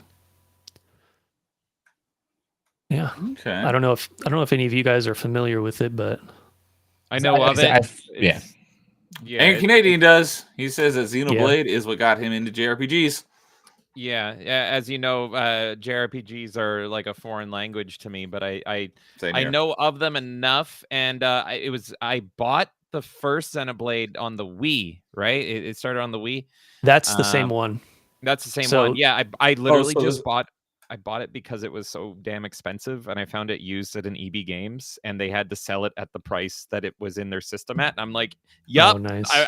That Xenoblade actually started me collecting Wii games, because the Wii has a great library, but a lot of them did not have a lot of print. So I would go to different EB Games, and I was like, you don't know what you have. And it was actually Xenoblade was the one that I was like, you're selling this for how much, and it's worth how much? Now it's not worth much because they've ported it over. Yeah, but there's an interesting story about that game too back then. But oh yeah, because at first Nintendo of America actually didn't want to release it, and it took this huge online campaign to get them to do it. It was called Operation Rainfall. It was Xenoblade Chronicles, the first one. It was Pandora's Tower and The Last Story, and they were all like niche Wii games. Oh, Xenoblade is the one where your swords are hot women. I've always wanted to play it. That's it. Xenoblade That's all. 2. Oh, okay. I've always wanted to play Xenoblade 2. There you For go. it, The one that That everyone was- considers to be the worst. is that it? But your No, swords are pretty it's- girls. Yeah, the opinions on this series varied greatly too. I don't like Xenoblade 2. I do not like the protagonists of that game at all. Damn it. In Xenoblade 3, I don't like the villains. Oh yeah. So it's kind of a let's see here. Oh, T-Man Yeah. just said that. He says you hated Yep. the Xenoblade 3's villains from what he remembers. Yep, you nailed it, T-Man. yeah, the villains in 3 are just so stupid. It ruined the game for me. And it It's- sucks it's because they always- had a really good idea with it otherwise. Yeah, this has always been on my list. Hot women that are swords aside. So one of these days I will try it, even though I don't tend to go into JRPGs. That's usually Mhm. Kay's thing because I'm old and dumb. But yeah, I'll definitely give it a shot one day. And if it's so high up for you, like I have to try it. So I've always Kay thought can the hold series your looks- hand while you play it. Yeah, exactly. While I'm crying over the hot sword women not being in the good one. So yeah, I'll need a lot of emotional support. So please come support me whenever that happens. If you want, you can actually play 2 first because 1 and 2 they are related, but they're not like directly sequels to each other. Okay. Without spoiling anything, yeah, they are related, but you don't find that out unless you look deeper into it. Yeah, Pyra and Mythra. I saw them, Mythra, yeah. and I I was only like, know about them because they're in Smash Ultimate. yeah, they're in Smash Ultimate, and they're technically weapons that you swing around like a madman. And I'm like, this is cinema. All right. So yeah, that alone. It shocks us. Classic James loving the worst game in the series. Look up Pyra and Mythra and tell me I am wrong. Like, No, you're not wrong there. That's for sure. play the game on mute so you don't have to suffer the protagonist, and then you have a good game. 10 out of 10. There you go. So that's why I didn't like it. I should have Yeah. put it on mute. I'm learning a lot lately. That- Games are amazing if you mute them. Like Gears 5, right? Exactly. Gears 5. It's a great game if you hit the mute button. Which I think It's Sad Lad Chad said he's playing that right now. Yeah, me and Sad Lad Chad have been hate gushing over it a little bit because Why is his arm red? I it's don't also know why it's funny you mentioned that Never because I've bring it up. recently been wanting to play all of my JRPGs with the voice acting off. Yeah, Just play them- It's a different experience. Yeah, just play them like they were in the old days, and sometimes they're more enjoyable. I Like think I'm there's, going through yeah. one on stream right now, and it's a PSP game that's been re-released and upscaled and stuff, but it has full voice acting in it. And because I'm doing it on stream, I have to let the voice acting play. Mhm. And it's so painful because it makes the cutscenes like 50 minutes long sometimes. And it's a nightmare. And if I was playing that off stream, I would just turn the voice acting off and speed read the entire thing, and then it'd be good. But no. It's crazy how good or bad voice acting or good or bad writing in a game where gameplay should be first and foremost can completely change how you view a game. So like it's unfortunate because Xenoblade 2 is good otherwise, the whiny annoying protagonist, like that's a shame. And we see this all the time. This is kind of like what I'm going through with new Mario now, like with Since Wonder, where it's just like I don't like the new guy. I miss Charles Martinet, and it's still the gameplay should be first and foremost. But every time I hear his voice, I'm a little bit sad, a little bit irritated, and voice acting can seriously, that alone, even though it shouldn't impact the game, it can completely change your perspective on it. Angry Canadian says play them in Japanese. I There don't you like go. Japanese voice acting either. So I'm screwed either way. Yeah. Is there like a really funny one? Like, can you rock play in it a in hard German? place? No, the one I'm playing now is Japanese only with just English text. Yeah, it says that Xenoblade Chronicles 3's English voiceover is atrocious. Ah. So It's hit or miss, I'd say. so Some of them are really bad, but then there's some that are like pretty good. all right. So I did want to say hi. We got a face I haven't seen in a long time. I think I've seen before over on Twitch. That's Shadow. What's up, Shadow? Saying Xenoblade Yo. 1's good stuff. 2 and 3 go generic anime a bit. So hello and welcome. We're ranking our top 5 favorite Switch games. So good to see you. I will say I actually like the English in Xenoblade 1. It's one of the rare cases. And for Xenoblade in particular, they're all done by British voice actors. So it's different than the typical American VA that they would use for anime style games, which I really don't like. I don't like the American voice actors at all. Is it like pompous, arrogant British, or is it like, oi, mate, British, like Monty Python British? It's more like oi, mate, British. It's really, it's amusing in a lot of areas, and you might actually find some enjoyment with that, especially the first game. First game probably has the best voice acting, in my opinion. They all have like a Cockney accent. Oh my god! A lot of them do. A lot of them do. It's really good. Every game should have Cockney version where it's just like, oh, we're gonna go get some monsters. Yes, all of my. That's what some Dragon Quest characters sound like too in English. Oh, okay. But Dragon Quest you'd probably find really painful to play, so don't worry about that one. I didn't complete this game, but I know we're talking about Xenoblade. But if you're looking for like a game that's British, and it's on the Switch, I can't remember if it's anywhere else, but if you play the game called Thank Goodness You're Here, I've heard about that one. Yeah, that is. If you want to go completely British everything, that's a game you should play. Familiar. Oh, it's on my wish list. Yeah. I don't know anything about it, but I've heard that name mentioned a few times the last couple of weeks. Yeah, I remember this now. Yeah, my favorite British game is Warhammer 40k Space Marine. All the villains are British. They're all orcs, and orcs in 40k are British. Yeah, this is on my wish list. It looks horribly good. It looks so silly, and we can't have anything that's too silly. So yeah, I'm sold. Yeah, it's British humor. 96% positive. Mm-hmm. Nice, that's huge. Yeah. Did it just recently come? Is that August of 24? Yep. Okay, so it's it was last year. Recent-ish, but I thought I did heard it mentioned just a bunch of times the last few months, so I thought it was something that like just came out or in the last few weeks. So I thought it was like really recent, like within the last month.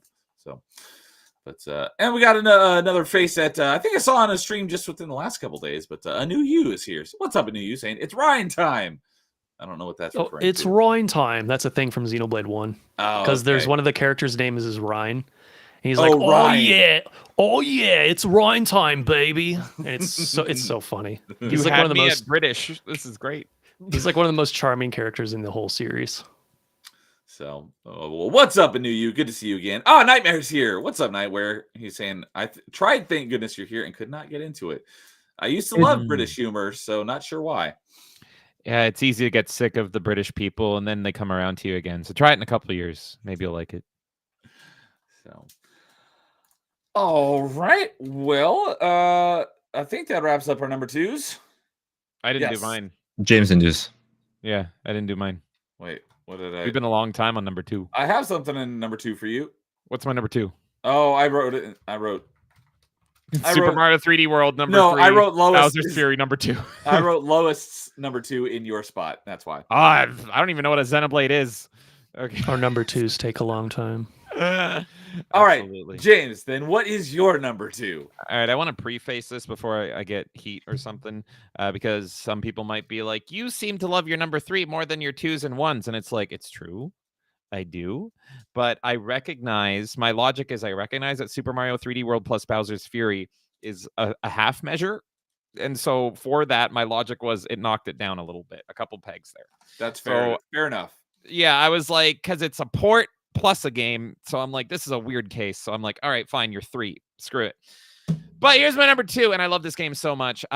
This is a game that is a sequel to one of my favorite game franchises of all time. This is a game franchise that I thought was dead and gone forever. I thought it would never come back, and it's somehow exclusive to the Switch, even though it's primarily on the PS2, PS3 generations. And I thought this was going to be your number 1. Ooh, maybe. Yeah, no, it was tough, man. It was tough. And so this is it's a game I never thought I would see. Sequel to my favorite ARPG of all time, Ultimate Alliance 3, baby. Ultimate Alliance 3. And somehow a sequel, and you got the Infinity Stones in there, which is kind of cute.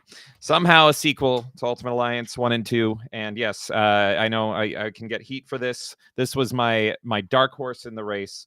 But Ultimate Alliance, I usually say, is my favorite ARPG of all time. You know, Diablo style game. I love this game. Some of my favorite co-op I can have is in these. And I thought it was dead. I thought I'd never get another Ultimate Alliance again because Ultimate Alliance and X-Men Legends was made by Raven Software, and they are doomed to make Call of Duty for eternity. So I'm like, well, it clearly died with them, right? I'll never see this again. Maybe I'll see a different Marvel ARPG, but it won't be called Ultimate Alliance. And then somehow the Switch exclusive Ultimate Alliance 3. How does that make sense? And so, yeah, different team, and you can feel it. This is not my favorite in the franchise, but this is my number 2 because I never thought I'd see it again. This is crazy, and I love it. I still think I didn't Ultimate even Alliance, know there was a third one. till now. Yeah, I've never played them, but I knew of 1 and 2. I didn't even know there was a third one until literally just now. So yeah, this was done by Koei Tecmo and Team Ninja, and you can feel Team it. Ninja did part of that? Yeah, And I didn't know about this? yeah, it's Team What? Ninja game. Yeah, How? Because you're new to the Switch. I mean, if you knew it was a the stealth Switch, drop. well, yeah. Hey, dudes has to drop out. Have a good night, dude. I will see you later. Thanks for hanging out. You have a good one.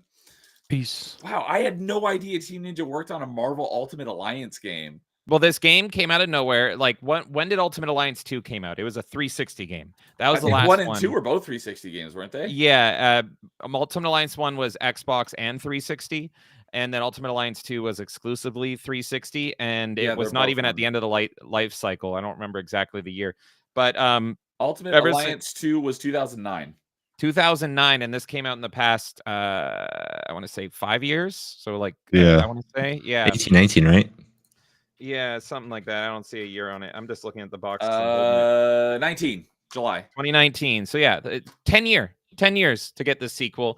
And yeah, we just never thought we would see it because Raven, is gone. So it's like, well, there goes Soldier of Fortune, there goes Jedi Knight, there goes Ultimate Alliance, and that was that. That's why I love Raven so much, is those games. And yeah, it's so good. You can feel the difference in development because X-Men Legends and Ultimate Alliance, they're all pretty similar, but you can feel it. It plays more like a Koei Tecmo Team Ninja game. It feels like there's a little bit of like Asian charm or something in there, and it's not exactly how they were, but it still gets the essence of it. It's still there. Like Ultimate Alliance is still there, and it does something that the other Ultimate Alliance games hasn't done. It makes Thanos the villain.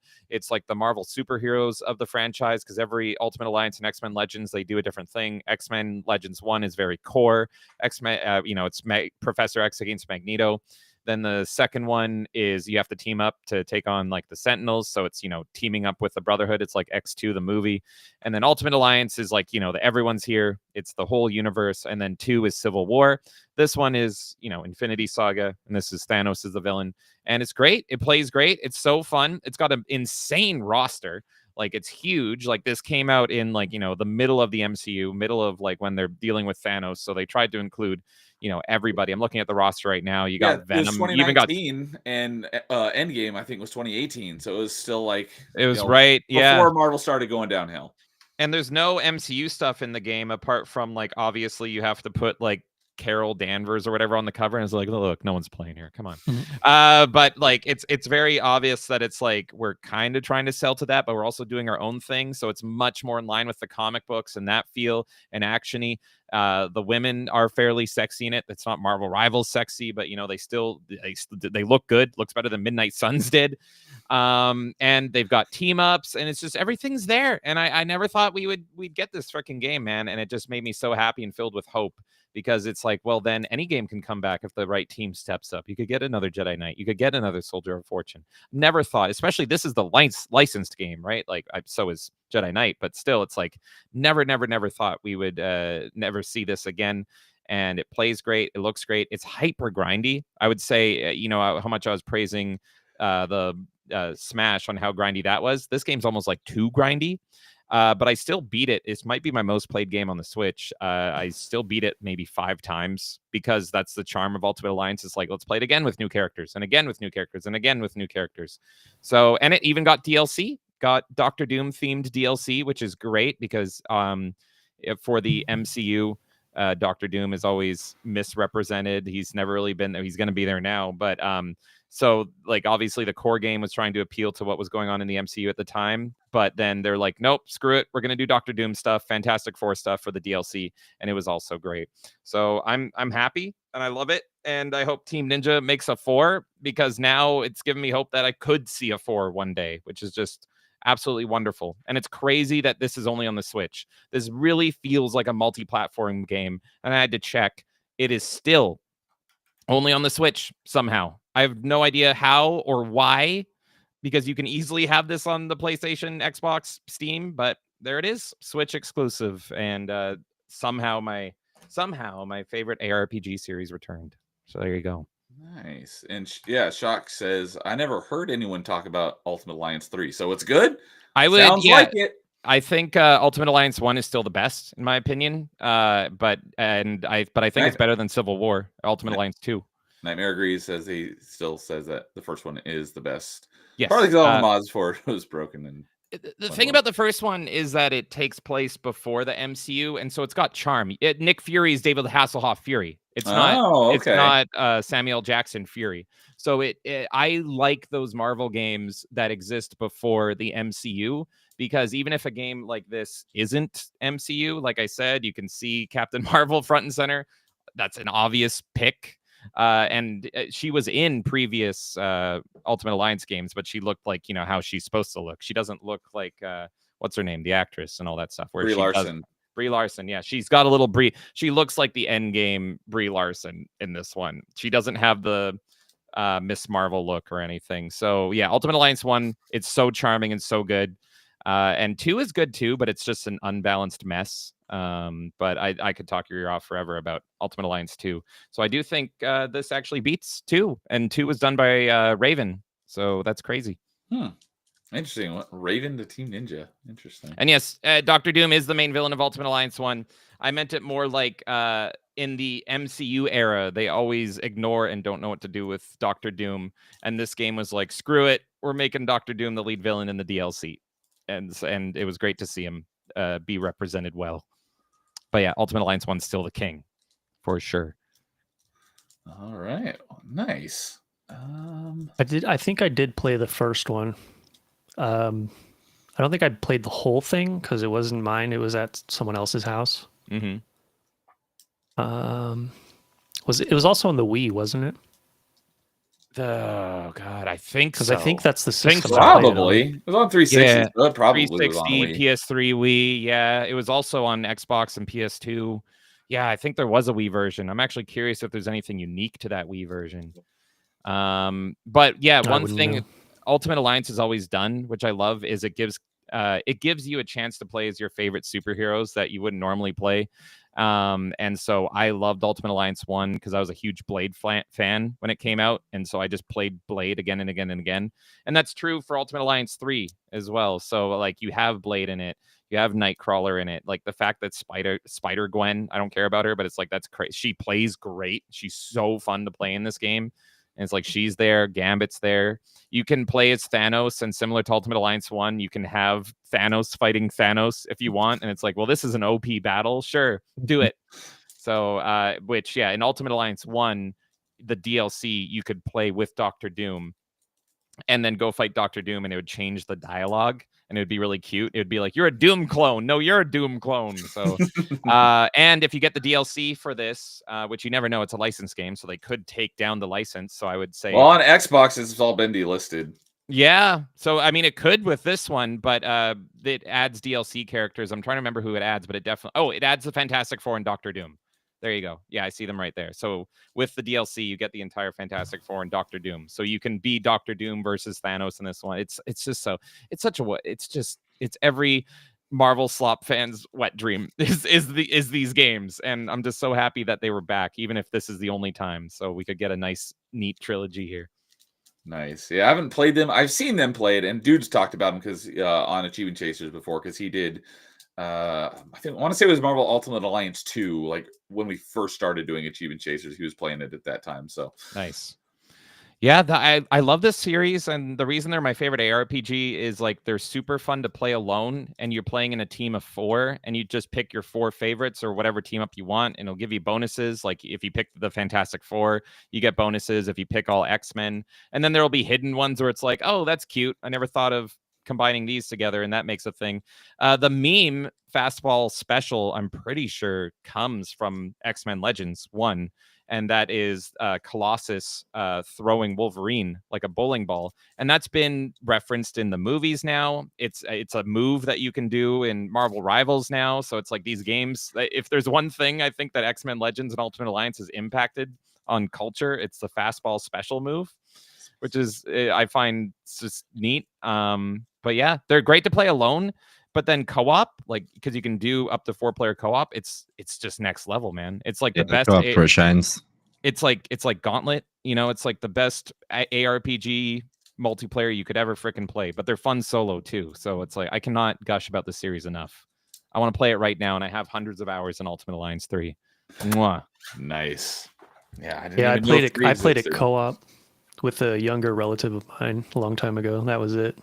And it was pretty fun. I remember having fun with it. So no, they're every single entry in this is so good. And I think 2 is the worst one, but even that is so awesome just because of the story reasons. And spoiler, I guess, but it's about the Civil War, and it actually impacts the gameplay because once you hit the point in the Civil War, you actually have to pick the side, and it locks out half the roster because it's Civil War now. So all of a sudden it's like, so I'm thinking like American Civil War, like 1700s or whatever. Oh no, this is more important, Neil. We're talking about the Marvel Civil War here. Right. Come on. Because we're talking about Wolverine, and he was around during the Civil War, so I'm thinking Civil War. I'm like, oh, Marvel Civil War. That's right. I'm such a nerd. So no, yeah, so anyway, yeah, it's cool because you get to that point, and it's like, oh no, I've been leveling this character the whole time, but my politics align with the other side. So I'm going to have to wipe the guy that I've been leveling up, and I'm going to have to now go fight him. That's so awesome. That's the best part of 2. And I think that's the weakest in the whole series, including X-Men Legends.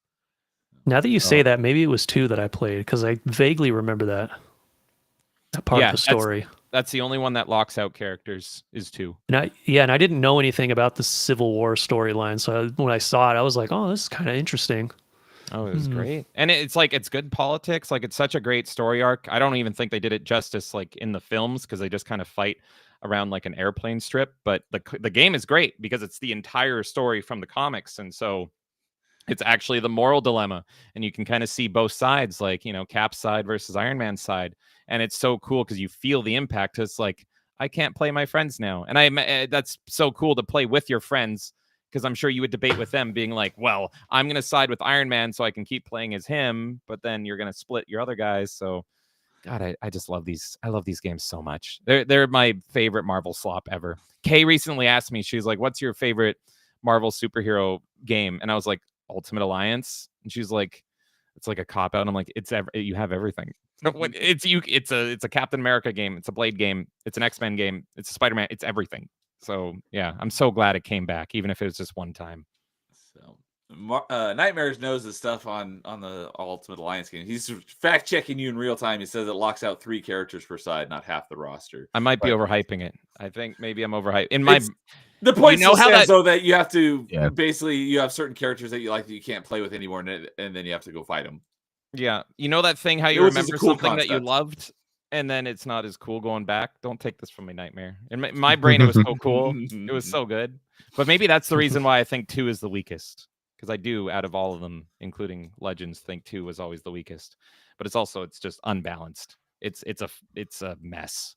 You can win the game just by being Green Goblin. He's so OP. But anyway, go play 3. That's more fresh in my mind, and it's good. There you go. That's my recommendation. All right.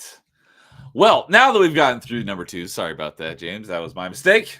I was writing it in the wrong spot. Time for honorable mentions. I'll go ahead and lead this one off because, as I said, I had a very small pool to choose from, so I don't have any honorable mentions. So what I'm going to do instead is I'm just going to mention a few of the Switch games that are already out that I want to play that are on my wish list that I will probably play at some point. So, And I want to play Echoes of Wisdom because it's a Zelda game, and I like Zelda games, and that one's a much smaller time commitment than Breath of the Wild and Tears of the Kingdom. But I do have Breath of the Wild and Tears of the Kingdom on here as well. And then Donkey Kong Country Returns. That just came out last month or in January. But I do want to play it because of all the like classic 2D platformers back in the Super Nintendo era, Donkey Kong was my. Yeah. Oh, you never You can played. keep your Sonic, you can keep your Mario. I'll take Donkey Kong. Those are mine. Donkey Kong Countries. I love those games. I agree. Donkey Kong, in my opinion, is the best 2D classic side scroller. I like it better than the Mario games as well. I feel like the locomotion's good. You've never played Same. Returns? It's come out like 10 times. You've never played it? No. It's come out. It's so good. It's so good. Was there a Donkey Kong Country Returns on Wii? Yes. Okay. Yes. Yeah, it was Wii, 3DS, and now it's on the Switch, and it's all the same game. Okay. That's why everyone's making the meme of like, I bought this 10 times already. Like, why are you re-releasing it? Because when Extra Zero was on Party Chat recently, he said I stupidly bought Donkey Kong Country Returns, and I didn't understand why he said stupidly bought it. It's like I didn't realize it had been re-released so many times. Yeah, you're getting nothing new. I knew it was on. What'd you say it was? It was on Wii U. Tropical Freeze was on Wii U. Yeah. Which is a sequel to this one, and it's also ported to the Switch, and Yeah. it brings I do back have that the one on my list as well, but I don't know anything about that one other than it's a I do know sequel. that Donkey Kong Country Returns is basically a remaster of the original Donkey Kong Country, right? No, it's a sequel. They're both sequels. Oh, Donkey Kong Country Returns. It's pretty much Donkey Kong yeah. Country 4 and 5. Oh, Yeah. I always They're thought nothing like the Super Nintendo ones. I thought they're way Returns was different. like a remaster of the first Donkey Kong. Okay, I had No. that No, wrong in my head. They're worth playing, both of them. And Yeah. Tropical Okay. Freeze brings back, I always forget his name, Drew Wise, who is David Wise. David Wise, thank you. I don't know why I always call him Drew.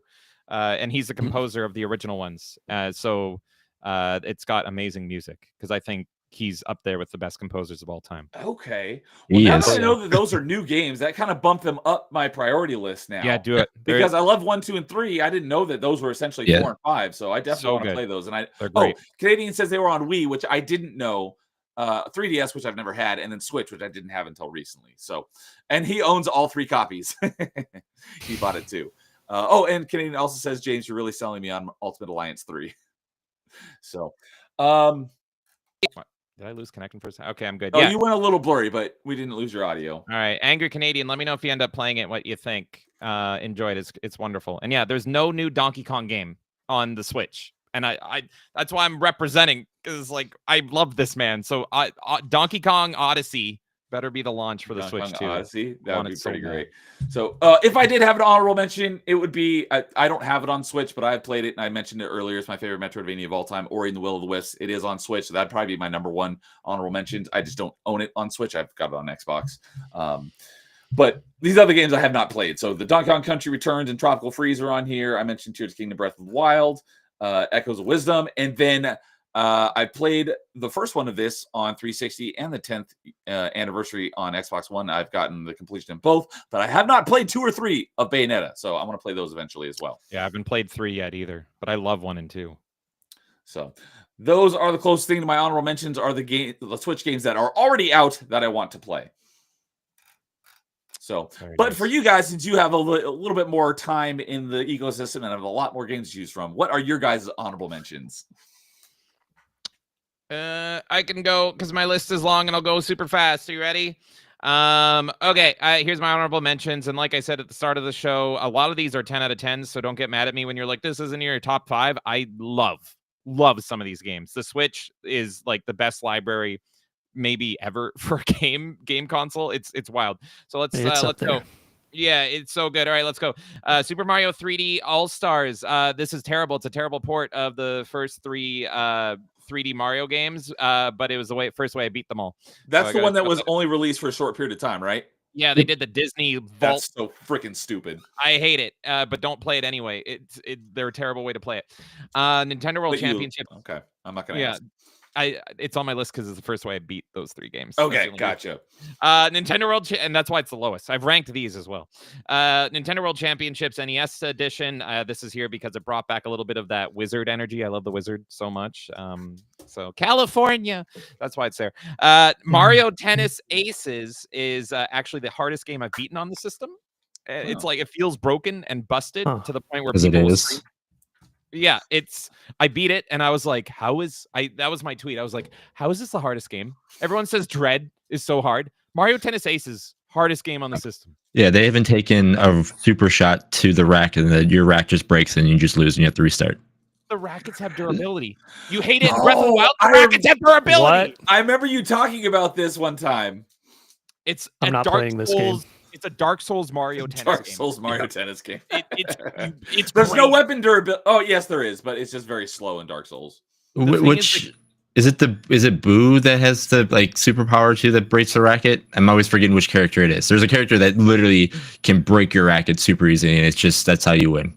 The final boss, you have to perfectly parry every single hit, or else your racket breaks and it's game over. Hmm. The reason I like this game is it's super fun to play multiplayer, like just casually Yes. against someone. It's so fun. But if you play the campaign, it's hell. Like it makes no sense. I had to learn like physics to play it. All right, Kirby's Dream Buffet. I love this game. It should have been supported more, and it's my favorite battle royale Fall Guys style game. It's so good, but it's so shallow. I wish it would honestly be a top 5 if they supported it like Fall Guys or something. Pokemon Unite. It's MOBA, and it's my favorite Pokemon game. It's a mobile Switch exclusive. Pikmin 4. Finally, I love Pikmin, and I see the light. I never liked Pikmin until Pikmin 4. Pikmin 4 is so freaking good. Super Mario RPG, the remake, was super fun and colorful, and a rare time that I enjoyed a JRPG. Link's Awakening. I've already talked enough about this, so you know why Link's Awakening is there. But who cares about Link's Awakening? Because I have the best Zelda game ever, Hyrule Warriors Age of Calamity. It's the best Zelda game that isn't annoying to play. There we go, Hyrule Warriors, let's go. WarioWare, Get It Together is actually my favorite WarioWare game, and it's one of the best co-op games I ever played. You have to play it co-op, and it's great. WarioWare, Get It Together. I don't know why people hate this one. It's pretty much mandatory co-op, but it makes it so good. Think like Joseph Fares is making a WarioWare game. That's I love it. the Takes Two guy, right? Yeah. Yep. All of his games are meant for co-op or like 2 players. Imagine if he made a WarioWare game. Get It Together is insanely good. Animal Crossing New Horizons. You got me through Corona. Thank you. You got Metroid all out Prime. of us. Yeah. they were lined up. Like you could, there's photos you can find of people like lining up outside of EB, GameStop, Best Buy, Oh, yeah. and it's just like, no, all for Animal Crossing. Yeah, everybody would get the turnip lady stuck in their island, so you can just do that kind of stuff. Yeah, no. Enslave her. Yep. Metroid Prime Remastered, because it ruined Prime for me. I don't want to play Prime 2 or 3 because Prime Remastered is so good now. So I'm just waiting for them to remake 2 and 3 before I even play 4. So thank you for ruining an entire game franchise that I would love otherwise. Mario Party Superstars. Oh my God, it's so good. I love Mario Party so much. And Superstars is like a best of 1, 2, and 3, which are my favorites. The only reason this isn't top 5 is because they didn't add DLC. I wanted to give you money, Nintendo. And everyone says this. It's like, you don't have enough boards. There's 4 boards. This game's amazing, but you have 4 boards. Which And Mario so- Party was this? This is Superstars. There's 3 Superstars. Mario Parties on the Switch. Superstars is the only one that is not a new one. It is a what if we did a best of remake of 1, 2, and 3, and it's amazing. It's amazing. And If it had DLC, it would be in my top 5. But Yes! because of that, I didn't even put in my honorable mentions because they had such a great idea. It was so they had good boards, they had all the great mini games, but they were just like, nah, we're good. it's similar to Kirby's Nintendo Dream being Buffet, stupid. where it's like, yeah, Nintendo, why don't you want my money? Like Mhm. I don't get it. Just take my money. And so it makes me so mad because the game is amazing. Jason, 100% agree. Kirby in the Forgotten Land is amazing. It's amazing. It's pretty much Super Mario Odyssey, but with Kirby. Mario Kart 8 Deluxe. This was so close to being my number 5 over Smash Ultimate, similar to my 3D World pick. They just added content. That's kind of why Smash Ultimate took it, but I really think that Mario Kart 8 Deluxe is a perfect game. It's the Smash of kart racers. It's literally a perfect game. I have nothing bad to say. And the final honorable mention goes to the greatest Switch game ever released, Raroff. I knew it. Yeah, there we go. There we go. There's everything. Nice. And Canadian is saying is the Switch copy of Marvel Ultimate Alliance overpriced these days? I pulled it up on eBay here, and I'm seeing between $30 to $50. Oh, there you go. US, so Yeah. it's not too bad. But what that is in yen, I have no idea. Yeah, no, I know when we were selling it pre-owned, it was still 50, 55 because like there's not a lot of copies, and it's still people are buying it because it's one of those not rare games, but like one of those rare games on that system that there's not a lot of. I will say, Canadian, too bad. that I have a friend that plays it on the Steam Deck. So there's ways, right? And it ran way better. I saw it, I'm like, oh my God, because it was running like butter on his Steam Deck. Not that it's on Steam, but he was playing it on the Steam Deck. So, all right. Lois, what are your honorable mentions? Well, like James, I have a very long list, so let's go through this quickly. All right. Tetris 99, Metroid Dread, Luigi's Mansion 3. We all talked about earlier, so we don't need to hang on to those. Super Mario RPG, I think James mentioned that one. Honorable as well. Yep. Yeah. Super Mario Bros. Wonder. Did any of you guys play that? Yes, Yeah, that was my number 6. Okay. Yeah, that one was- actually kind of surprised me. I liked some elements, but I overall didn't like it. There was more I didn't like than I liked, and I beat it. It was a weird case with that game because I beat it, and I didn't even realize I beat it. It was almost like too easy. I'm like, oh, it's over. What? It is very easy. Yeah, I was Even, like, the shocked. I'm like, there's final- nothing else to do. There is like a special world with harder levels. Okay. So the way I played this game was actually different. You know how you have those little stamps that give you abilities and stuff? Yes, I used none of them. So that's I just probably went, a more fun experience because I didn't like those. I think so, because I can't really compare it, but yeah, I went in without, and some of those special levels are crazy without those abilities. There's one where you have to like do wall jumps perfectly and just get up to the top of this thing before I think it's like some water something is rising up. Yeah, I know exactly which special. That one was so tough. That's got to be the hardest level in the game. Oh, There is like yes. there is like a final one that's supposed to be the hardest one in the game, but you go through a bunch of challenges with all the abilities. Yeah. I didn't think that one was as hard as the wall jump one without an ability. No, that one made me like I literally said to myself multiple times I've played Mario for how long and I can't beat this. It broke my Mario will to play because I'm like, am I literally this bad at games now, or what's going on? I played harder levels than this before. Why can't I just figure this out? Yeah. But wanna I thought it was pretty fun though. On Wonder, Overall. one thing I thought was kind of cute is there felt like there was an Easter egg and kind of farewell to the Switch, and it was every level you could hear kind of faintly the Switch click, which was like the first sound. It's throughout the Switch, and it was like the first sound in the trailer. And I always thought I was like, oh, that's kind of cute. So every time you beat a level and you get on the flagpole, you can hear just a little faint that little snap there, and I'm like, oh, okay, I like that. It's because it feels like that was the last big Switch release, and they kind of knew it. So I thought that was kind of like a goodbye kind of thing. Yeah. Well, I also have Zelda Echoes of Wisdom, which is also a pretty easy game.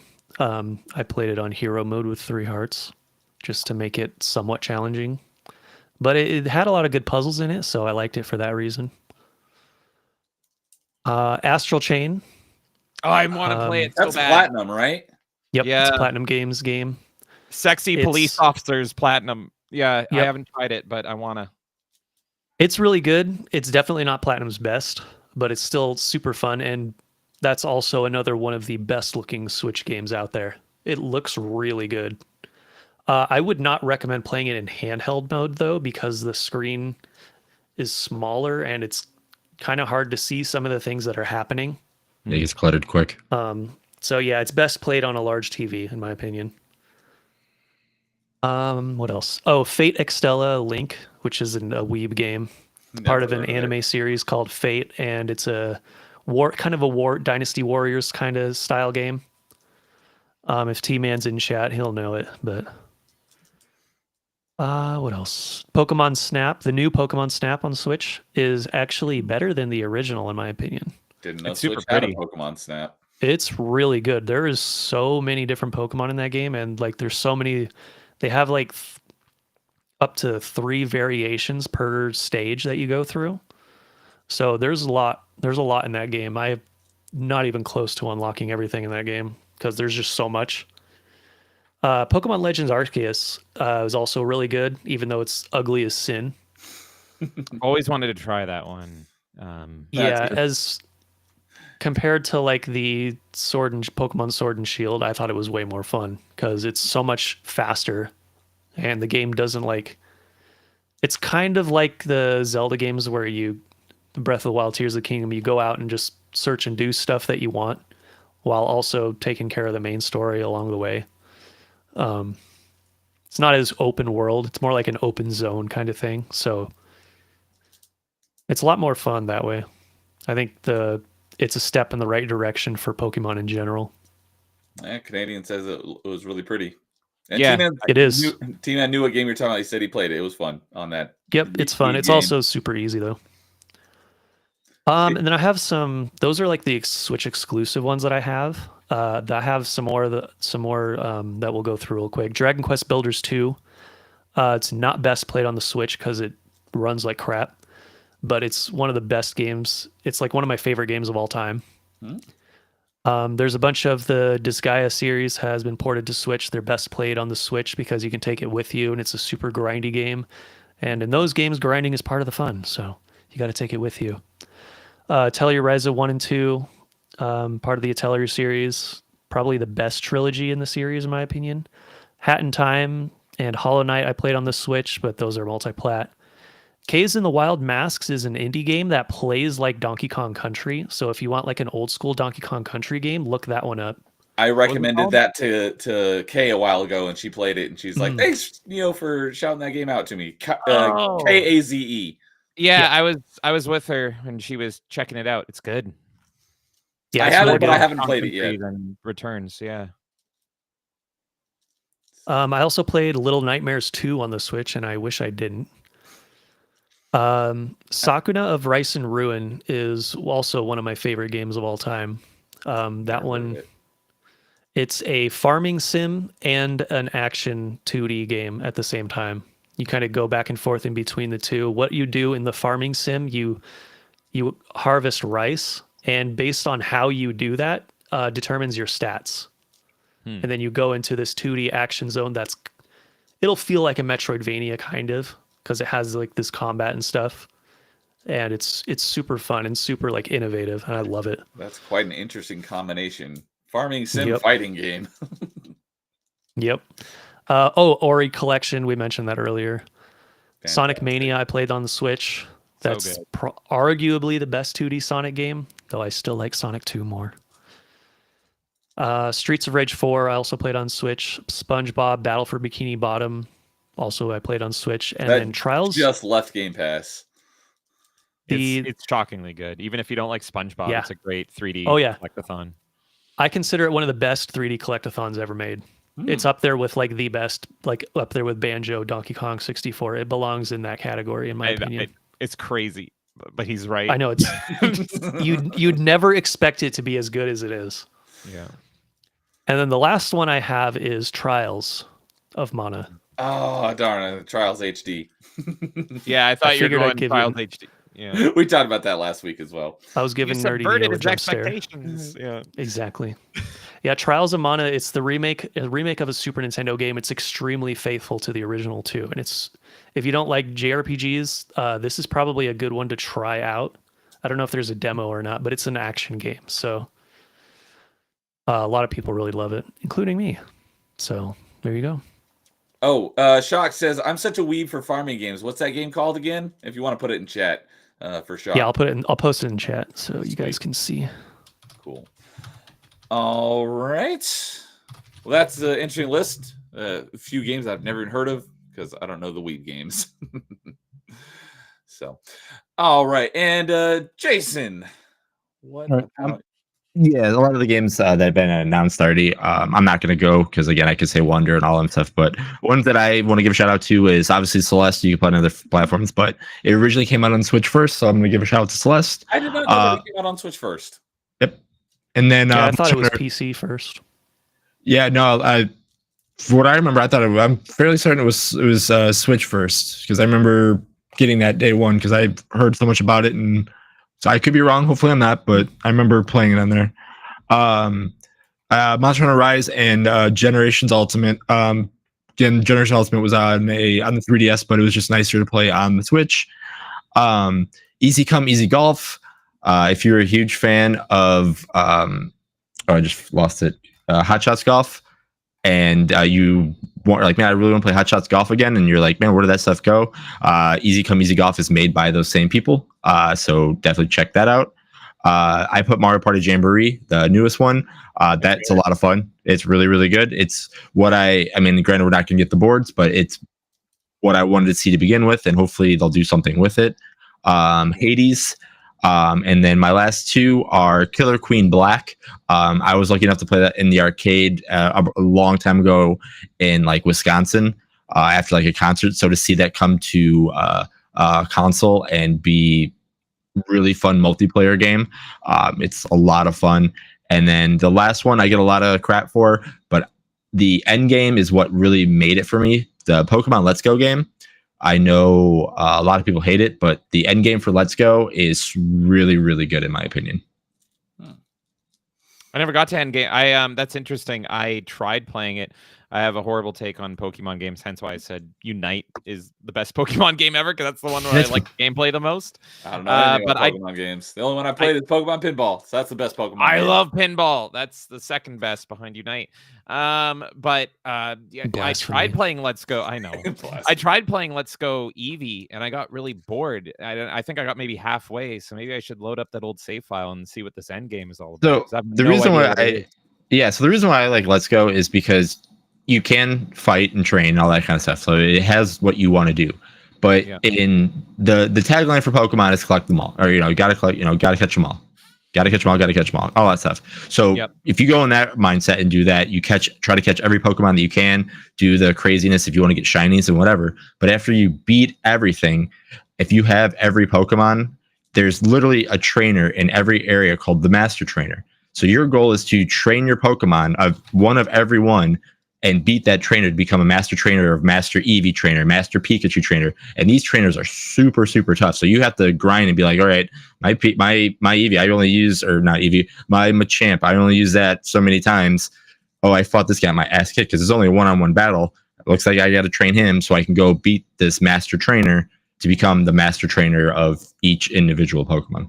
Okay. Yeah, I might try it again. I was interested because I'm only nostalgic for the 150. Like, I loved the cartoon growing up. I'm 151. I'm Gen 1, yes. Sorry, 151. How dare you forget about Mew?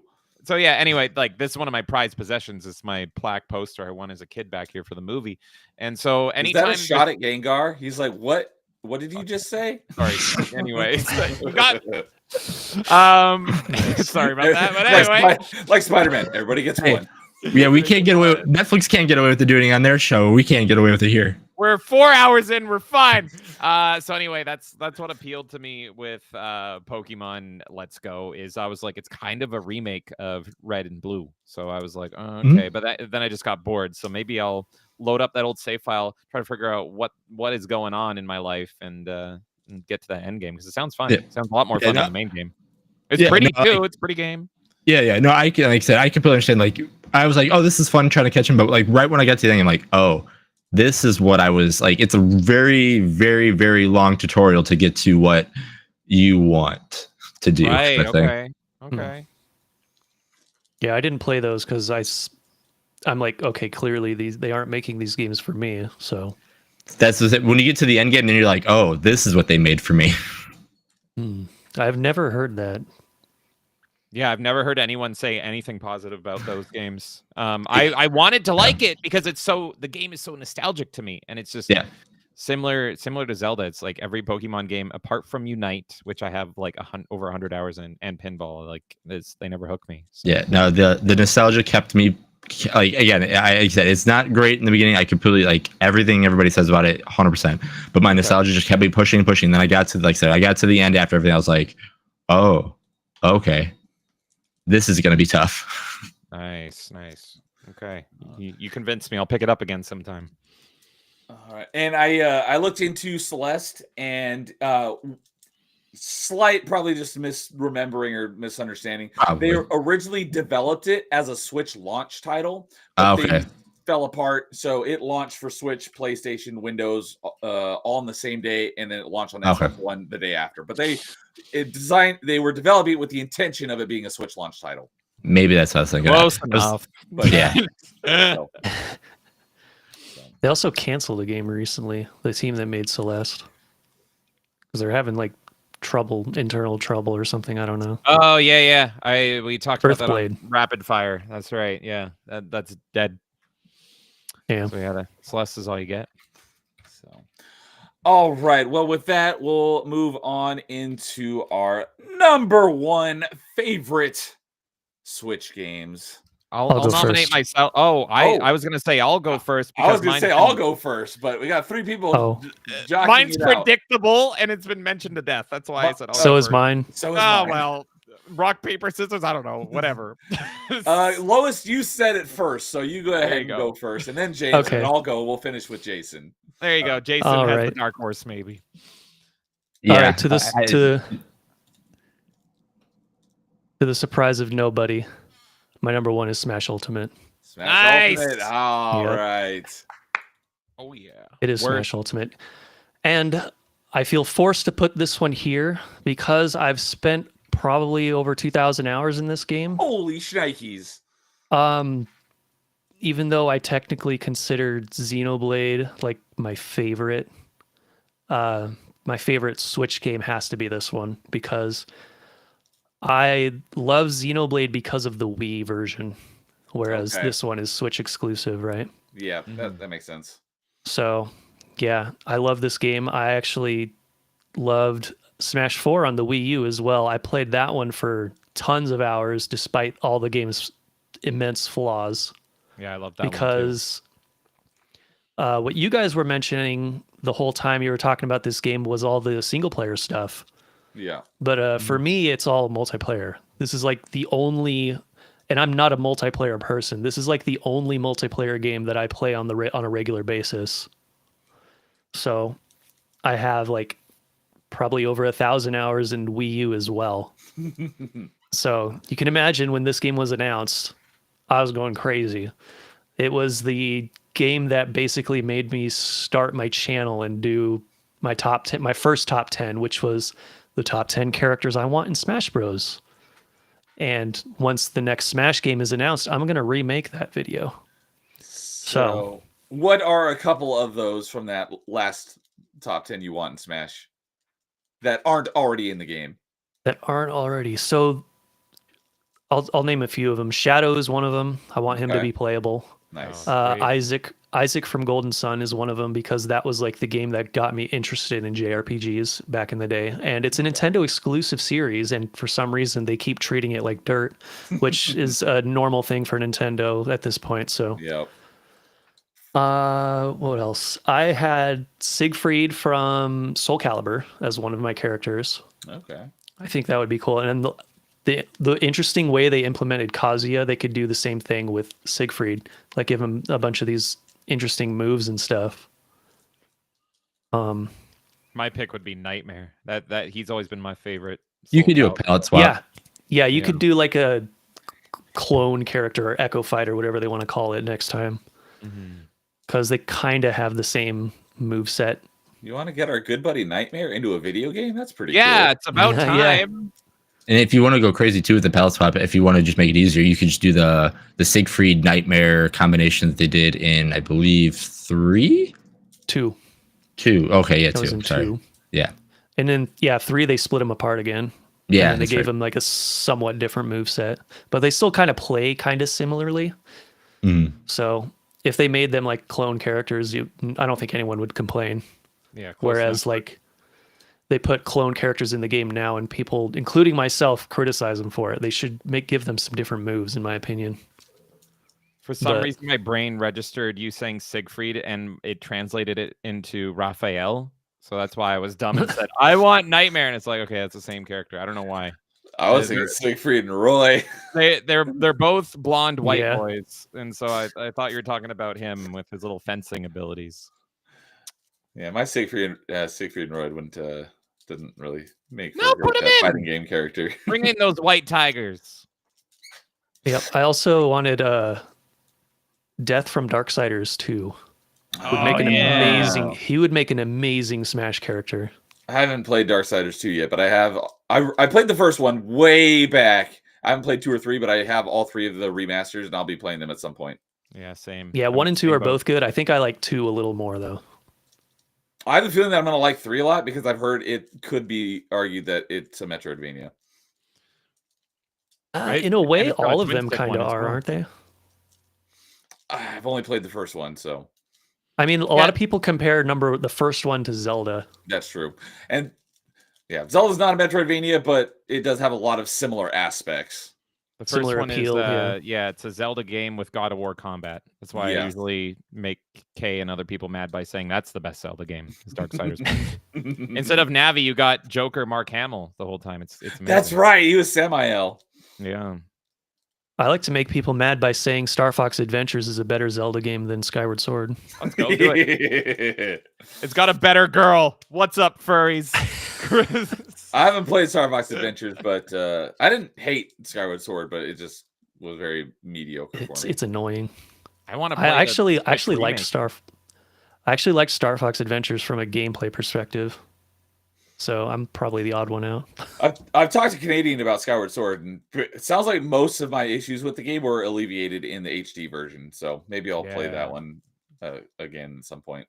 I gotta try it. I used to have a friend that said that was his all-time favorite Zelda was Skyward Sword, Interesting. and so I'm like, I got to know what's going on over here because most people hate it. And most Yeah, people I'm hate it one because of the motion controls, and I didn't have a problem with that. Oh, I usually actually don't liked the play. motion controls. Same. I- Yeah, I- we talked I- about that last week, I think. There's story reasons that I hate it, and there's also like world design reasons that I hate it. Yeah, But- yeah, we went over that in open mic last week. Yeah, we did.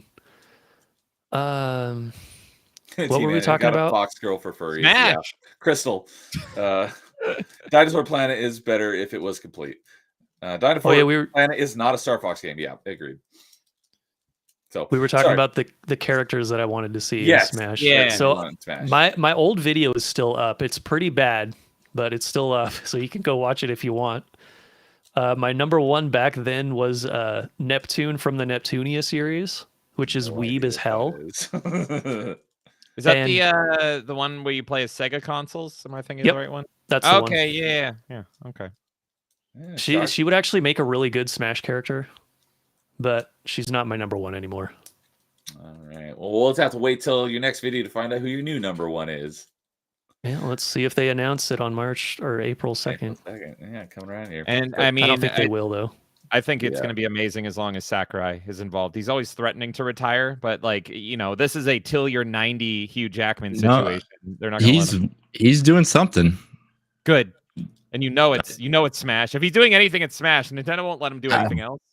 I don't know. Like, I think I forgot how long ago it was, but yeah, he went in saying he's got an idea for something, and everybody thinks it's Smash, but then again, I don't know, because he said that he didn't want to do another one, but again, he might have. And then again, if you watch his his YouTube video or his YouTube channel that he did all those things, he gave a lot of information about making video games and everything like that.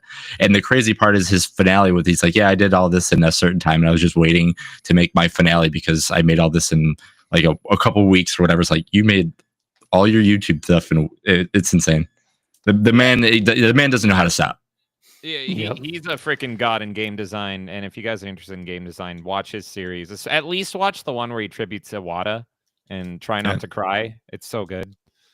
So, There is one other thing that he could possibly be working on, and this may be entirely copium, but that's another Kid Icarus game. Because he That's was the one what- that made that. That's About what time. people kind of think it might be as well, because it's the one franchise that he hasn't really touched in forever. And if he's going to retire anytime soon, to kind of go out on that would be something that he might want to do. How old is he? Because he looks 20. but it's like he must be older than that. He's older than you. Yeah, he's a lot older than you think. 'Cause he's been around forever. He He's got looks the like he has a fountain of youth. Lazarus pit. Yeah, like what? It's crazy. He still looks like 20 years old. But yeah, whatever he makes is going to be great. I hope it's Smash because I can't imagine Smash without him, and they will absolutely keep making it because it's money. So yeah, I want him to keep staying on Smash till he's 90, and he might be 85 for all I know. I want Kid Icarus to live on too because Kid Icarus was actually my favorite NES game. It plays And super so- good, yeah. And Kid Icarus Uprising was, despite being on the 3DS, I was like super going insane seeing that series come back. Mm. But now it hasn't been touched since. So He's only 54. I guess he's a little younger than I thought. I thought he was a lot older. He's just been around forever. He does not look 54 though. It's really creepy and weird, but I love him. yeah. He working at Meteos. That'd be crazy. So, all right. Shock says he hates motion controls and Star Fox Adventure is awesome. And Canadian says, I'm the motion control king. And he's playing Star Fox Adventures right now and he doesn't see the appeal. So, and Shadow over on Twitch is saying, Kid Icarus Uprising needs a Switch port. I don't think you'll hear any argument from Lois, right? Oh, it'd be so much better. It would be so much better if it was on a console and not the 3DS. Yeah. So, and Brandon G is here saying, yo, what's up? Welcome. We are just winding down our top 5 Switch games. We are on our number 1s right now. Lois went first with Super Smash Brothers Ultimate. So, good game. I'm looking forward to playing some more of it. I'll definitely have to join you one of these Monday nights. I'll probably get my butt kicked because I'm not very good at it, but it'll probably be fun nonetheless. So, oh yeah. All right. I think we said we're going to go with James next and then myself. Yeah, let's do it. All right, you can probably predict it, but I'm gonna do it anyway. I'm gonna say it. It's my number 1 Switch game is a launch title for the Switch, and it's started on such a high note. And the Switch is so good, and I think it's mainly because of this game here, and it is of course Super Mario Odyssey. I've been alluding to it. Nice. Of course, I've been trying to hold back, but I freaking love Odyssey. Love it. I constantly debate back and forth. I was literally debating here. I was debating it on Mario Top 5.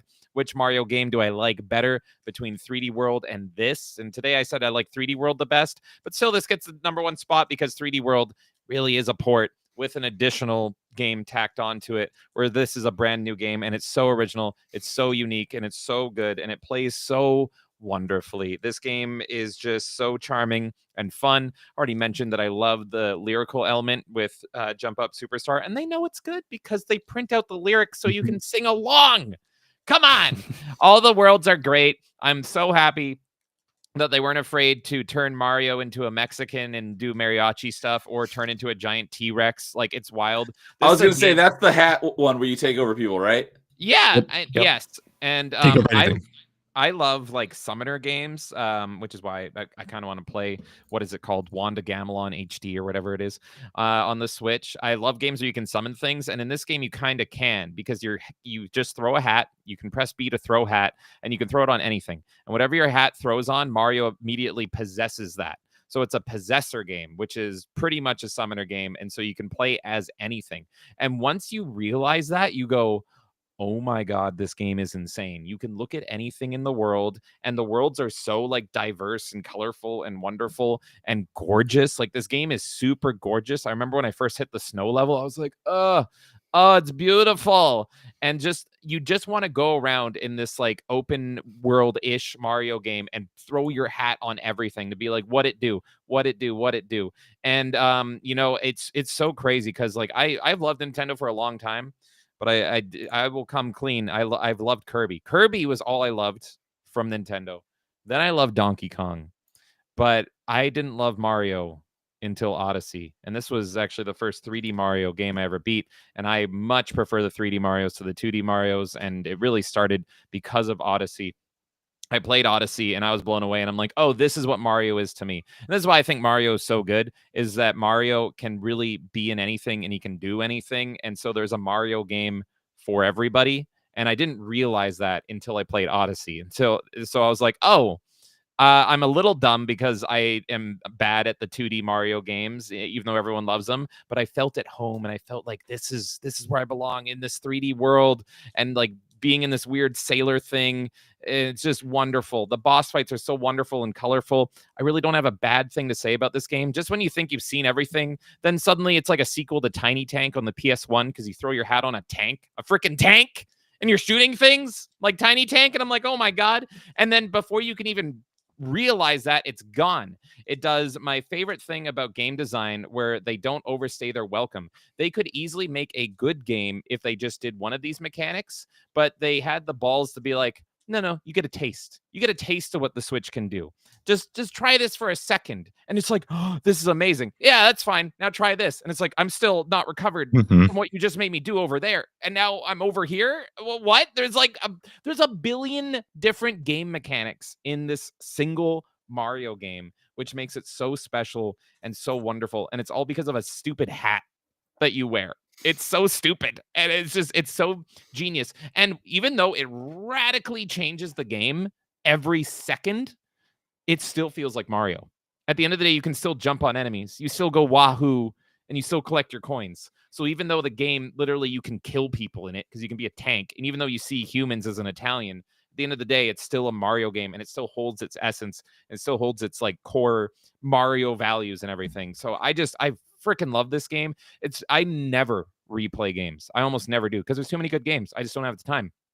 The amount of times I've been tempted to restart Super Mario Odyssey because I played this pretty early on. Luigi's Mansion was my first Switch game I beat, but I think this might have been my second or third. And more than any game, I'm like, kind of want to jump back. Kind of want to jump back into this because it's very special. And it's just wild to me that they have never done a sequel to it.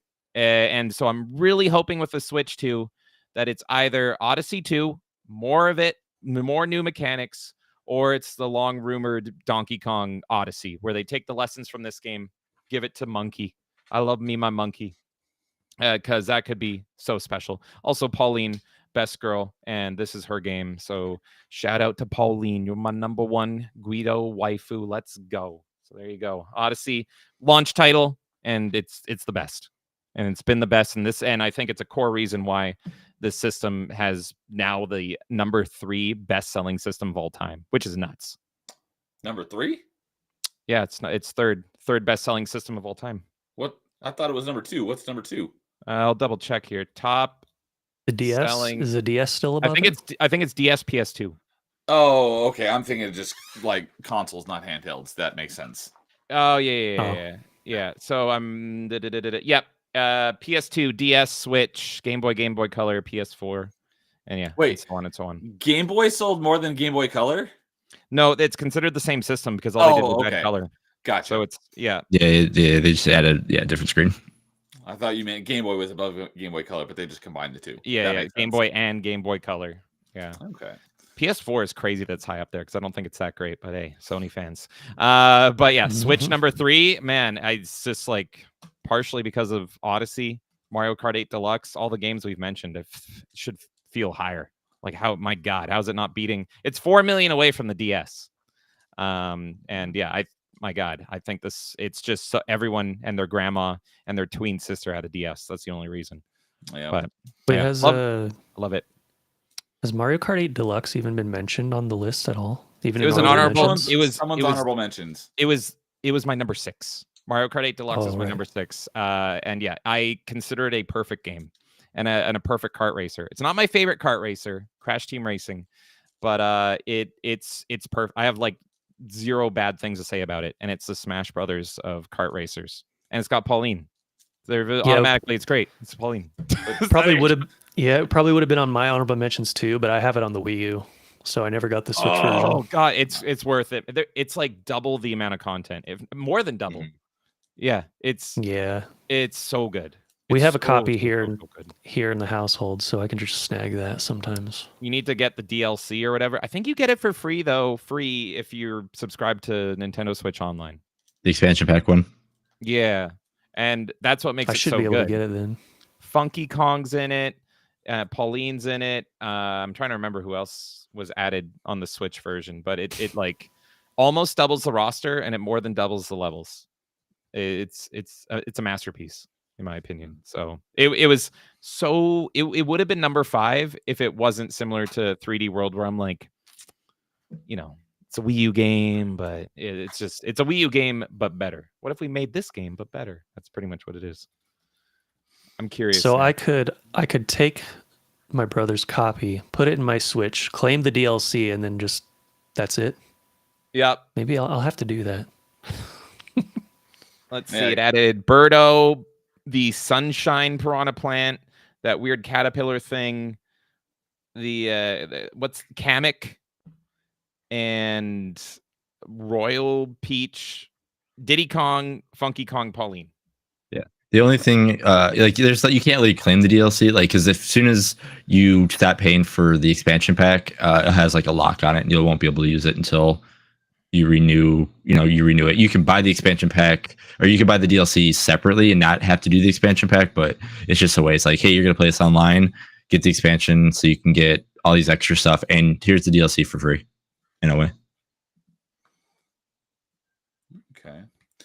Canadian saying that Switch version is much better than the Wii U. Wii U version feels like a shunted version. He dislikes the Wii U version just on the mechanics being shunted alone. So I've never been a battle mode person, which I know is like a make or break for a lot of people. I've never really cared for it, but the one complaint about the Wii U version was their battle mode sucked, and they fixed that in the Switch version. So if you like your battle mode, they completely overhauled it because they realized that it sucked.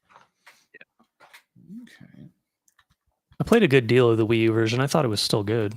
Like Oh, it's back when I was playing it on Wii U, I'm like, yeah, this is probably the best Mario Kart ever. Even on the Wii U version. You'll feel that if you like that one, you'll feel much more on the Switch. It's the Switch version. Yeah. It's like I was saying, like, it's the same game as the Wii U, but like it really isn't. It just shares the same title, but they fixed so many things. Yep, but like with Mario Odyssey and Sunshine, I still like Double Dash more. Oh, Double Dash is great. I wish they would have had like a way to just have like a Double Dash mode or something, just so because I mean, you don't have to make another game, but yeah, Double Dash is so good. That's what I'm hoping for the next one, but it's already shown that it's not going to be that, because it's like, where do you go from Mario Kart 8? Because it's such a perfect experience. Right. Like, go back to the gimmicks. Give me a weird gimmick. And it looks like the only thing they're going to do is more players. I think it's like 24 racers. That's what the headlines said. Yeah. Yeah. Which is crazy. So it's prettier. They ruined Imagine all the Donkey Kong. items. And yeah, it's going to be crazy. It's just going to be chaos. I mean, if you think about it too, oh my god. yeah, I'm hoping too, because obviously we have characters, but if they're already just showing like there's 24 players, like that's got to mean there's got to be 24 racers at launch. So are they going to do like a Smash Brothers Ultimate style character lineup for Mario Kart? Because if that's the case, holy cow! I've been saying they should since they added Link in the Wii U version. It's just like make it the kart racer. Super Nintendo Smash. Kart. Just make it Nintendo Kart. Yeah. Imagine they already got Diddy Kong, but then it's like add Sonic, add Crash, just take on all the other kart racers, and just like, you only need to monopolize kart racing in the next Mario Kart. Do it. Add the 69 Fire Emblem characters. Oh no, God. Chocobo racing to it. I'll be a Chocobo. That's cool. Yeah. Oh my God. So good. So the question is, if they add Sonic, will he need a cart? Will he just run on his feet? He's got to be in a car. Yeah, he's got to be in a car to make it fair. Yeah, and He he's could use a cooler. Sonic Riders hoverboard. The cart is to slow him down so he doesn't automatically win. You know how much cooler it is that Sonic could win, but he goes in a car just to show off his sleek car? Like this is the best. I hate this argument. It's way better in a car. It's so badass. I love it. Best Sonic game. All right.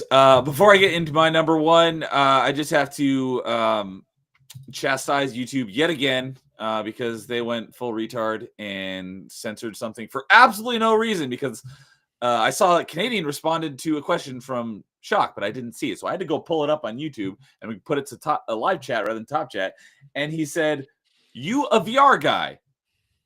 Angry, talking to Canadian, asked me if he likes VR, and YouTube hid that. I had to go to the live chat in order to see that. So shame on you, YouTube, and your stupid bullcrap censorship.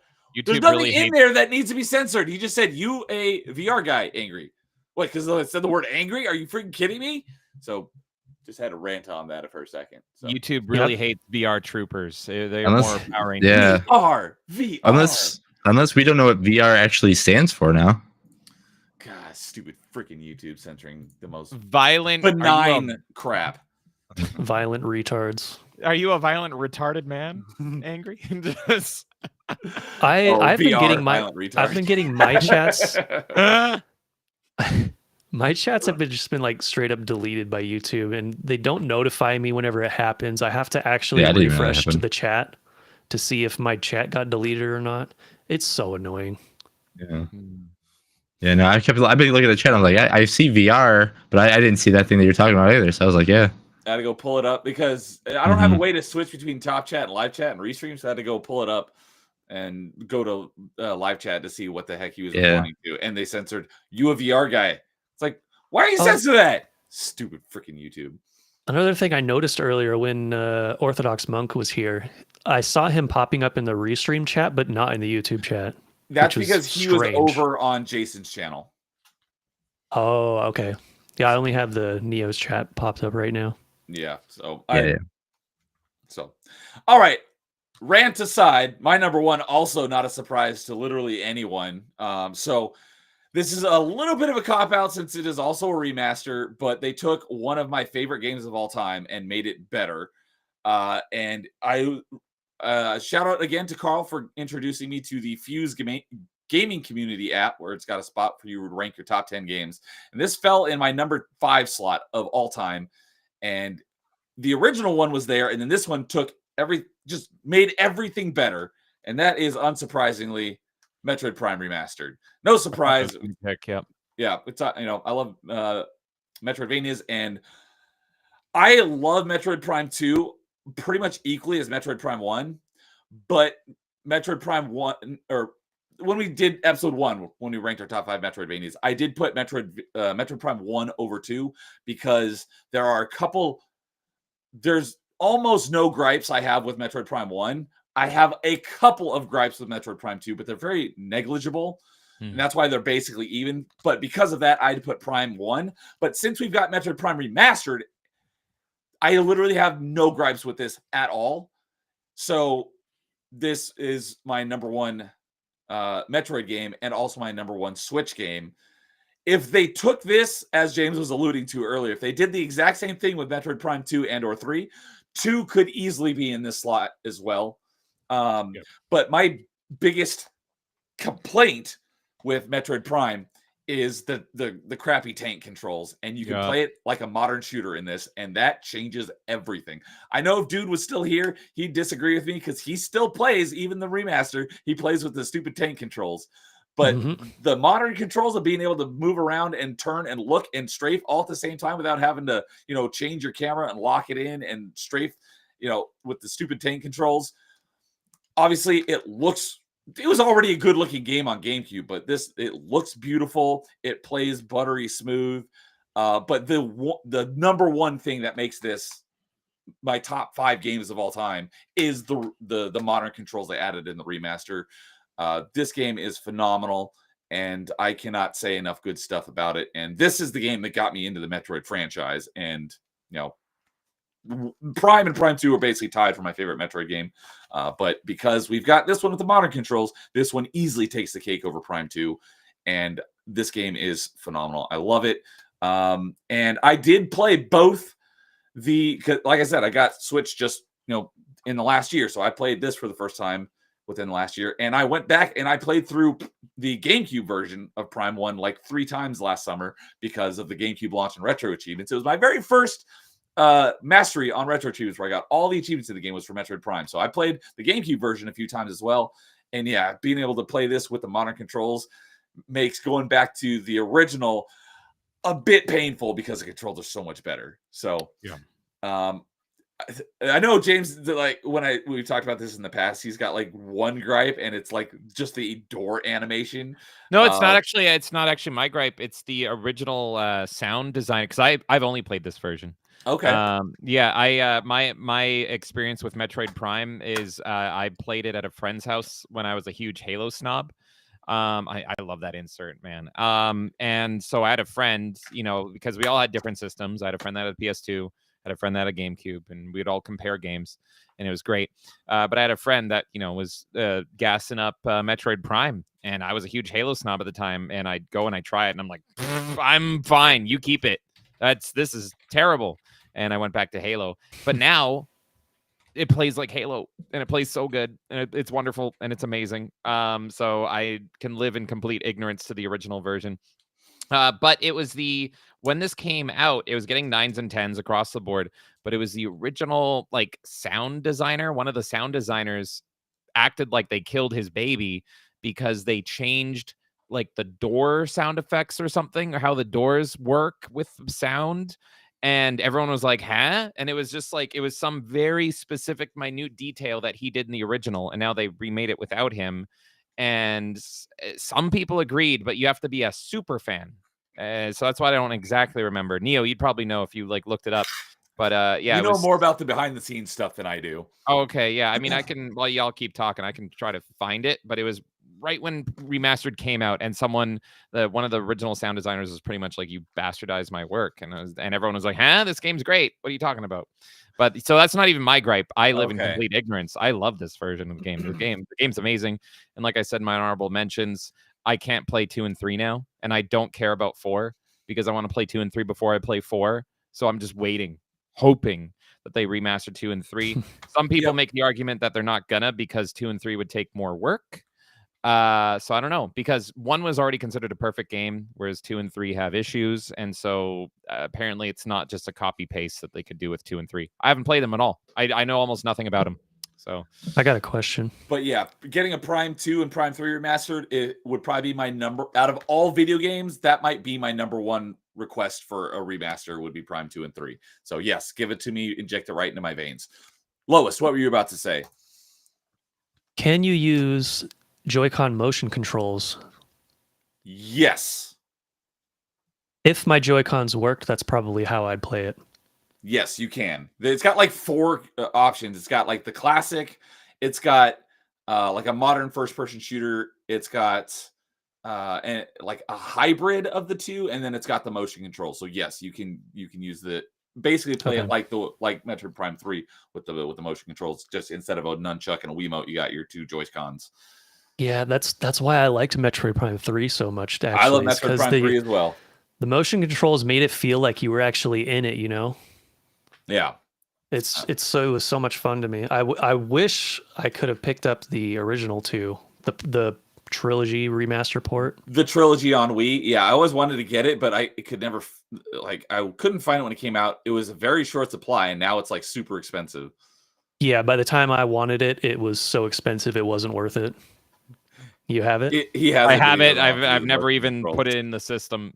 It's just there. It's because I always wanted to play it, and I'm like, I don't like motion controls and I don't like tank controls. Why do I own you? But you look pretty on a shelf. I did find the reason. It's full of swear words, which I find funny because it comes from the original dev. But hey, he's passionate. I'll try to censor it, but it's a Reddit post. Original Metroid Prime dev points out the remaster messed up the doors. And he says they messed up the doors in the remastered Metroid Prime. They have the wrong alpha level on the door shields. Left is original, second is remastered. I tend to be a bit picky about this since I literally spent months working on the doors. This should be fixed. And then some people remember this. Yeah, and so it wasn't an audio change, it was a visual change to the doors.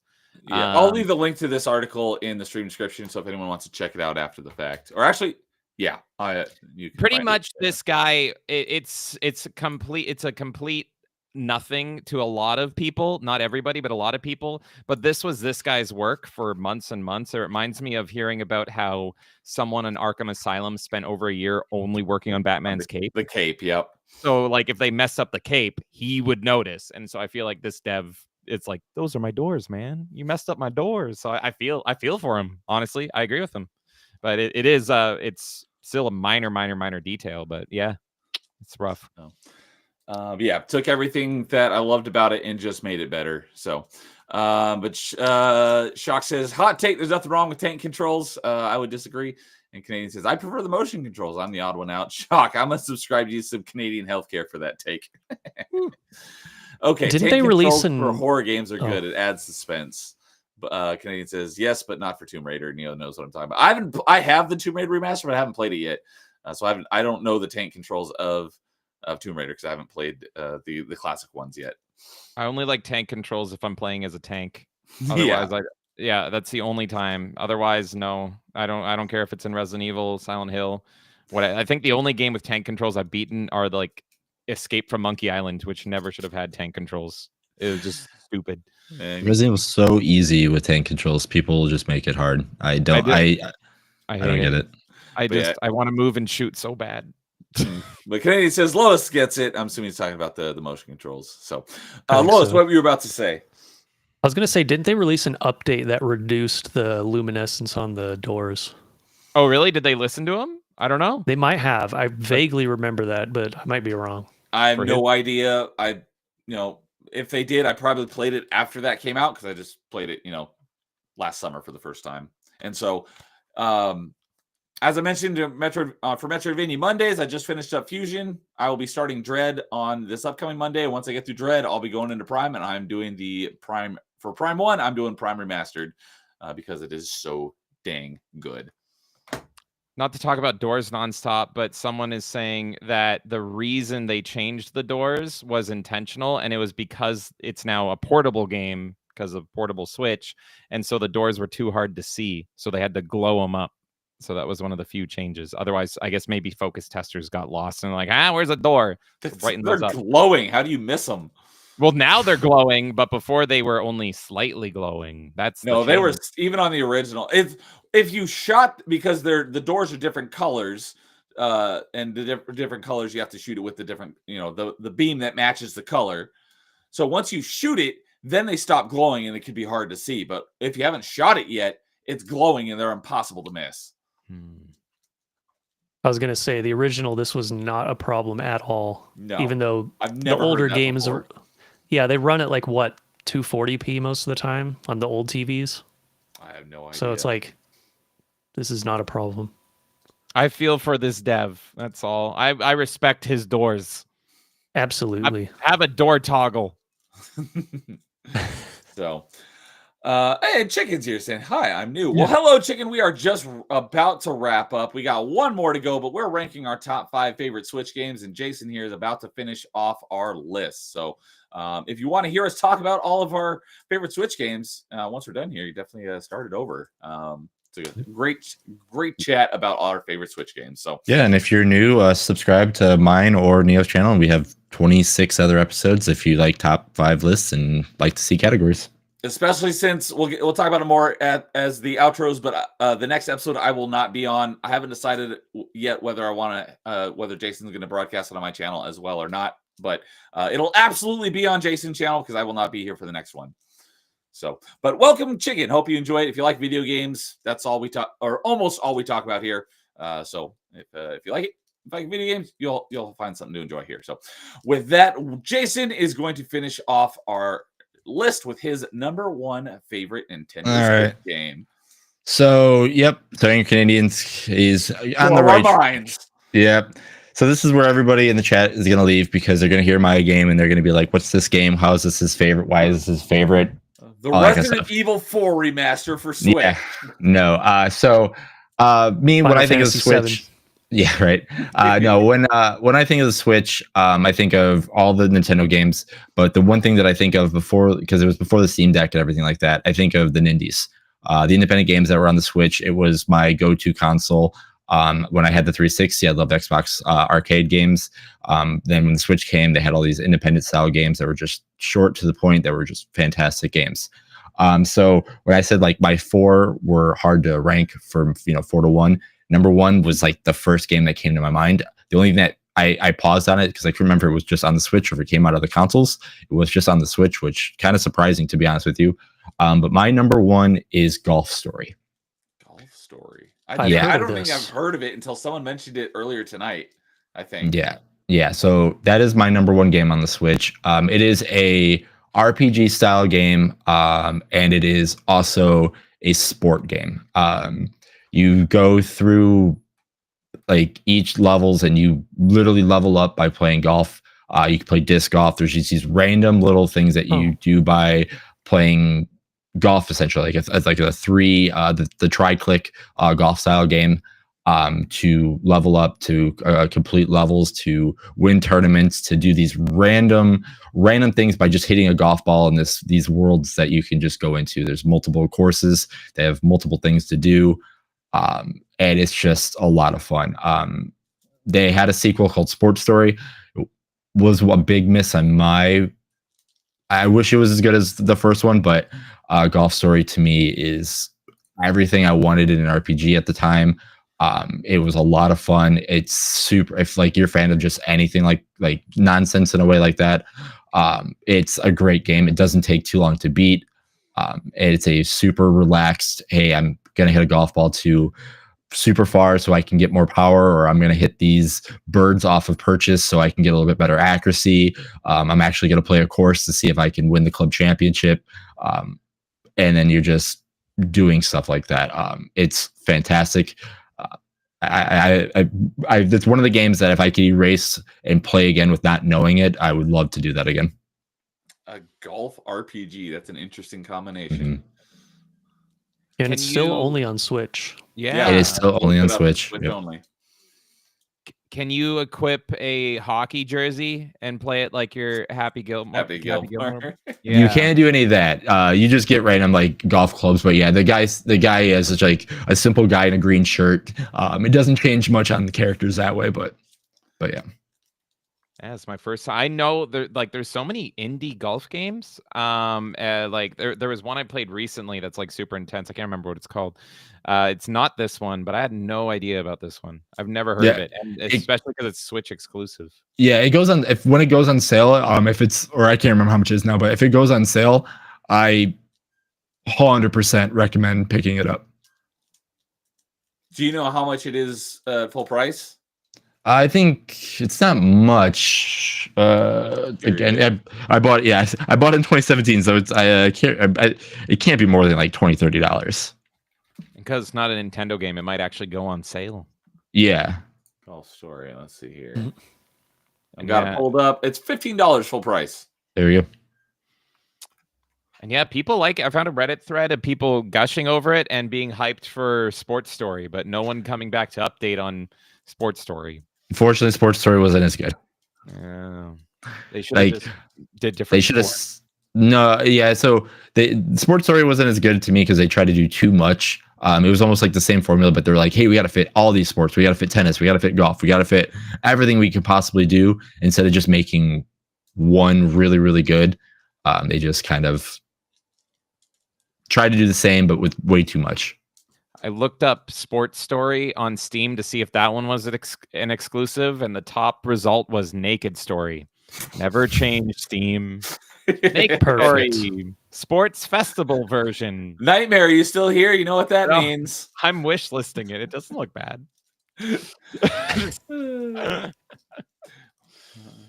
So, Golf Story, is it a digital only, or do you know if it has a physical version? So there is a physical copy, and that's the one thing that I'm kind of mad about that I never picked up. It's only by Limited Run Games, so there's a collector's edition.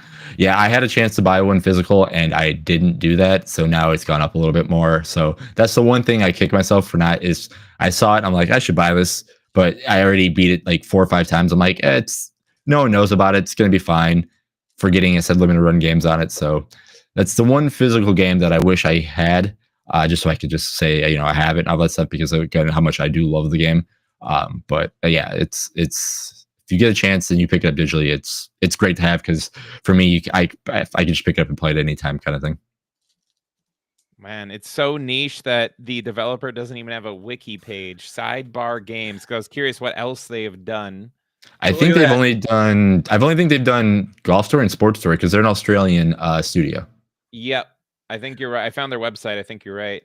I'm going to their Twitter as well. I'm just curious because it's still all Switch exclusive, but it's like I would be super interested to see if Golf Story ever goes on Steam because I mean, there's a chance that it'll just get buried in all the naked stories.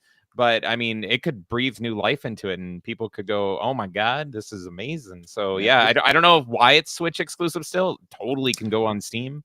I know. It came out in Again, 2017. I don't think there's high hopes of it coming to Steam. I mean, yeah, no, I don't think 100 it's. games get dumped on Steam every day. Just throw it on there, see what happens. Yeah. But look at that. Nightmare is still here, and he says, "I think I played that." I can check. I have you as a Nice. friend. Oh, what I were won't you going say. to say, Jason? No, to say I knew about this game because it was supposed to come out on the Wii U. So I was always keeping track of the Wii U. But then when it said Switch, I was like, holy cow, it's on the Switch. And then yeah. I mean, that's it. I hope they're still around. Their last tweet was February 2023. Yeah, it's been a while. Like I said, Sports Story didn't do is what they thought it was going to happen. So unfortunately, they've been quiet. Again, that's never good when it's an independent studio. So hopefully they're just working on something. And like I said, they're small little games and they're fantastic. They don't need to go as crazy as big as they did. Well, their email is public, so if you want to flood it and be like, "Are you still alive?" You Yeah, can. right. It's on their website. You can just straight up email them. I might have to do that.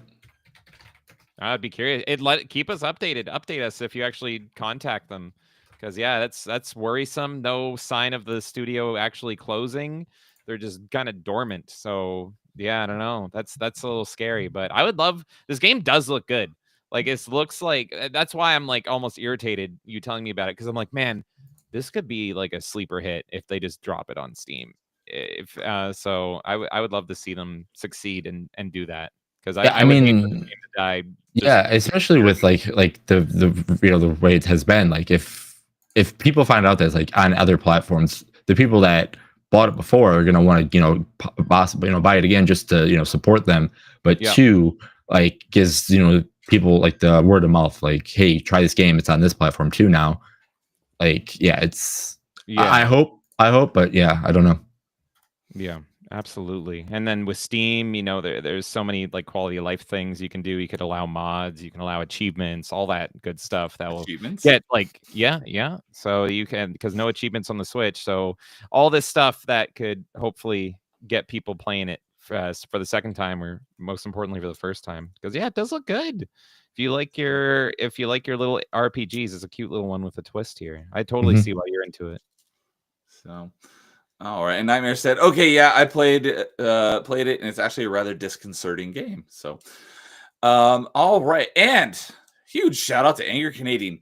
I'm assuming that audio did not come through either. No one heard a sound effect, right? I saw it pop up, but I didn't hear anything. Yeah, it only comes through on mine. On OBS, when I'm doing a game stream, it comes through to the chat, but on Restream, it doesn't bring the audio through. So I don't know if that's even possible. But we got a tip from Angry Canadian for $10. Thank you so much, Angry Canadian. You rock, dude. So I will add yet another spin for my upcoming roulette stream for the tip. So I appreciate that very much. Thank you, sir. I got to get that done soon. I'll probably do it sometime next week because I've got a lot to catch up on. So, but he says, great stream, gents. I hope to make part 2 stream. Great panelists and game selections too. Well, I wrote you down for Switch games. Whenever we do a part 2, I will definitely reach out to you to get you on the panel, because I definitely want to hear what your top 5 Switch games are. So thank you, Canadian. You rock, dude. I appreciate it so much. So thank you for the support. So, all right. Well, with that will bring us into the home stretch. I did not forget this week, but before we say goodbye, that turned out perfect, coincidentally, to have Jason go last, because for number 5, or I should say for number 1, it always is best for Jason to go last, so it gives him more time to work on the numbers and the list stuff. So it worked out perfectly, because I wasn't even planning that, but it's like, oh yeah, he ended up going last, which is perfect because he already knows his answer, so he can tally up the points before it gets to him. Now you can do math. Enjoy. Yep. So before we say goodbye here, let's go to Jason to give us the tally for today's group ranking, and see where our Switch games lie overall.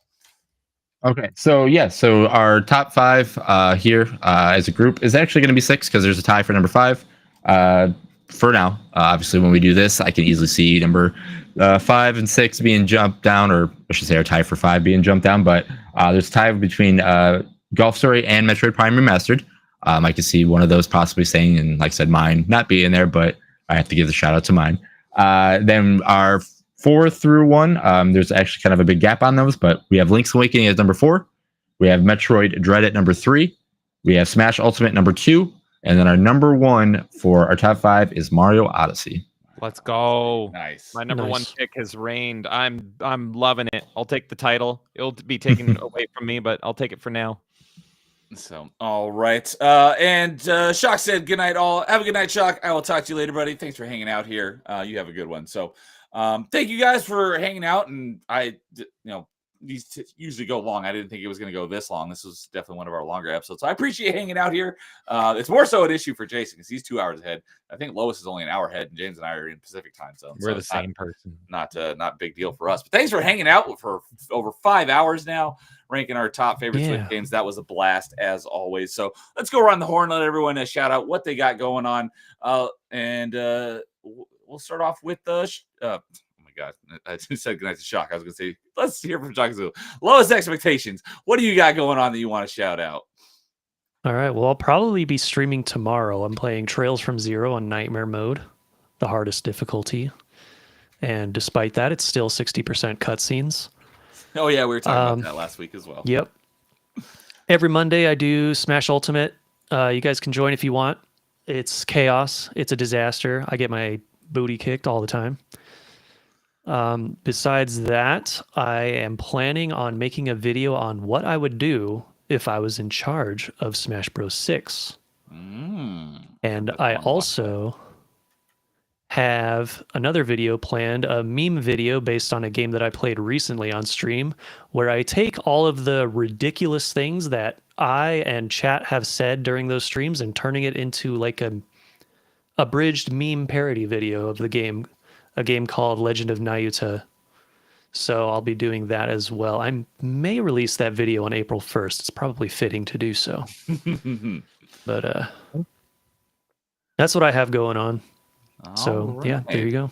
And if you aren't, give Lowest Expectations a sub. I just dropped the link to his channel in the chat description. And as always, everyone's channel links are also in the stream description as well if you missed it.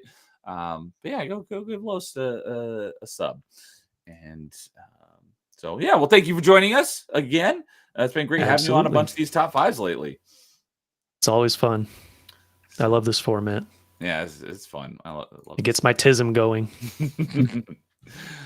I think we can all agree to that to some degree. Oh, another thing I should mention. Every month I do a gaming news roundup video where I also showcase all the games that came out within the last month that aren't slop or may not be slop.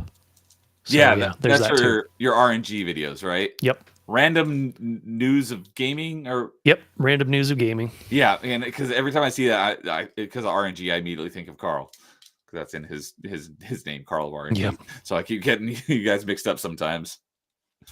So pure coincidence. Yeah. Well, thank you again. It's great having you on, James. What do you got going on over at Melee Games? I don't know. Hey, everybody. I'm one half of Melee Games, where we talk about all things gaming. What do we got coming on the next week here? Let's take a look. On Thursday, we're going to be doing the Melee Madness podcast in the evening. Don't miss that. Me and Kay going through all the crazy Melee Madness news going on in the past 2 weeks, and there will be a Super Sega update, and I'm thank God for that. Super Sega.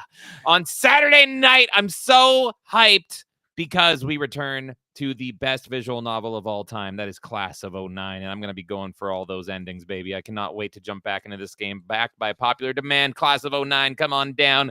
And then Sunday. Absolute peak.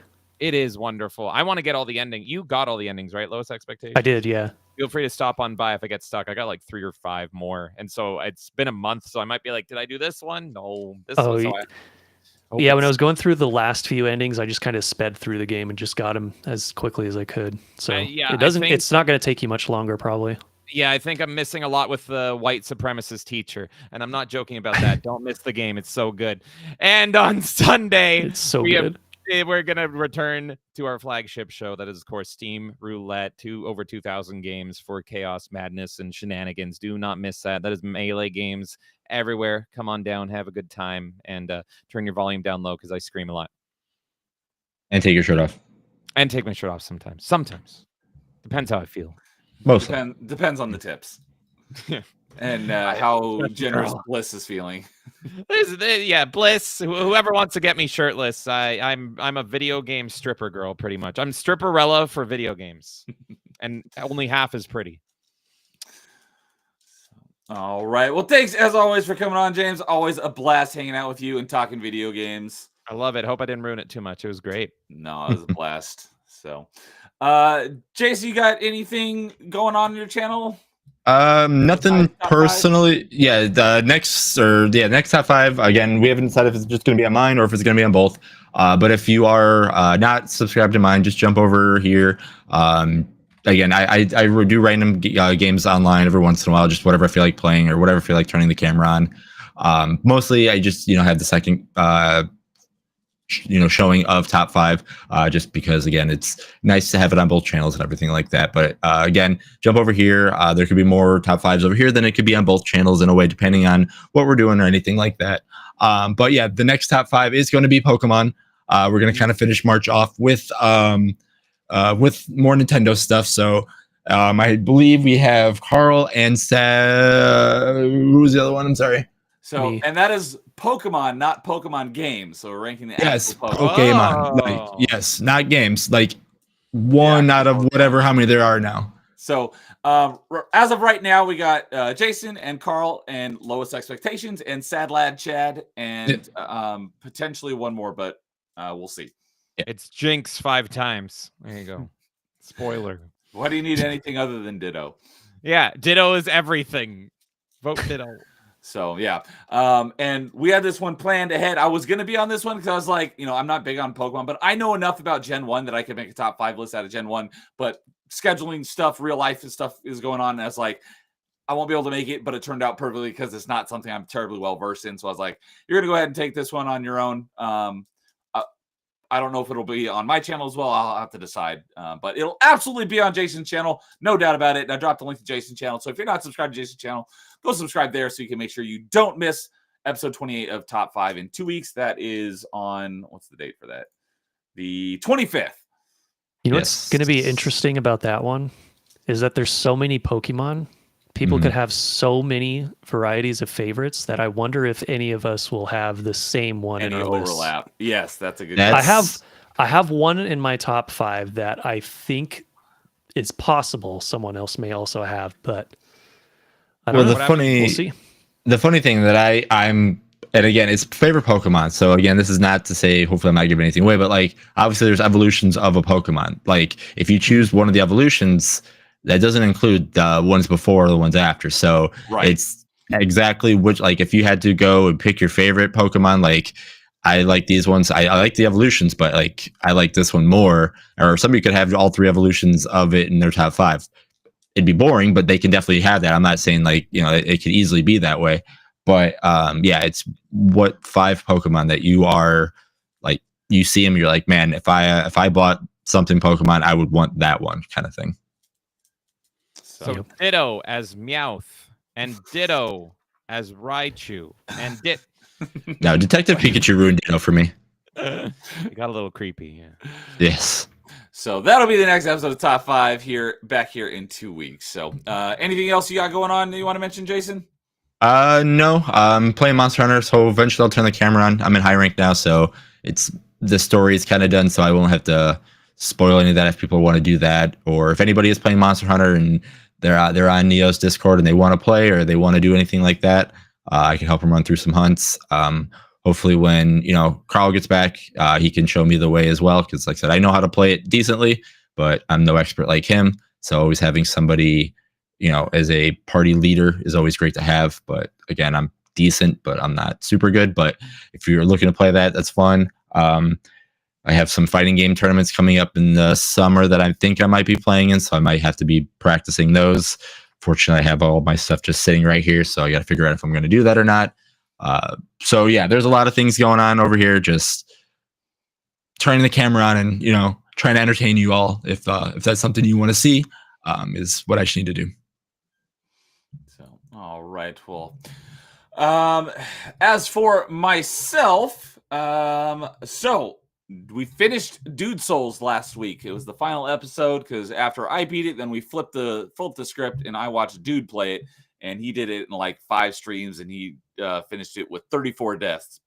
He got this close to beating my 284 deaths.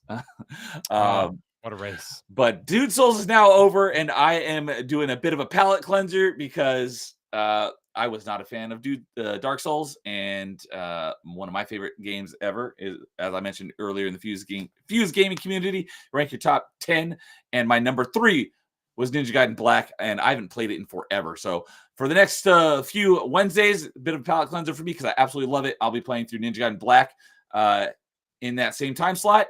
And I'm jumping straight into hard. I know it's been a long time since I played it, so I'll be a bit rusty, but I thought it'd be a little more fun and interesting to bump it straight to hard on the first one. So I'll be doing that for a few Wednesdays. It's not a terribly long game, so it probably won't take that long to get through it, the number of streams. But I'll be doing that tomorrow night. And then on Thursday night, Dude and I will be back with our next episode of Achievement Chasers, and we'll be covering the achievement hunting we did over the course of February. So normally do it on the first Thursday of the month, but he wanted we switched it around because it worked better for us. Because I had my open mic with Lowest last week, and he really wanted to be there for your tier 2. Dude wanted to be there for your tier 2 stream, so we bumped it to this week. So we'll be talking about our achievement hunting of February. And then, as mentioned, next Monday will be the next episode of Metroidvania Monday. I will be starting Metroid Dread. And then next Tuesday will be the next episode of Party Chat, which is the one that was supposed to be last week, but Carl was on vacation, and our guest Insidious Bliss was hit with some crazy weather and lost power literally like 10 minutes before we were about to go live, so I canceled it. So he'll be back and we'll have a full party of panelists for Party Chat next Tuesday. And then, Ninja Gaiden next Wednesday, and then next Thursday will be another open mic with Nightmare. So that's what I got going on here for the next couple weeks. So everyone who is in chat, oh my goodness, this is amazing. We're at nearly 5.5 hours, and we're at peak viewership now, which is at I just saw that too. I'm like, wow, how should we just keep going? Let's just And not only that, but we kept probably around 15 for the entire time. So I just noticing that. You guys were awesome staying here basically the whole time. That was awesome. You guys, appreciate you all for hanging out, listening to us talk about video games. You guys all rock. So thanks for hanging out with us for this long and hitting peak viewer count right here at the end. It's over 5 hours. That's amazing. And yes, Canadian says, you guys should try Fuse. I'll drop the link in the stream description as well. And I'll probably put a post out. Right now, it is only app. It is available on iOS and Android, but they are working on a website. That was my main complaint. It's like I want to be able to pull it up my PC as well. But it's great. It's like a mini Facebook for literally solely video games, and it's awesome. I love it. So you guys should all try it. I'll drop the link here. I tried sharing the link in one of my streams earlier, like last week. And since I'm on iOS, it only shared the link to the iOS. So I don't know if there's a link I can share that goes to whatever app store is relevant to you, but I definitely recommend checking it out. It's really cool. Friend me, friend Angry Canadian, friend Carl. And you can, post about your favorite video games, rate them, put them in categories. I've put all of our top 5s that have specific games. I've created, because you can create your own collections of games. So I've done our top 5 360 games, top 5 Star Wars games. So after this, I'll be putting together my top 5 Switch games, and I'll put that as one of my collections. So it's really cool. I definitely recommend going and checking it out. No, I'm not not paid by them or anything. I don't have a sponsorship deal. It's just really cool, and I've really enjoyed it, and it's all thanks to Carl. So I recommend going and checking out Fuse Gaming Community. Yeah, FUZE. So yeah, it's pretty easy to find as long as you use the Z. Yeah, because if you just search Fuse, it comes up. Because Carl didn't send me the link at first, I just looked it up in the App Store, and it took me to something that had absolutely nothing to do with video games. So I just say Fuse Gaming, and it came up right away. So, but yeah, thank you everyone for hanging out with us for over 5 hours with a great concurrent viewer count and retention. So you guys all rock. Thank you all for being here. Thank you everyone on the panel. Had a great time talking video games with you, and this show is all about getting some good panelists on to talk about some stuff. So if you guys have any ideas for topics, or you want to be on future episodes, I've got a channel on my Discord for top 5, and I also have a topic suggestions, which could be for top 5 or for Party Chat. Go in there and drop suggestions if you want to be on one. We're happy to revisit past episodes, past topics with new panelists. So let us know and we'll make it happen at some point, because the top 5 channel actually has all the lists of all the top 5s that we've done. So but with that, you all have a good night. We will see you all later. Have a good one, everyone. We'll talk to you next time. And always, Good night. in the meantime, game on.